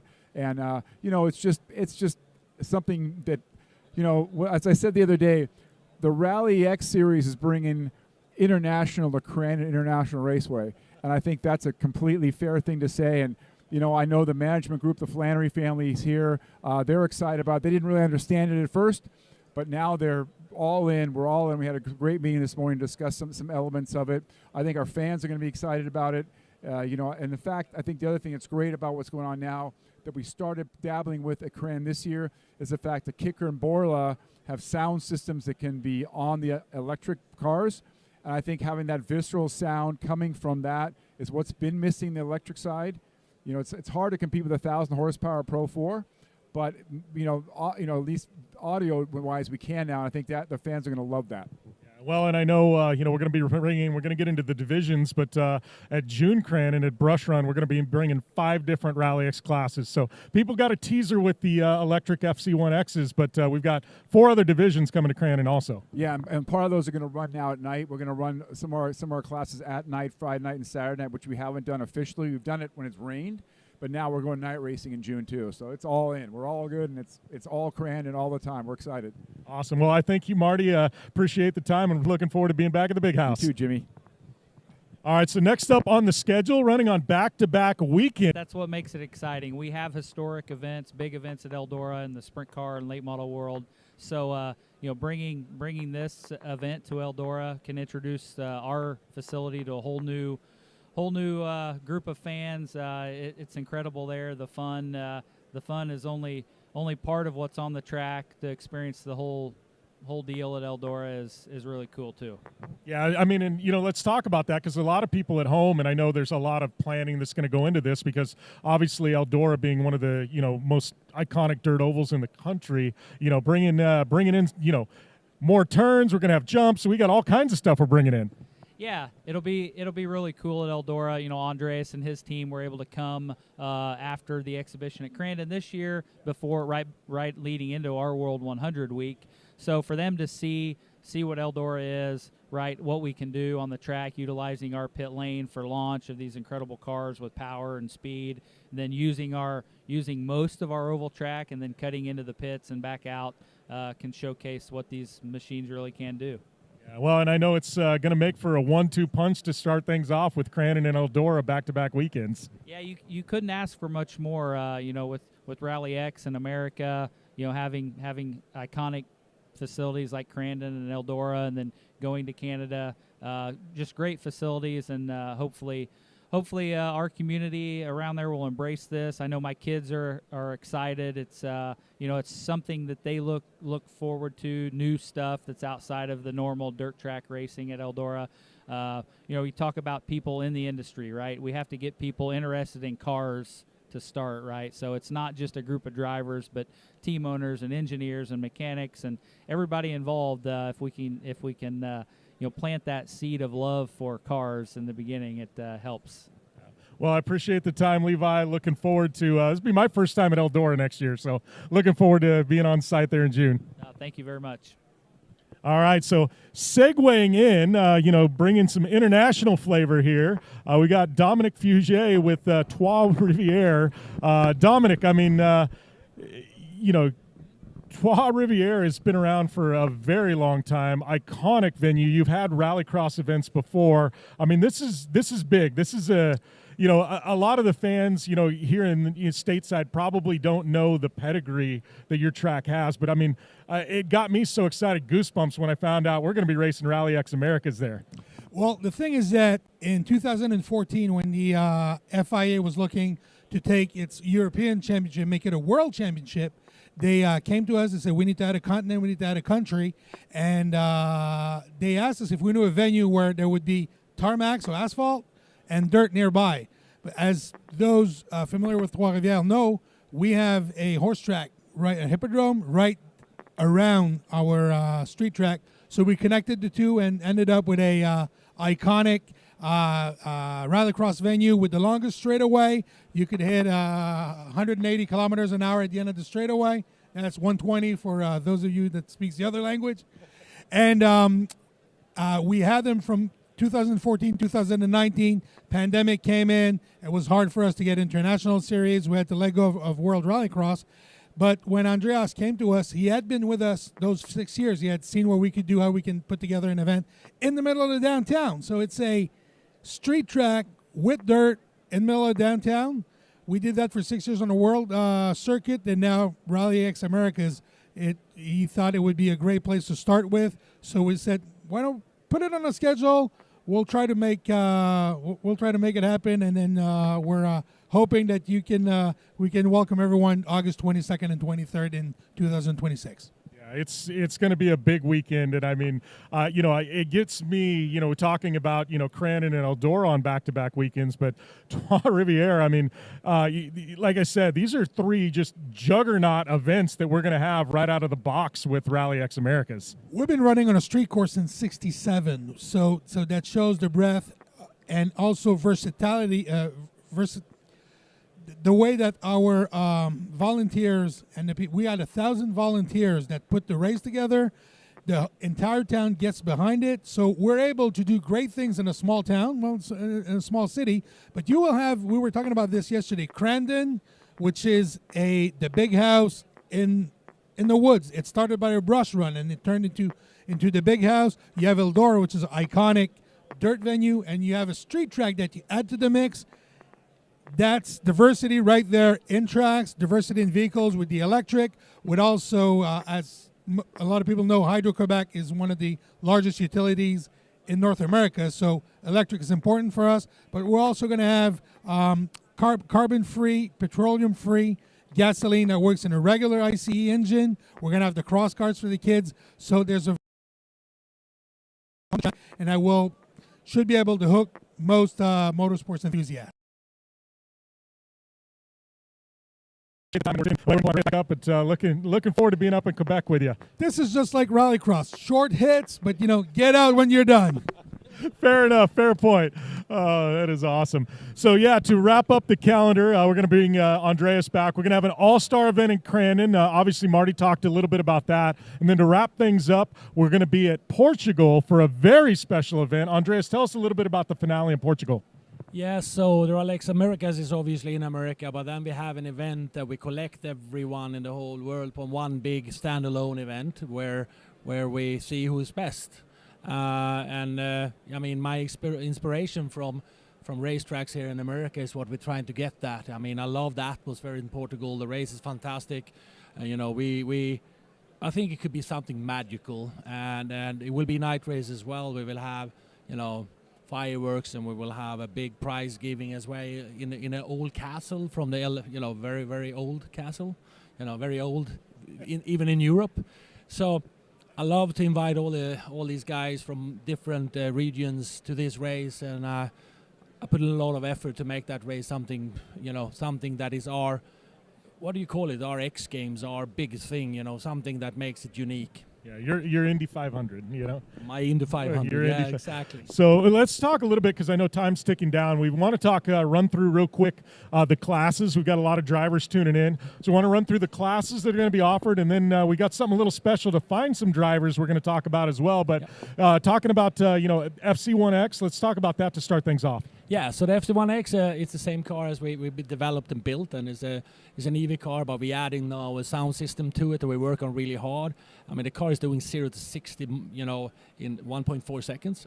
I mean, it's just a fantastic car. It's fast, it's nimble, and it's something that fits into the market coming. Then we have the FC2, 550, 600 horsepower, fantastic car as well. Very fast, equally fast as the supercar today.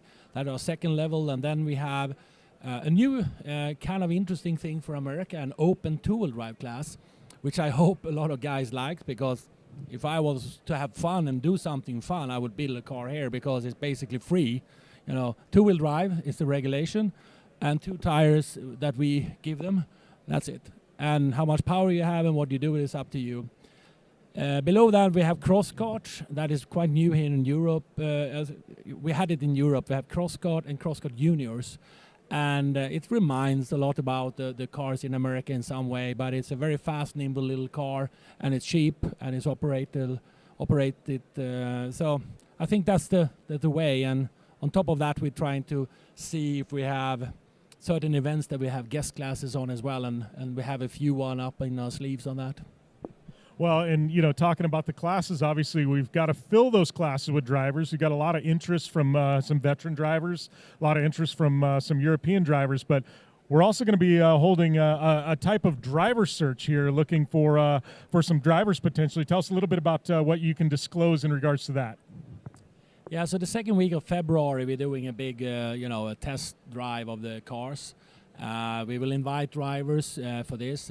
Will come a list you can apply for, and you can come and race. And so we will have FC1, FC2s, and cross-kart, and for potential drivers to test drive and see what it is all about. I mean, it's a lot of new cars for people that haven't seen it, but yeah, I think that will be a good week, and I think that's a way to learn what our cars can do.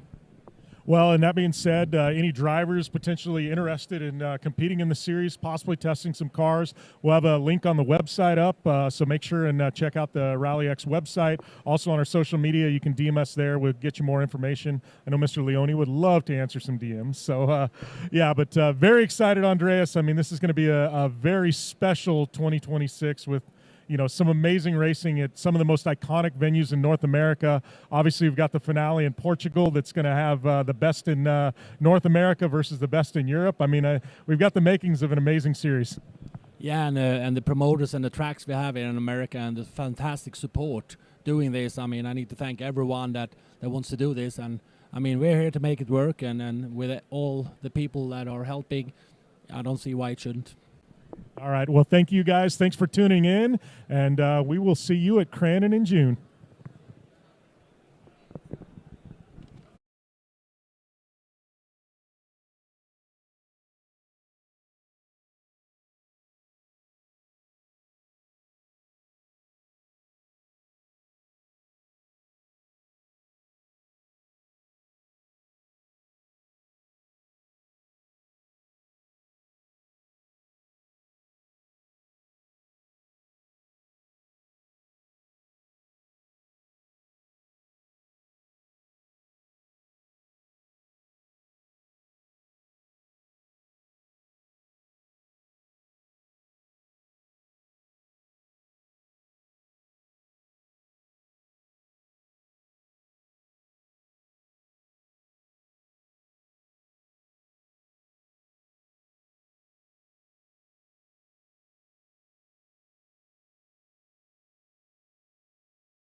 Hi, Joe Peak here with USAC's road racing program.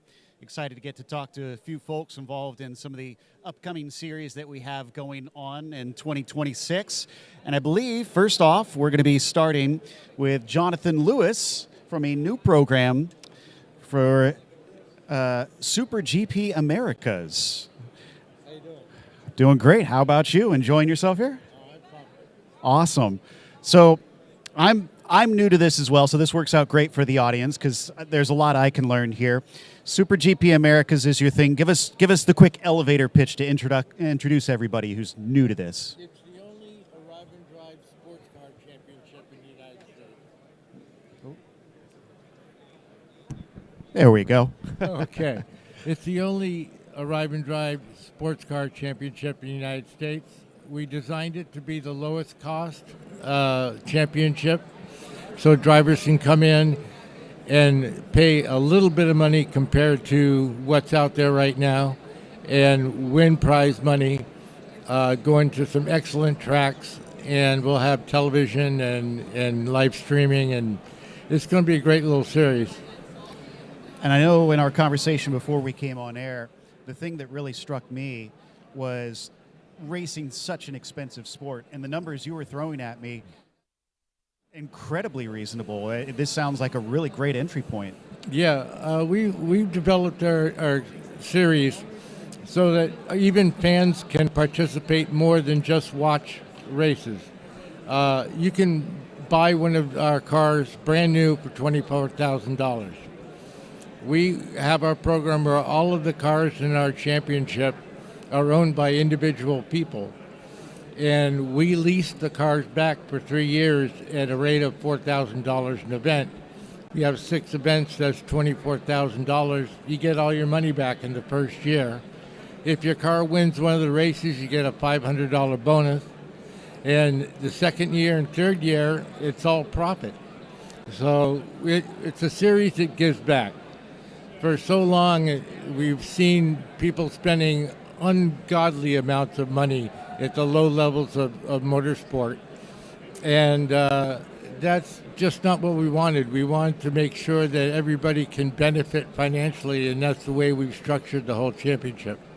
That sounds fantastic, but this again is I feel like a bit of a new thing, especially in North America. So tell us a little bit about the cars. What is a Super GP car? Well, they're known as Copa 1.8 in Mexico. The chassis and the bodies are made in Mexico. All of the running gear are all General Motors.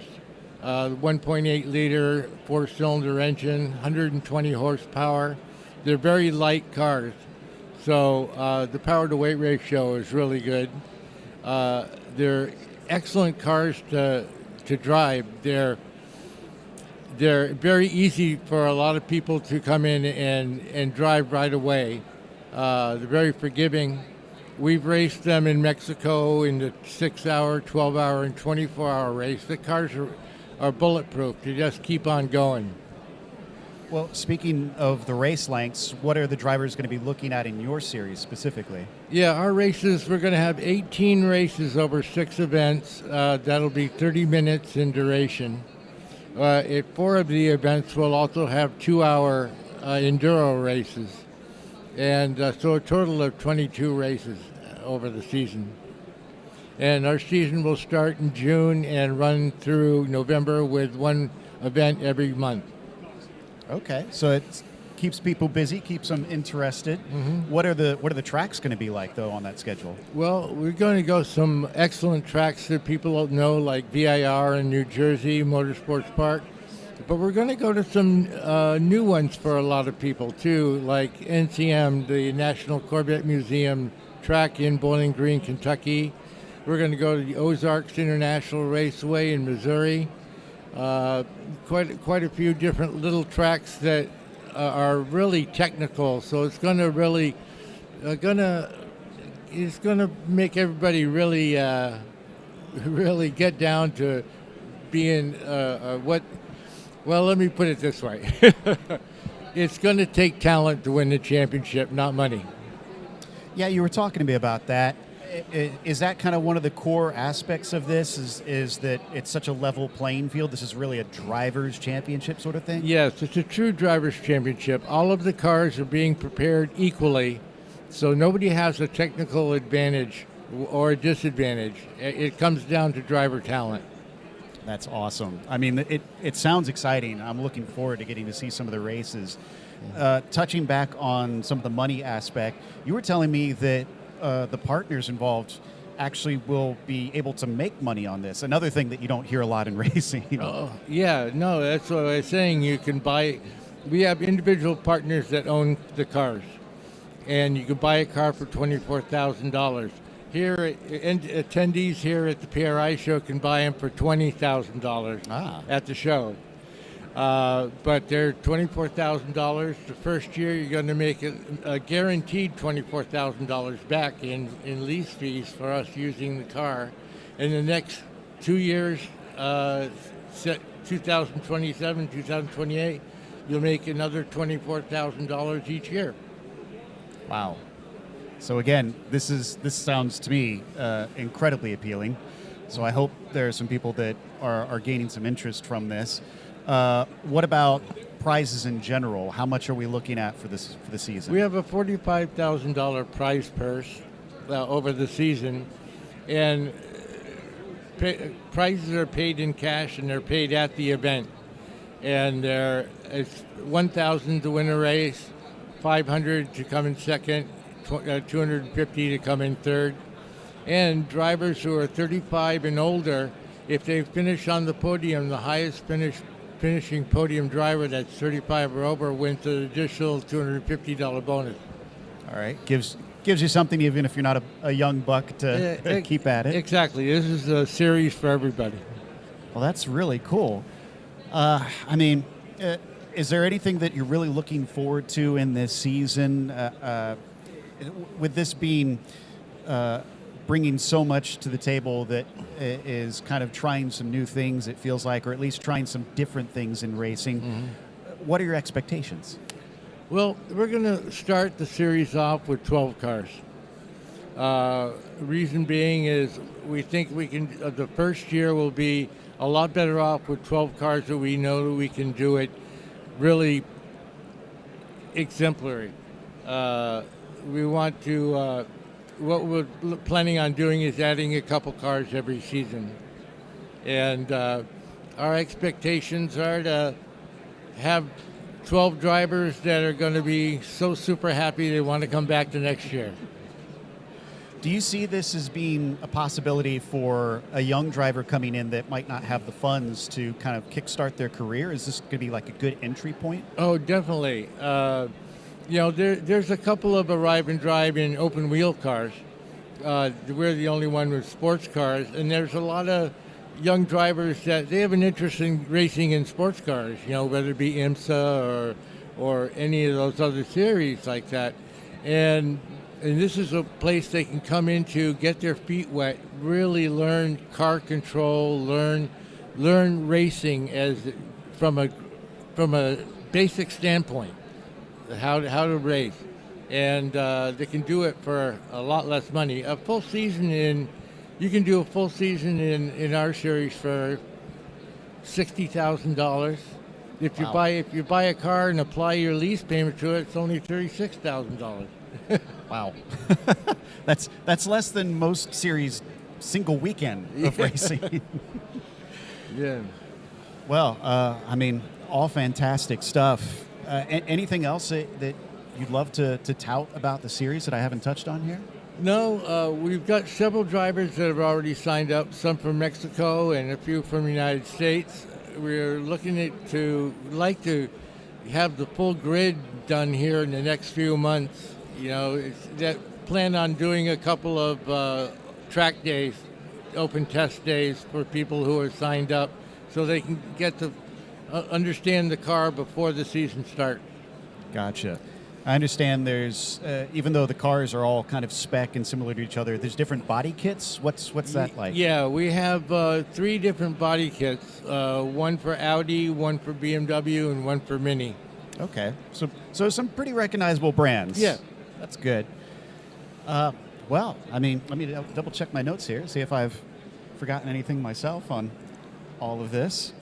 But yeah, this is honestly, I'm looking forward to seeing what you guys bring here to USAC. We're really excited. We've been working on this for a couple years.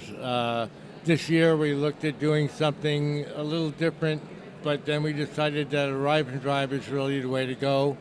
That way people aren't spending money on buying cars, buying trailers, paying for crew, all that stuff. They know exactly what their cost is going to be going in, and it's going to be a lot less than if they did it on their own. And they don't have to worry about, well, this guy over here is spending a lot more money testing and stuff like that, and I can't compete with that. With our series, everything's equal. Everybody's on this level playing field, so it doesn't matter how much money you're spending. It's what your talent is. That's awesome. So if you shine, it's because you've got the skills and the knowledge. Exactly. Very cool stuff. Well, thank you for introducing us to Super GP Americas. I hope some fans have been lured in, and maybe we'll give a shot at racing with you. Sounds great. I appreciate you having me here. All right. That was Jonathan Lewis, going to be in charge of Super GP Americas, coming to the roadside here. Just double checking real quick who we've got next. It looks like we've got Tom Drewer of Radical Cup North America. We'll bring him over. Tom's been with us for a while now. Very much a staple in the paddock. Good to see you again, Tom. Good to be here. Fantastic. As always, PRI show. Yes. So, 2025 done, 2026 coming up. First of all, anything new and big we need to know about for next season? Yeah, I think our big news is that we'll be racing alongside the World Endurance Championship, the FIA, the other major world championship that comes to the USA, and be doing that at Kohler in September. So that will be a fantastic way to finish off what will be inevitably another big season of Radical Cup racing. Well, that's impressive. So that's going to be a big draw. And I've noticed that about the series. It seems like that's one of the things that you guys tend to do is you have some pretty big names sharing the track with you. Yeah, well, I guess the reality is we're sharing the track with some big names. But, obviously next year we start the season with a couple of fantastic USAC events being Sebring and then off to Sonoma Raceway, so covering both coasts. And then it looks like round 3 at this stage will be one of our staples for the last few years, which has been Road America with IndyCar, and that's always been a fan favorite. It's really a pleasure to race in front of the IndyCar crowd at Road America, and I know that a lot of fans reach out to us, wonder whether we will be back, and we will be next year.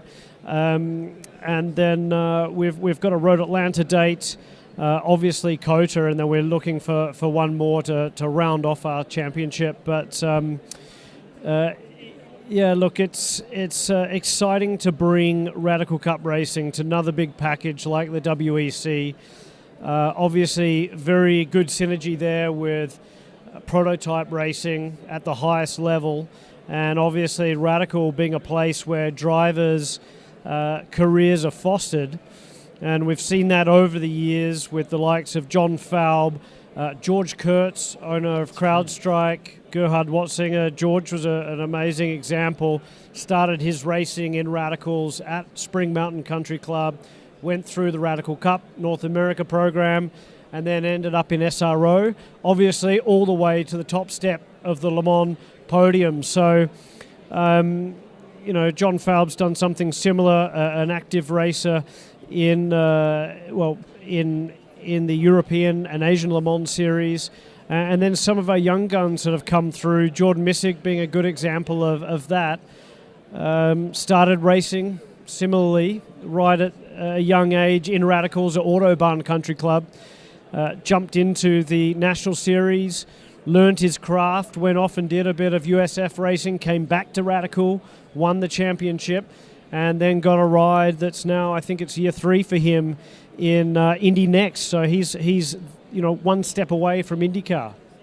What do you think it is about the series that makes it pliable like that, that it's a stepladder to not just sports cars but also open wheelers? I think it comes down to the car. Honestly, the lovely thing about a Radical, and I had an experience of this myself. Many years ago I came over to race cars. I was doing some coaching and got flown up to Mossport, or Canadian Tire Motorsport Park, and the car we were meant to be operating with wasn't ready yet, and there was a Radical. I didn't really know much about Radicals at the time, and jumped in and immediately out of pit lane into turn 2 at Mossport. The thing just felt very, very positive. It was confidence inspiring. Straight away there was a decent amount of mechanical grip. It wasn't like the open wheelers and prototypes I was used to, where unless the tires are hot, the brakes are hot, the thing feels like it's going to put you in the wall. So the Radical was completely different, and I carry that fond memory to now, and working with the company. It's such a, to use your word, a pliable car in terms of someone can jump into a Radical with no experience, not even being on a racetrack before, and at least get the sensation that, yes, I can do this. I might be miles off the pace, and that's the challenge, but I know it's not out of the realm of possibility. Whereas I think a lot of racing cars you jump into, quite frankly, they're quite intimidating. On the flip side, over the years we've had Lewis Hamilton, Sebastian Vettel, Lando Norris was a recent one. You name it, Jenson Button, they've all driven the cars and been so impressed with the amount that you can push it, the performance levels, whether it's the downforce, the braking, and of course all that means that the cars are teaching you the right techniques to carry on to whether it's top prototype racing, whether it is open wheel, and of course the modern day GT cars like top GT3 cars, etc., also have a reasonable amount of both mechanical and aero grip. So the car is a very, very good training tool, and rewards both the, I hate using this term, but gentleman driver, as well as the young guns looking to make a mark. And I just met a young girl just here that I'd seen up in at Canadian Tire Motorsport Park earlier in the year. She's working her way up through the ladder, coming out of karts, looking at doing some Formula 1200, and then stepping up to Radicals as being her base, and working out where she can go next because of the versatility. So that, luckily the car is just a very, very good training tool. And as I say, something that gives you a lot of confidence when you jump into it for the first time.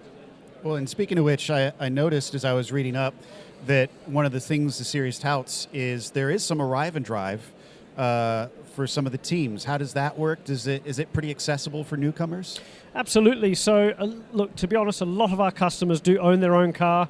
A lot of our customers come out of the fantastic top-tier country clubs around the nation, and for that matter, up in Canada.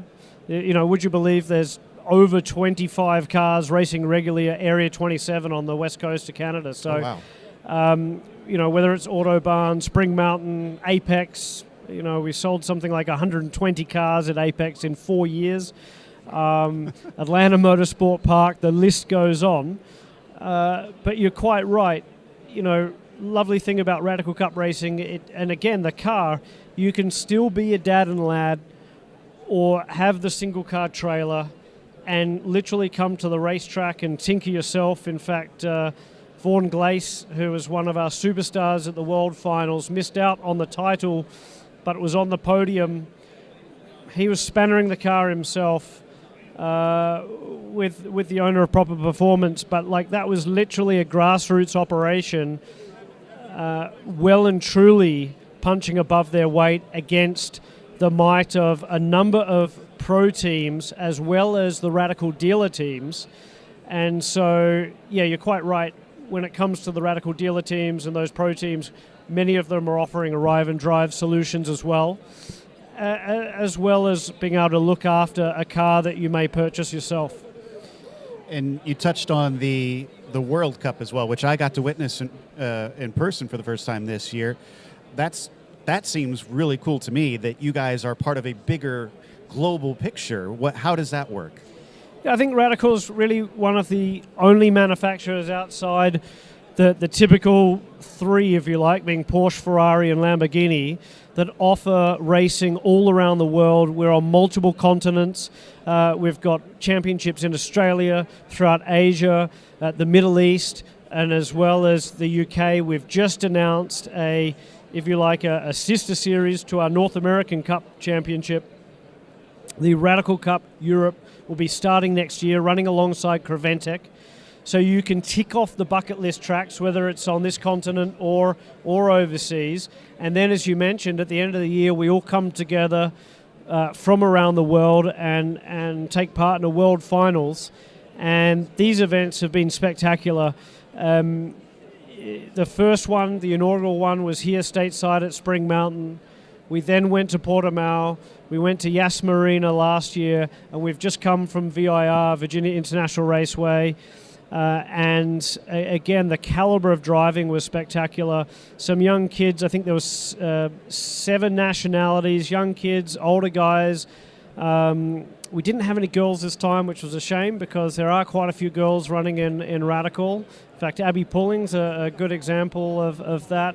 Obviously, racing in the F1 Academy. So, yeah, coming together, and it's a bit of a festival. We really pride ourselves on our racing being, as full on and aggressive on the track as it is fun off the track.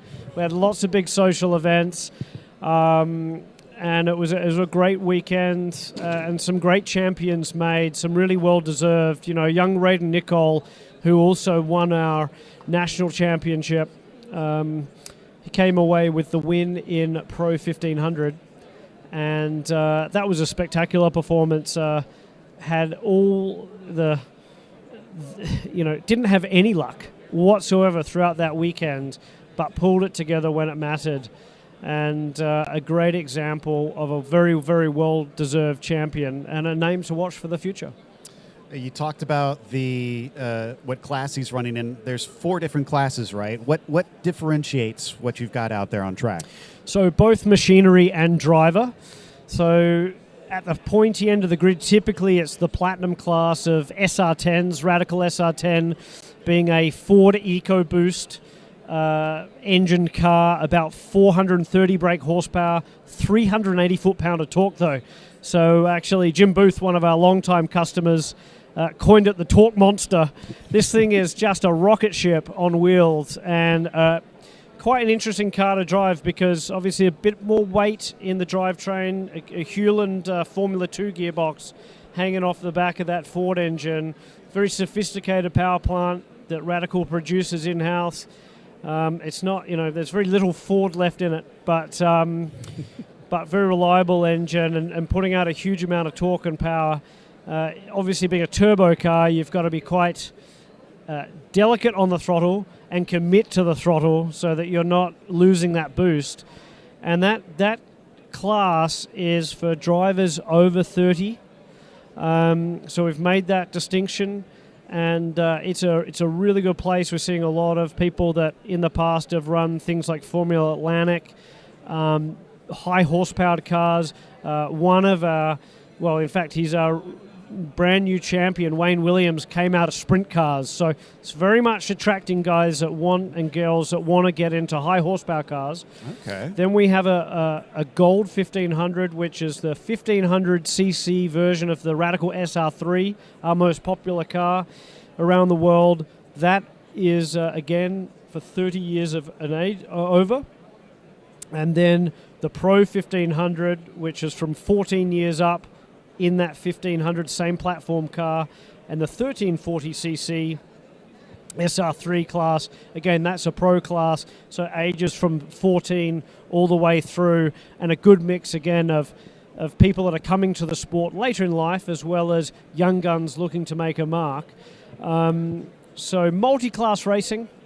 I think, again, that's why the championship lends itself to really giving yourself a very good platform to work upon. You know, a lot of skills are learnt because you're having to decide what your strengths and weaknesses are, what your out-of-class cars, you know, where they might brake later or accelerate quicker, when can I get around them, how to interact, that chess game that is multi-class racing, and that's really preparing people again for the SRO, the IMSA, ELMS, WEC ranked.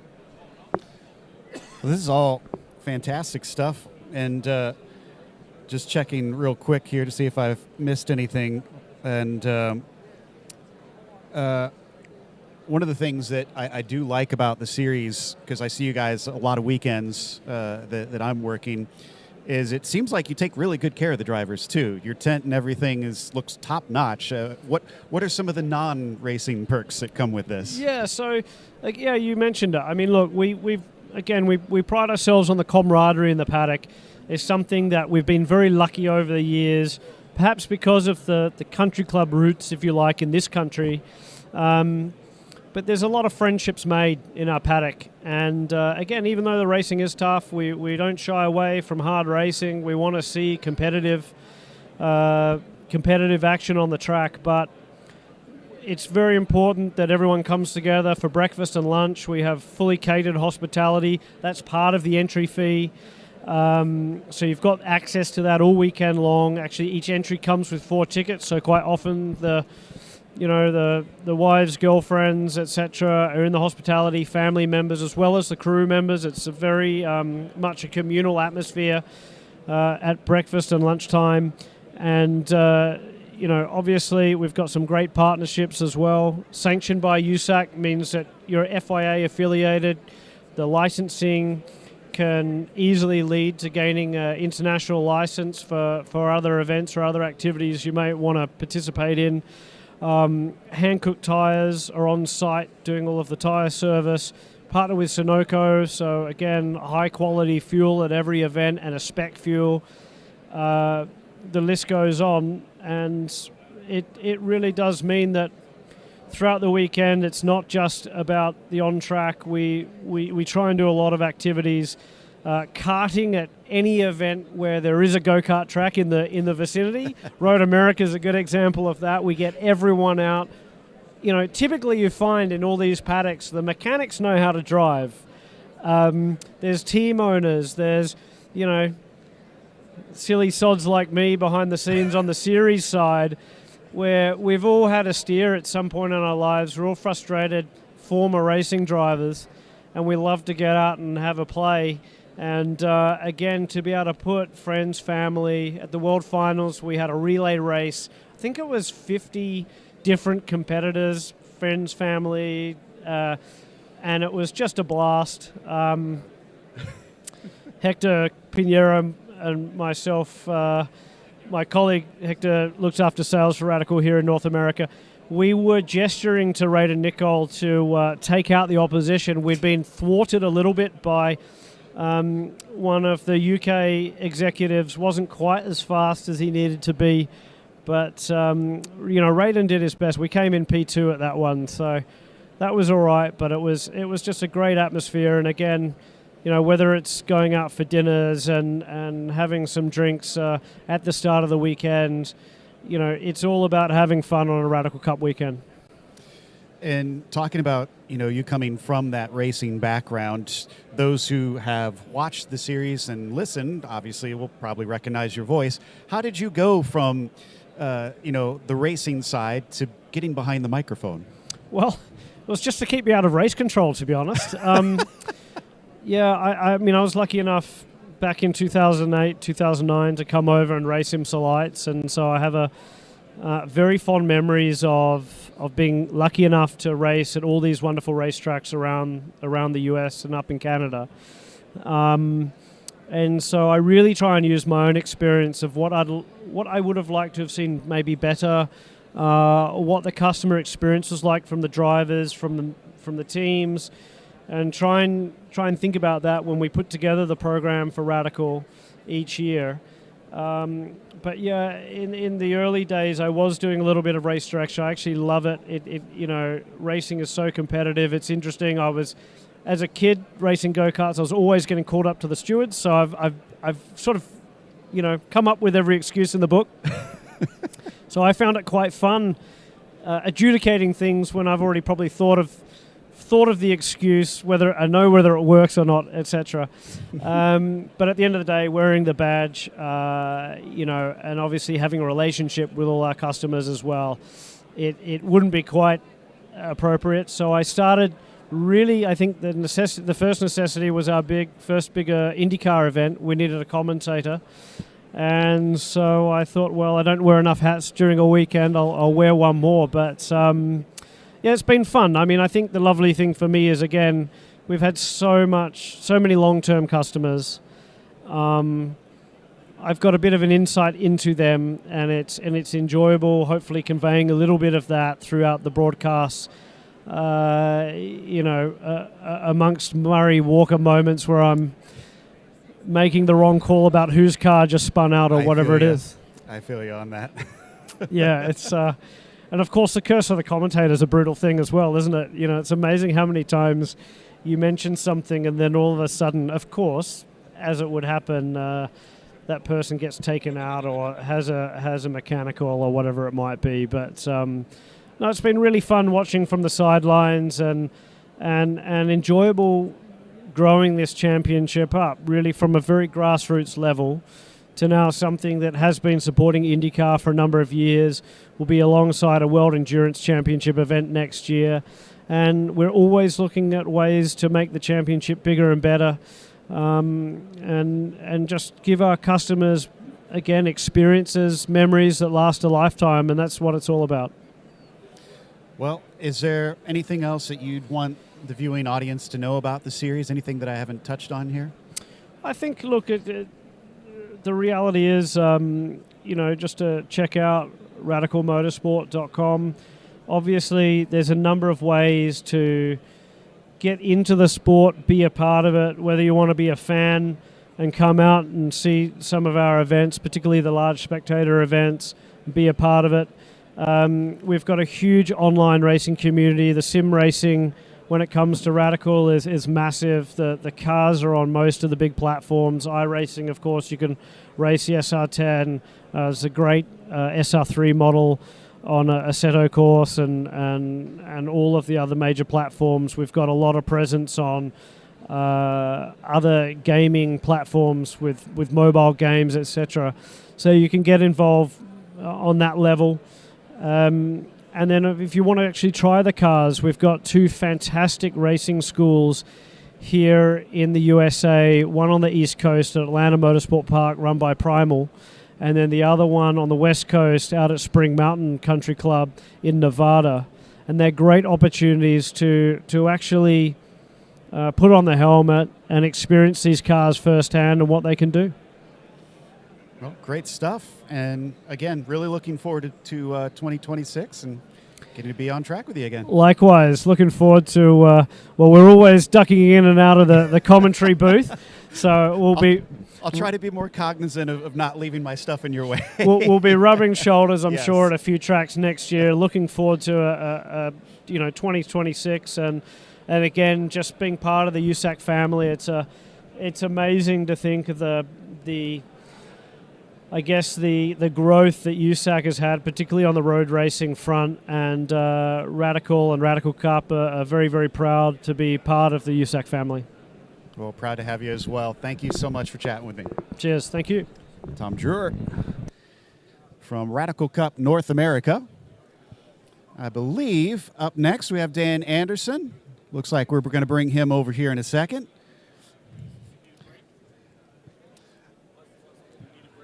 No, I'm happy to keep going. Welcome, Dan. This is Dan Anderson from Glad to be here. USF Pro. Yes. Now, this is very cool because I was looking up a little bit about what's going to be going on with this and how you guys are involved in the road side here in North America. It sounds like you guys have an incredible pedigree of being a step on the ladder in open wheels here in North America. Well, thank you. I think we're doing a job. the graduates are doing very well as they move up and end up in IndyCar or even in sports cars. Over the years, we've graduated a lot of people that made it to IndyCar, and that's something we're very proud of. So it's a minor league system, very much like minor league baseball, A ball, double A ball, triple A ball, and we train them on our 3 steps, and then we send them over to IndyCar. So it works well. So tell us about those 3 steps. How is it differentiated? How is that used to help guide the drivers? Well, the minimum age is different on each step. What we call USF Juniors is the entry level or A ball. We take drivers as young as 14. And all 3 series use the same basic chassis manufactured by Tatis from Italy. So the tub is the same. A lot of the suspension pieces are the same. The aero is a little bit different. It gets more aero on each step as they climb up. The horsepower is different. So when you're in the juniors car, you may have a top speed of around 140 miles an hour, which is pretty quick for a 14-year-old. I was going to say, that's still moving. You can't do USF 2000 until you're 15, and we pick up the horsepower a little bit there, but otherwise the car is essentially the same. And then when you get to USF Pro 2000, we have an entirely different engine, and it's making a lot more horsepower, and the speeds pick up a lot. They'll do 165. So it's a gradual progression. What we're training the drivers is how the car changes with more aero and more horsepower. And as they advance up the ladder, they're working with data, reviewing data with the team engineer and working with team managers. So a lot of the kids come right out of go-karting, and it's a big change for them. They have to learn how to work with a team. So it works. And when we deliver them up to IndyCar, they've shown themselves to be very well. Now, with those different steps on there, are there teams involved in the different steps? Or do they cross, or do you hop from team to team? We have some teams that are involved in all 3 levels, and some teams in 2, and some teams in 1. But most of them see the benefit of having more than one series involvement, and they've developed their own ladder system. So they'll take the kids in and they'll advance them through their different cars and keep a customer for 4 or 5 years. It's not usual for a driver to spend 1 year in a level. Although juniors, it's probably more of a 1-year program, but F2000 and Pro is usually 2 years each, because the first year you get in there, you're racing against veterans, and it's very hard to win. And our program is different from many in that we offer substantial scholarship monies to the champion, and that helps them pay for the next level. So excellent. So obviously the drivers will need more than just what they're learning out on the track. What kind of things are there to support them off the track? What do the teams have to work with them on?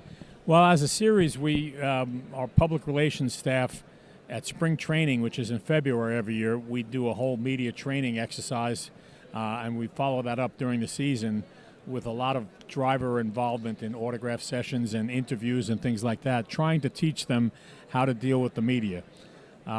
We have a race director seminar at the beginning of the year to teach them what is expected of them in the cockpit. Physical therapy, once in a while we bring a physical therapist in, or a physical trainer in to train them about that. It's very important to be in good shape. There's a lot of G-forces on you in these cars. So those are the outside the car things. Most of what they're learning, though, is frankly seat time in a car, learn what makes the car happy, and how to convey that to the engineer. If the car's not working right, if you're not the fastest car on the track and you may be the slowest car on the track, you need to know how to come into pit lane and tell the engineer that there's something, the right rear needs more spring, or the left front needs a damper adjustment. They only learn that by trial and error. So it's very important to get that training in there. When they advance to IndyCar, they have that knowledge. They work with the same data system all through our ladder. It's all made by Morelli Company, and they learn data. Wow. So with these close ties to both Indy Next and IndyCar, what are some of the big names that you've seen show the success of the program? Brag for us a little bit. Well, Kyle Kirkwood came all the way through our ladder. Rinus VK, they're in IndyCar. We've had on different levels of the series, probably 2/3 of the IndyCar field has been with us at some time. Oh, wow. It works. The program works. They hook up with him. Now, there are drivers all over the world competing for the seats, so it's never easy to get an IndyCar seat. But our champions for the last 8 years have all advanced directly into a seat in Indy Next, and a majority of them have made it to IndyCar. Now, how much time are the drivers actually getting? Like, how many races are involved in a season? Each series runs 18 races. They're on different numbers of weekends. The Juniors runs them on 6 weekends. F2000 runs them on 8 weekends. Pro runs them on 9 weekends. And then there are a number of series open tests that we offer, 1 and 2 day tests throughout the season, where the teams can come and go to Indianapolis Motor Speedway for a 2-day test in April this year. We go to Road America for tests. We go to Mid-Ohio for a test. IRP will be doing a Milwaukee test this year because we've added a second oval for the Pro Series at Milwaukee. Most of these races are in support of IndyCar, which is great for the drivers because they get to run in front of the team owners on the higher levels. Perfect stuff. I really love getting to see you guys out on the track the times that I've gotten to share a weekend with the series. What do you see as the strengths of this whole program? How did you guys come up with all of this? That's a long story. You don't have time for that. But I started the F2000 series in 1992. So we had so many drivers come through. Dan Weldon was one of our drivers from US F2000 back in 1998 or 1999. Buddy Rice, who won the Indy 500, was one of our drivers. Sam Hornish. A lot of those guys in the 90s came through USF 2000. And at that time, we only ran that one series. And then it evolved when a series called Star Mazda went out of business at one point. We picked that up and we renamed it. That became our second step. And then at a point in time, IndyCar asked me to run Indy Lights. So we did that for a while. When Roger bought IndyCar, they brought Indy Lights back in-house and renamed it Indy Next. And at that time, we decided we needed a lower entry level, so we started juniors. So for us, it's the same 3 steps. There is still Indy Next and IndyCar to go to. But we started it. A lot of really talented drivers have no budget. And in this kind of racing, it's different from sprint cars and midgets, where in those series, team owners hire drivers. In our series, the driver has to bring their own sponsor, just like Indy Next. They have to bring the budget. So we realized that there were talented drivers that were not able to advance.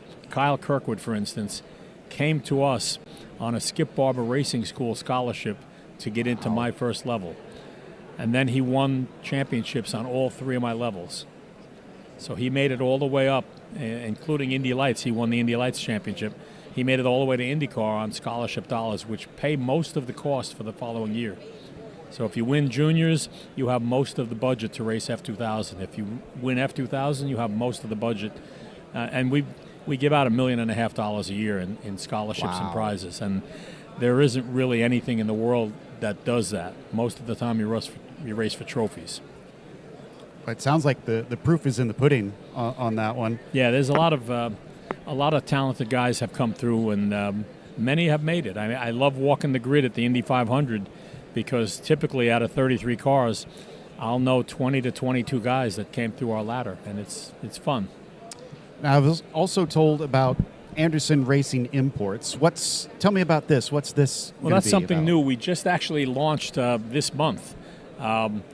We import Tatis race cars from Italy, and for years we have used Carl Haas Auto in Chicago as our importer and part suppliers. December 1st, we took over the inventory and the equipment assets of Carl Haas Auto, and the people that were running Carl Haas Auto moved to Florida, and we started a new company, Anderson Racing Imports, so we will now control the parts supply. And it's timely for us because we're launching a new pro car in a couple of years, and we'll be importing a whole bunch of race cars 2027. So works out perfect. So you've been, from what I understand, involved in racing for 3 decades at this point. I'm an old man. Yeah, I wasn't going to say it. See the white hair? Yeah. Oh, trust me, it's yeah. I get it. But how did you get into all this? Because that's a long time to be involved in this. It seems like a real passion for you. Yeah, I'm crazy, for one thing. I've always liked cars. I drag raced as a kid, and then actually up until 1990, I ran amateur drag racing. And my son, who was 17 at the time, didn't want to go drag racing. He wanted to go formula car racing. I didn't know anything about that. So we went to Lime Rock, Connecticut. We did a Skip Barber racing school. Both of us got in Formula Fords, and we both fell in love with it. It's in 1990. So I ran him in SCCA club racing 1990, 1991, and he was very good and I wasn't. So I decided it was time to start a series so a kid like him would have a place to race. I started the series in 1992, sanctioned by USAC right from the beginning. Now, we've not always been sanctioned by USAC, but we were the first 7 or 8 years, and we've changed a few times, but we're back with USAC now and very happy to be that way. But my son raced for a while, and he was very good, but he decided he didn't want to be living out of a hotel race car driver, so he works in my construction business, which is my real business. This is not my real business. Could never support me. That's understandable with how racing can be. Racing is a money pit. Yeah. I mean, we try to do it right. I want to be proud of the job we're doing, and I am. I've got an absolutely fantastic staff. Many of them have been with me for a long time. My race directors are Tony Kottman's one of the best in the business. Joel Miller is a race car driver. Charlie Kimball, Bo Barfield. They're my race directors, and they're all excellent. Tammy Valkoski, my head of PR, is the best in the business, in my opinion. Been with me a long time. Rob Howden is our driver team liaison and also the voice of what we do. He does all our live streams. So I've got a lot of people that have been with me a long time, and it makes my job easy.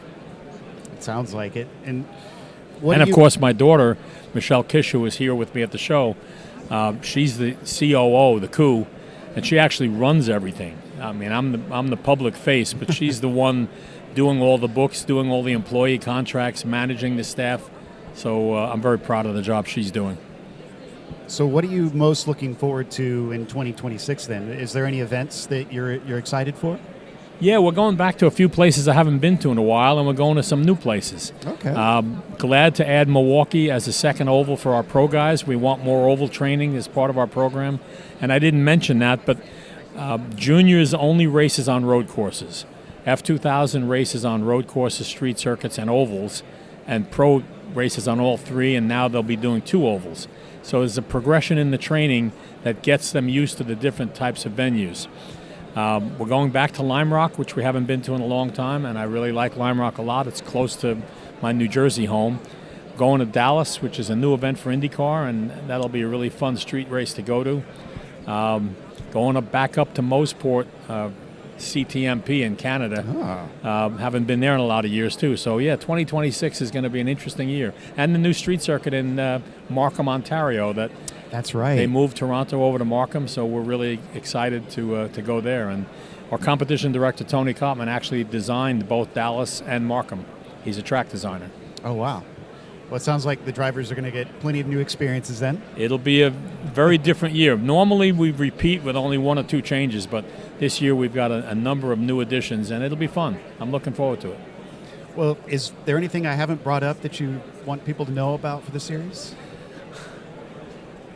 We call our junior series entry level, but we do encourage drivers get into go-karting early, get some school series, go to one of the racing schools, and when you come to us, even in juniors at 14 years old, it's very competitive.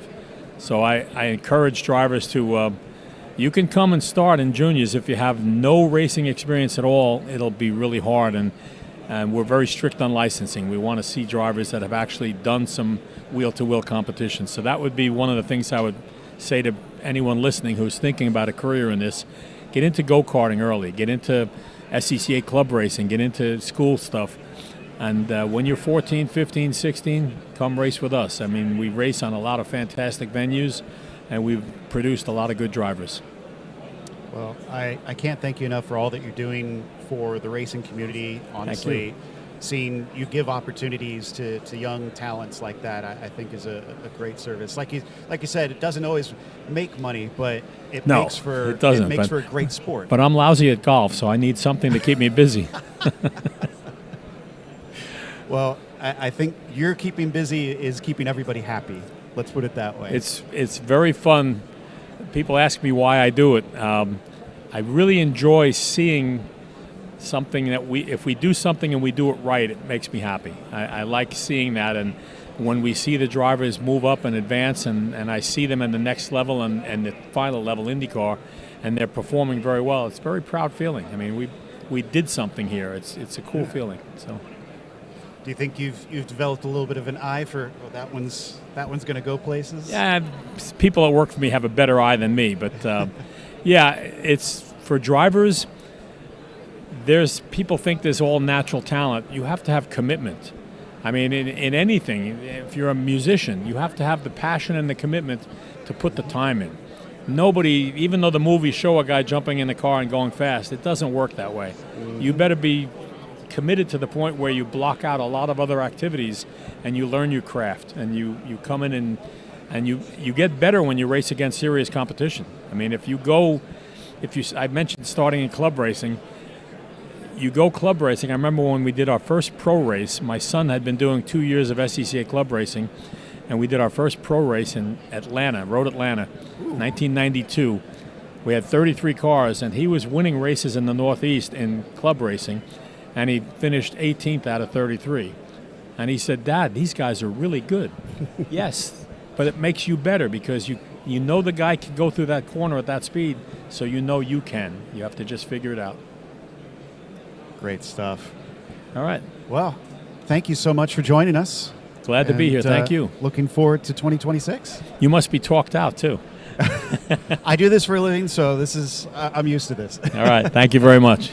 Thank you. All right. So I believe that's our road program here for 2026 in USAC. We look forward to it, and we hope you'll tune in for some of the great series that we have on order.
Hey, folks, we're back here live and in full effects. I'm Sean Sermon. I tell you what, I didn't know I was going to be in the booth till just a few minutes